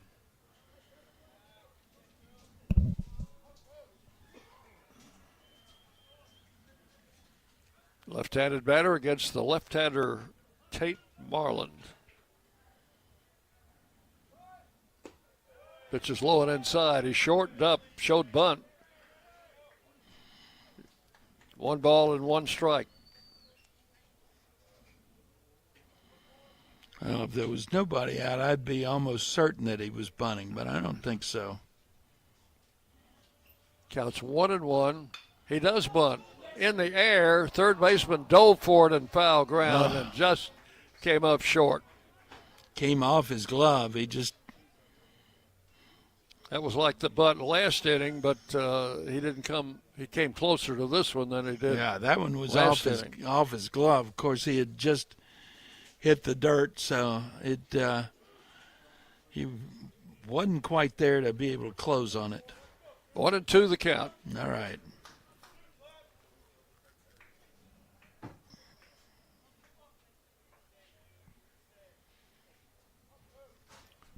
And the pitch to the plate. That's a ball, but had to hold my breath on that one. 2-2.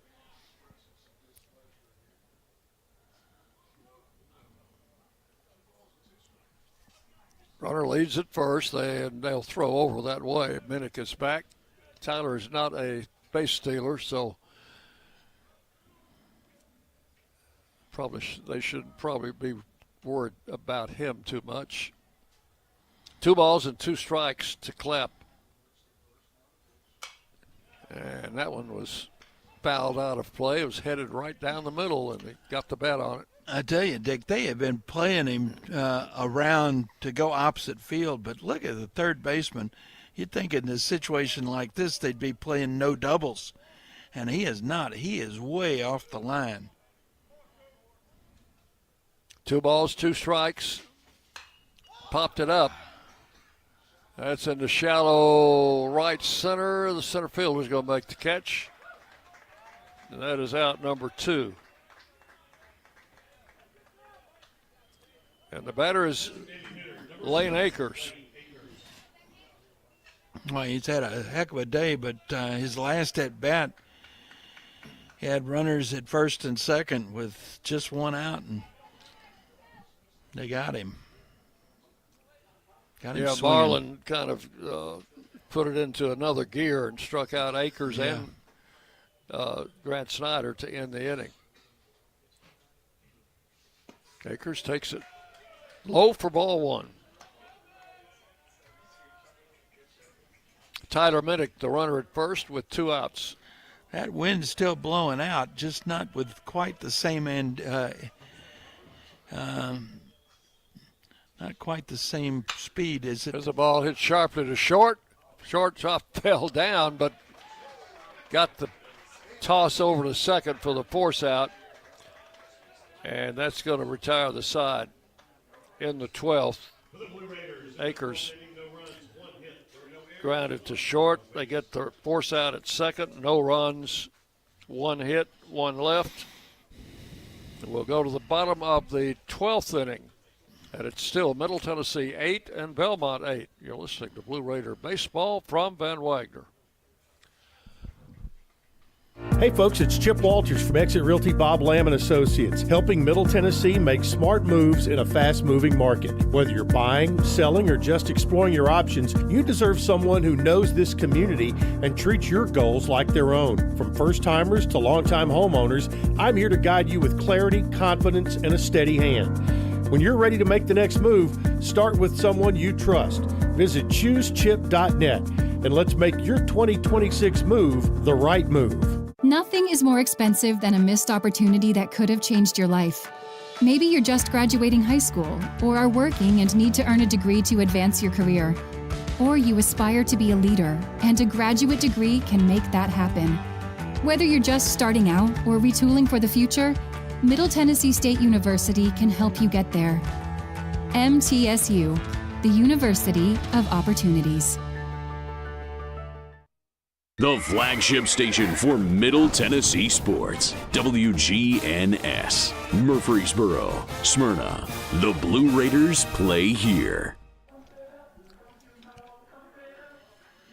Bottom half of the 12th inning as the Raiders and the Bruins still locked up at 8 apiece. They will have the 3, 4, 5 hitters. That'll be Holbrook, McMeans, and Jake Maddox to face right-hander Gavin King. Yeah, we were within, a strike of losing this ball game back in the 9th inning. A wild pitch scored the tying run, and then that last pitch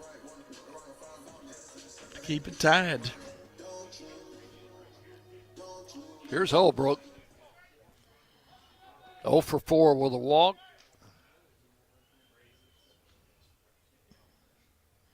And King's pitch to him is hit in the air. Fouled back over. Foul. 1 strike. To our left.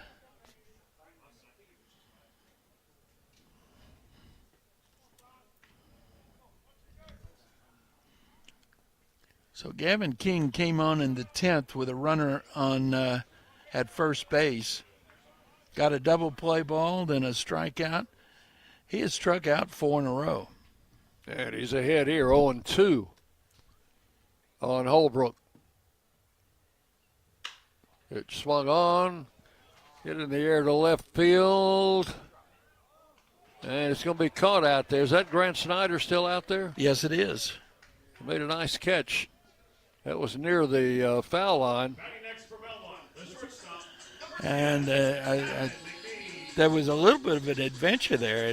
I think he overran it a little bit, had to retreat, and I think the wind was still just strong enough to play some tricks with it. Well, he's an infielder, and but the wind velocity is but he's way, a ball way down. player. Yeah. So 1 out. Here's McMeans. That's a strike call, 0-1. McMeans leaning away from a breaking ball that broke in on the plate. He is 0 for 5 today. Right-handed batter against the right-hander Gavin King. Pitches outside, 1-1.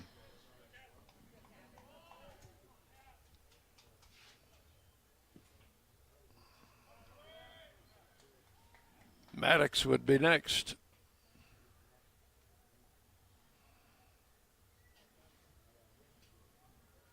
And the right-hander's pitch caught the inside corner, strike 2. 1 ball and 2 strikes.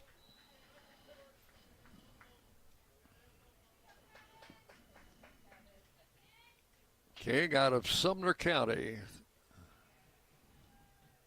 The pitch.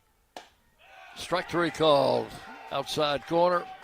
Caught him looking for out number 2. It's his 5th strikeout since coming in. I tell you what, Dick, no matter what happens from this point on, I still got to say this is probably the best we've seen Gavin King throw this season. Here's Jake Maddox. Solo homer in the 2nd, solo homer in the 4th, and then after that a pop out and 2 ground outs. Pitch is a strike call, 0-1 to Maddox. So he threw him a changeup on for the first pitch. How about that? Swing and a miss, and it's 0-2.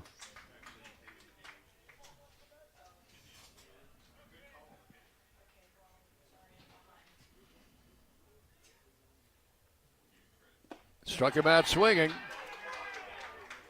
They tossed to first as the ball had come out of McNeil's mitt, so That is all in the 12th. 3 up, 3 down, a fly ball to left, and 2 strikeouts. That's 6 strikeouts now for King in 3 innings. And we will go to the 13th inning. It is still Middle Tennessee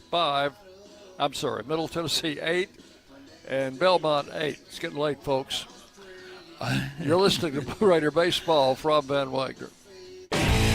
Will Fraley, attorney at law, has experience you can count on. Former Blue Raider baseball player and MTSU alum Will Fraley serves Murfreesboro and the surrounding communities. Put a strong and experienced legal fighter on your case. Give Will Fraley a call and he can handle all of your legal matters, including criminal and domestic or family law. Visit willfraleylaw.com or call 615-410-7290. When the arena lights dim for a concert, or when the crowd becomes one at a big game, you can almost feel like you're the biggest fan. But who's your biggest fan? It's the person that will get you home safely after a night of drinking. It's the person who looks out for your life to make sure you leave the stadium with someone sober. This could be a designated driver or someone who offers to get you a ride share. Because in Tennessee, fans don't let fans drive drunk. Brought to you by the Tennessee Highway Safety Office, a division of the Tennessee Department of Safety and Homeland Security. The Blue Raiders play here. News Radio WGNS. And we go to the 13th inning for the Raiders. It will be Grant Snyder to lead off, followed by Dean O'Neill and Connor Bowden against left-hander Tate Marland, who will be starting his 4th inning. He's given up no runs on 3 hits, 3 strikeouts. First pitch to Snyder is a ball outside. Well, this 5-hole has not been very productive between Nathan Brewer and Snyder. They're 0 for 6. Strike called, 1-1.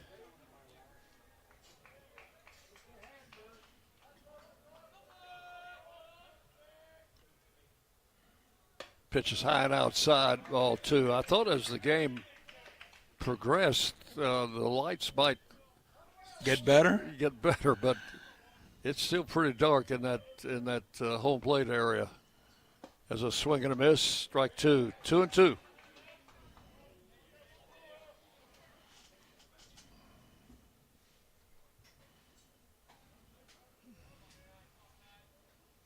And the left-hander delivers, low and inside. So Snyder's worked the count full, 3 balls, 2 strikes.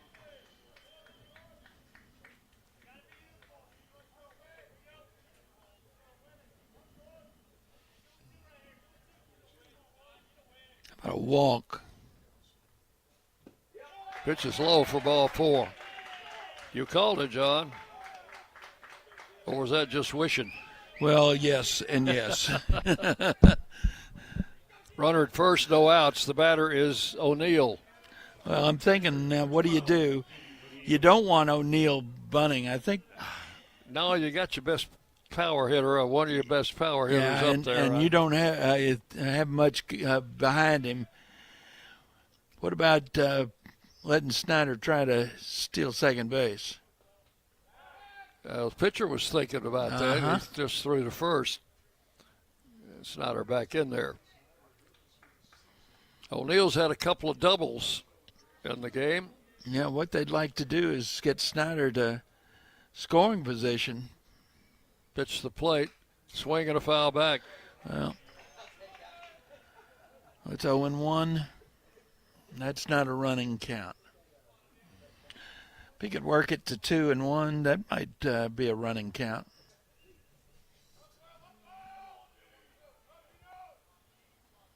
Count is 1 strike to Dean O'Neill. And a pitch. Swing and a foul. That back over by the Belmont dugout.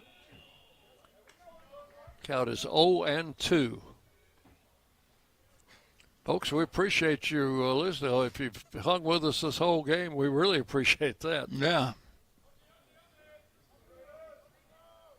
Here's the 0-2 pitch coming up. Marlin goes into the stretch and this time throws to first. Well, he could throw over to first and throw it down the right field line. Now, that would work. Mm-hmm.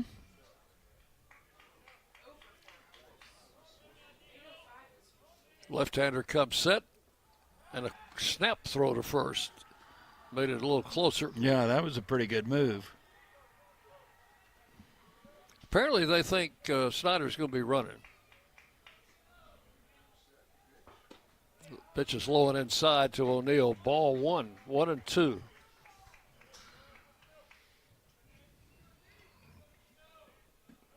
Connor Bowden is the on-deck hitter.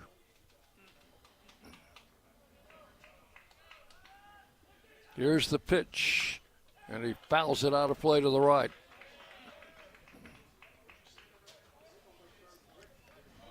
New Supply baseballs to the plate umpire.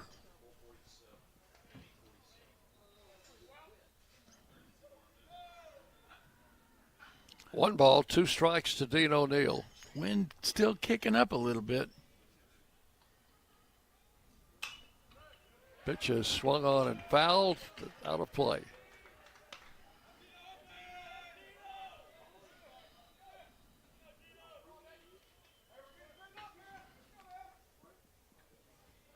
We're in the top of the 13th inning, and this game is tied at 8 apiece. Throw to first. Snyder dives back in there, head first. He does not need to get picked off, does he? No, but I don't know if they've got running on their mind or not. The 1-2 pitch swung on. There's a ball hit deep to center field. That one may get out of here. Go ball. That one's gone over the center field wall. Wow. And Dean O'Neill has crushed one to center field. Boy, that is about as far to center field as you can hit it. Cleared the wall, a foot to the left side of the 400-foot sign. And that scores Grant Snyder ahead of him, which will make it a 10-8 game.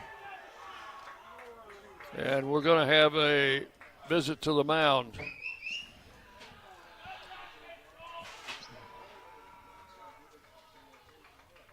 So that it's number 10 for him. Will be his 10th home run, which leads the team. Couple more RBI. Grant Snyder, who had walked, scores ahead of him, and we'll have a pitching change. We'll take a break, tell you about the new pitcher when we come back on the Blue Raider Network from Van Wagner. Locally grown, Blue Raider proud. This is Jonathan Harmon with the J. Harmon Home Team. As an MTSU alumnus and lifelong Rutherford County resident, I bring the heart of a teacher, the grit of a Blue Raider, and over 15 years of real estate experience to every client. Honest to a fault, connected to the community, and driven to serve. I don't just help you buy or sell, I help you understand every step. The J. Harmon Home Team, where real estate meets real talk. Las Casas Drugs is a proud sponsor of Blue Raider Athletics, located at 4702 Las Casas Pike, just minutes from Murfreesboro. Las Casas Drugs strives to provide all of your pharmaceutical needs in that hometown atmosphere you deserve. Family-owned and operated, Las Casas Drugs offers free delivery, immunizations, drive-through window, gift shop, merchandise, and medication management programs. Come by and see how we can make a difference. And go Blue Raiders! WGNS, the flagship station for Blue Raider sports. So no outs here in the 13th inning. A leadoff walk to Grant Snyder, a 2-run home run for Dean O'Neill, and the Raiders lead for the first time in this game. Isn't that amazing? Score of 10-8. The new pitcher is going to be Aubrey Moratakis, who is a right-hander. He is a little guy, 5'10", 180, out of Roswell, Georgia. Transfer from Berry College, and he will pitch first to Connor Bowden. Well, he is making his 12th appearance. All but one of them have been in relief. He has thrown 9 in the third inning. He's given up 18 runs, 15 earned on 25 hits, 9 walks, 9 strikeouts. Opponent's hitting .477. He's got a 15.43 ERA with no decisions and no saves. Bowden takes ball 1 high. He started it against us in Murfreesboro. That's that one start. Gave up 3 straight home runs and a single. Did not retire batter, and they took him out. Ball 2 is inside. 2 balls, no strikes to Connor Bowden. Pitch is high, ball 3. 3-0.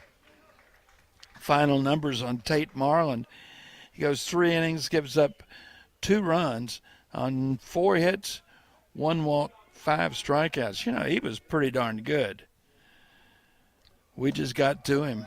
Strike called, and it's 3-1. So this will be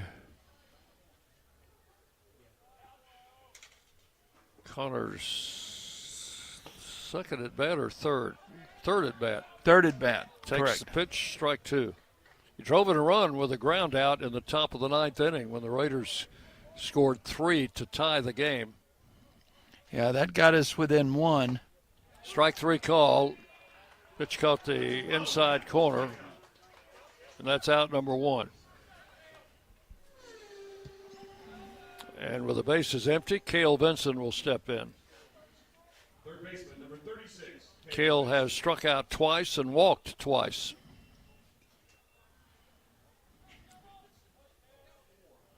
Senior from Oakland High in Murfreesboro. Takes a cut at this first pitch and fouls it off, strike 1.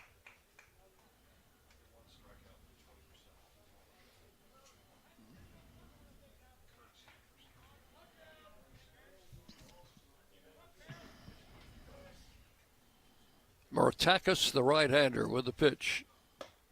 Check swing. He did not go as they appeal, and it's 1 ball and 1 strike. Matt Wolf waiting to hit next.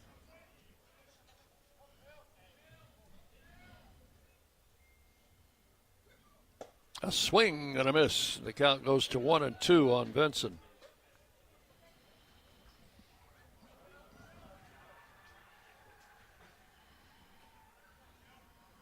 Right-hander will pitch out of the set position. Strike 3 called.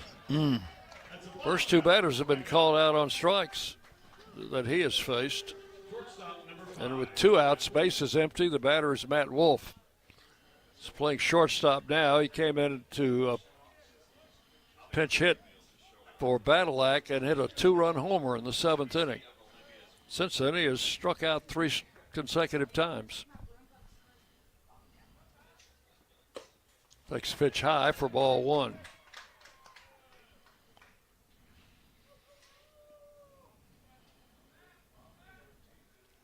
Raiders have hit 2 2-run homers today. The Bruins have hit 4 solo homers. Check swing, and ball 2 is high, 2-0.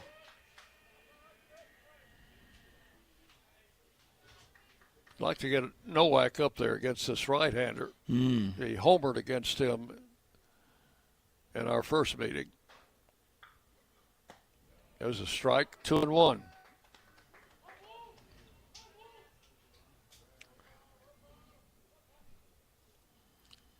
So you think they'll bring King out for the well, I hope 13th? so. Yeah, he's pitched very well.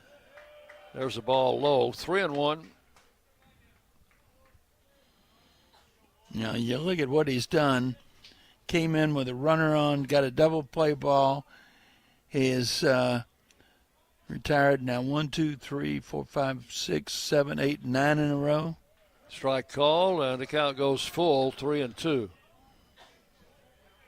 to Matt Wolf.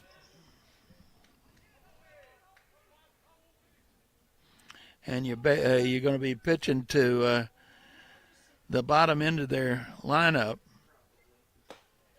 There's ball 4. The Raiders have a base runner with 2 outs. The batter will be Owen Nowak, who today has had 1 hit. He's walked a couple of times.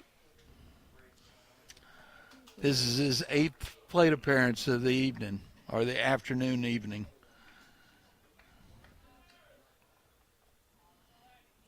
Yeah, this was supposed to be a day game, wasn't it? Yeah. Nowak takes a strike, 0-1. Runner at first base, Matt Wolf. Matt can run a little bit, so if we get one somewhere in the outfield, he can scamper. Throw to first, he's back. Well, he had a really nice secondary lead. He had a long way to scamper back.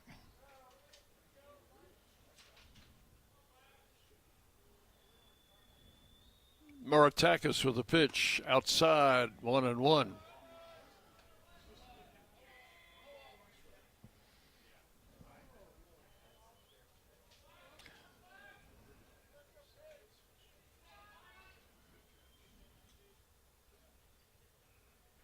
Here's the right-hander delivering and a hot smash to the second baseman. He's up with it.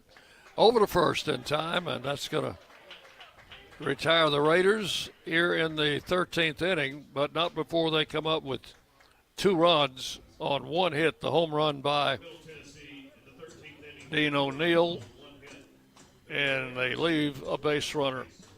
So we'll go to the bottom half of the 13th inning. It's Middle Tennessee 10 and Belmont 8. You're listening to Middle Tennessee Baseball from Van Wagner. Bring your game day style courtside with a stop at Lightning's locker room on the concourse. From bold new drops to timeless campus classics, we've got everything you need to turn heads from class to tip-off. Whether you're rocking a hoodie in the student section or sporting a tee around town, your look says it loud. You're here for the wins, the energy, and the tradition. So step up your style and your spirit, because at Lightning's locker room, the season never slows down, and every fan plays a part in the hype. Let's make every day feel like game day. The Blue Raiders are winners in the classroom, on the field, and the courts. Richard Lewis here. I want you to win in real estate also. Buying, selling, auction here in Tennessee, or along the Gulf Coast, a second home, or investing. Give me a call to help start that winning process.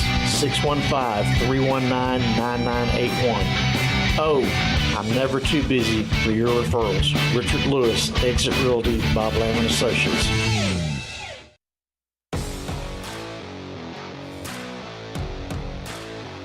You're listening to MTSU Sports on WGNS.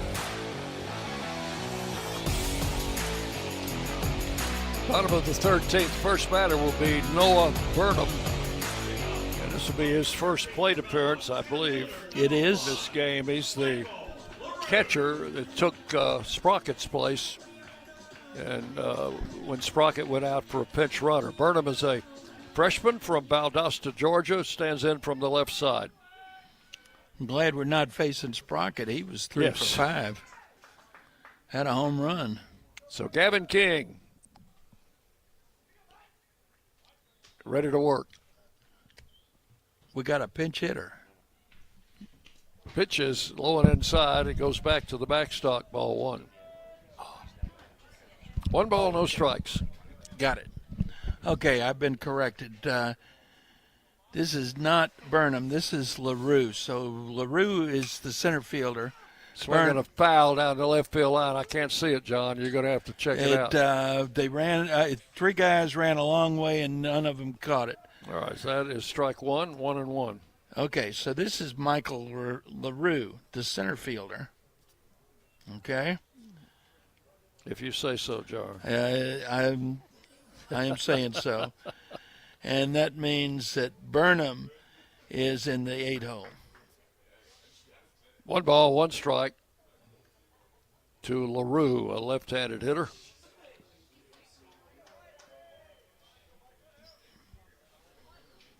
And King's pitch on the way, and it's low and into the turf, ball 2. 2-1.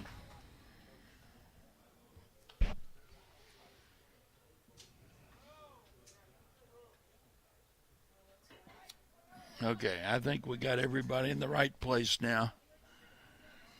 The right place for this guy is in the dugout, right? Correct. 2-1 pitch, fouled away, strike two. So the ending lineups in this game were going to look much different than the starting lineups did. Ah, yes. 2 balls, 2 strikes.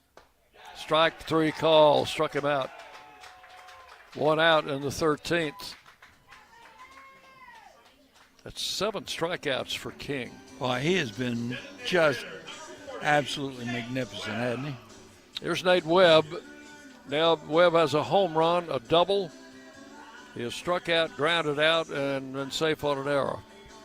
So 2 hits for him tonight, both extra bases. Time call. The pitch clock. Umpire wanted to rewind the pitch clock, and now it's back to 20. Okay. We must go by protocol. King's pitch, swing and a miss, strike 1.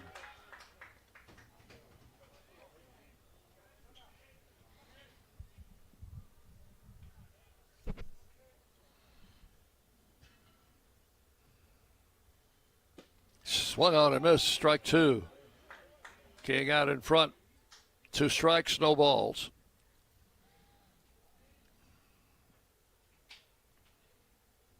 Webb, right-handed hitter, stands back in. Strike 3 call, caught the inside corner. And that's the second out. Now, is this Burnham? Now,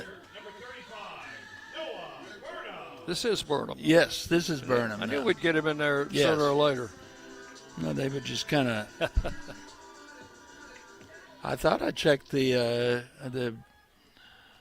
machine, and he's a right-handed batter. First pitch, King threw it all the way to the backstop. Hit the ball. Ball 1. Yeah. Freshmen, do not dig in on me. Pitch is swung on, fouled out of play to the right, 1-1.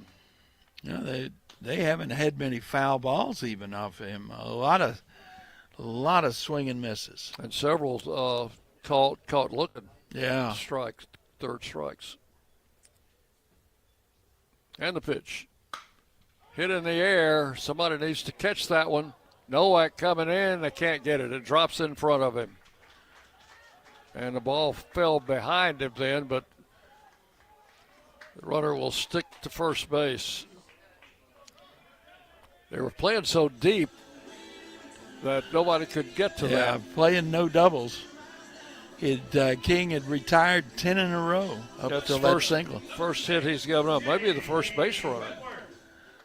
The it batter is Whitworth, who will represent the tying run. They're not going to hold the runner. That runner at first doesn't mean anything. And King's pitch is in there for a strike, 0-1.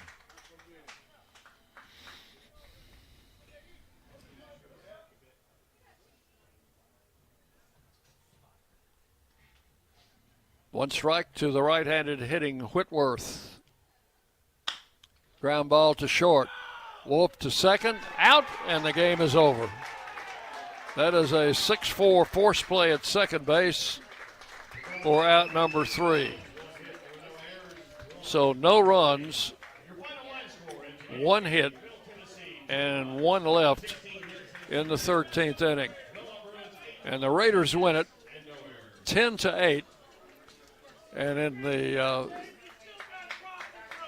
this was a marathon that we weren't expecting when we came in here. Oh, you mean a 4-hour and 28-minute ball game? Yeah. So the Raiders and the Bruins split the season series. Belmont wins 8-7 in Murfreesboro earlier, and the Raiders win 10-8 in Nashville tonight and pick up only their second road win of the season. So that's a good way to start this week's action with conference games coming up this weekend. We'll take a break, and we will come back with our final recap of the ball game. Post-game show next on the Blue Raider Network from Van Wagner. At State Farm, when home and auto work as a team, you score and save money. I'm State Farm agent Andy Wama. Give me a call at 615-890-0850, and let's work together to win big by saving money on home and auto. With the service you get from State Farm, you might think our car insurance costs more. I'm State Farm agent Andy Wama. Give me a call at 615-890-0850, and let me show you with discounts up to 40%. You may find it even costs less. At Middle Tennessee Electric, we see the lines that link us all, illuminating our neighborhoods, empowering our businesses, and helping us to recharge. Because we believe in the power of good energy. Whether it comes from our grids, the sun, or a kind heart. And as your family and our region continue to grow, you can trust that we'll always be there for you. Middle Tennessee Electric, bringing good energy. Hey Blue Raider fans, this is Brad Hopkins with Exit Realty Bob Lamb & Associates. Winning in real estate is a lot like football. Good coaching and recruiting a great team are the keys. I put together a team of lenders, inspectors, and home professionals to help you succeed. Let me coach you through this process and make sure you come out a winner. Whether you're looking to buy, sell, or invest, I am here to help you win. Visit BradHopkinsHomes.com or call 615-556-9239 to find out more. Las Casas Drugs is a proud sponsor of Blue Raider Athletics, located at 4702 Las Casas Pike, just minutes from Murfreesboro. Las Casas Drugs strives to provide all of your pharmaceutical needs in that hometown atmosphere you deserve. Family-owned and operated, Las Casas Drugs offers free delivery, immunizations, drive-through window, gift shop, merchandise, and medication management programs. Come by and see how we can make a difference. And go Blue Raiders. WGNS, the flagship station for Blue Raider sports. Today's game is in the books, and it's time to recap today's action in the Blue Raider postgame show. Today's broadcast on the Blue Raider Network has been brought to you in part by Will Freely, attorney at law, State Farm Insurance, and agent Andy Womack, Middle Tennessee Electric, Exit Realty, Bob Lamb & Associates, and agents Brad Hopkins, Richard Lewis, Jonathan Harmon, and Chip Walters. And by Las Casas Drugs. Let's head back to the ballpark for today's Blue Raider postgame show. And welcome back in. We're at Rose Park in Nashville after a 4-hour, what'd you say, 4 hours and 28 minutes. That's what I got it The at. Raiders win it by a score of 10-8. And we will await the final official stat sheet to give you the totals. That should be coming up shortly. But for the Raiders, it was a really good come-from-behind win. Belmont scored 2 runs in the second inning to go up 2-0. 1 in the third put them ahead 3-0. 2 in the fourth put them ahead 5-0. The Raiders got a run in the sixth, which made it 5-1. And then Belmont got 2 in the bottom of the sixth, which made it 7-1. The Raiders came back in the seventh with 3 to make it 7-4, but Belmont added 1 in the seventh to make it 8-4. And going into the eighth inning, that's the way the score stood. The Raiders picked up a run in the eighth inning to cut the lead to 8-5. And then came back and scored 3 in the top of the ninth inning to tie this game at 8-8. And then we went scoreless in the 10th, 11th, and 12th. And the Raiders on a Dean O'Neill 2-run homer in the top of the 13th put 2 on the board and win the game by a score of 10-8. Now, if we had a star of the game, would it be Dean O'Neill or would it be Gavin King? Oh, gosh. I think you got to give it co-stars of the game. We might still be playing if it weren't for Dean O'Neill. But Gavin King was just, he was so lights out. He came in the bottom of the 10th inning with a runner at first, nobody out, and immediately got a double play, courtesy of great play by Cooper Clapp.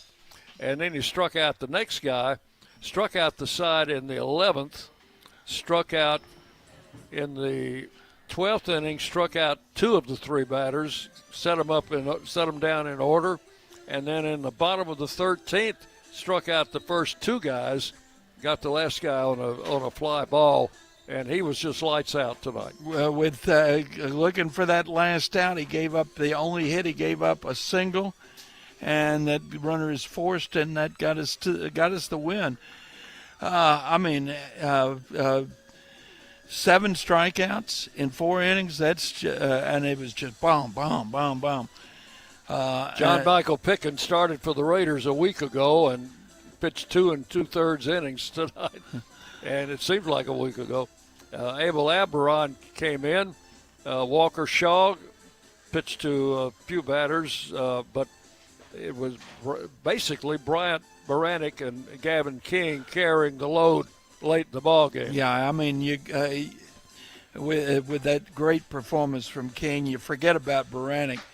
But Baranek came in, limited the damage, kept it from getting away any further away, gave us the opportunity to get back in the ball game, which we did. So you got to give kudos to Baranek as well. Great job from Baranek, great job for Gavin King. And then Dan O'Neill, the clutch home run in the top of the 13th to put us ahead. Only time we led all night. Yes, Baranek and King combined pitched 7 innings, allowed 1 run on 3 hits, struck out 11, and did not walk a man. I tell you, that is, wow. That is just, what more can you say? That was great. And you got 3 stars of the game. So, home runs for the Raiders tonight. Matt Wolf, a pinch hit 2-run homer in the 7th inning when the Raiders were trying to come back. And then in the top of the 13th, Dean O'Neill, a 2-run homer. And as you mentioned during the game, John, the Raiders set a record, all-time record for the number of doubles. Yeah, 9 doubles for the Raiders tonight. Yep. Team record. So, and we were talking about Dan O'Neill. Don't forget, he was the runner on third base that scored on the wild pitch to tie the ball game in the 9th. Correct. So we haven't gotten the final totals yet. I can make up some final totals for the Raiders. Can you add that 13 innings? They got 10 runs on 3, 5, 7, 9, 12, 14, 15, 16 hits. That's what I have. Yeah. And they committed 2 errors. Belmont did not commit an error. They had 8 runs on 2, 3, 5, 7, 8, 9, 10 hits. Yeah. So the Raiders out-hit them, outscored them, and win the ball game. For Middle Tennessee, the record is now 18 wins, 19 losses, and they broke a 3-game losing streak with this win tonight. Belmont, which had won its last game, is now 13-24. Well, and several important milestones tonight. One of them is we found out we really can win on the road. We can win a close ball game on the road. So even if it takes 4 hours and 28 minutes. So let's go to wrap it up from Rose Park in Nashville. John Callow has been my broadcast partner here. Jonas is our producer back at the station. I know he's Jonas Harmon. Good work. Got a big night planned for tonight after the ball game. He's been on us for about the last 3 hours to get this over. Raiders win it by a score of 10-8 in 13 innings. And this is Nick Fulmer. Thank you for joining us. Wishing you a very pleasant good evening from the ballpark. Thanks for listening to today's Middle Tennessee State University baseball game. Today's game has been produced by Van Wagner College through the facilities of WGNS Radio. The content of today's game is owned by Van Wagner College and the Blue Raider Network and may not be reproduced without expressed written permission of Middle Tennessee.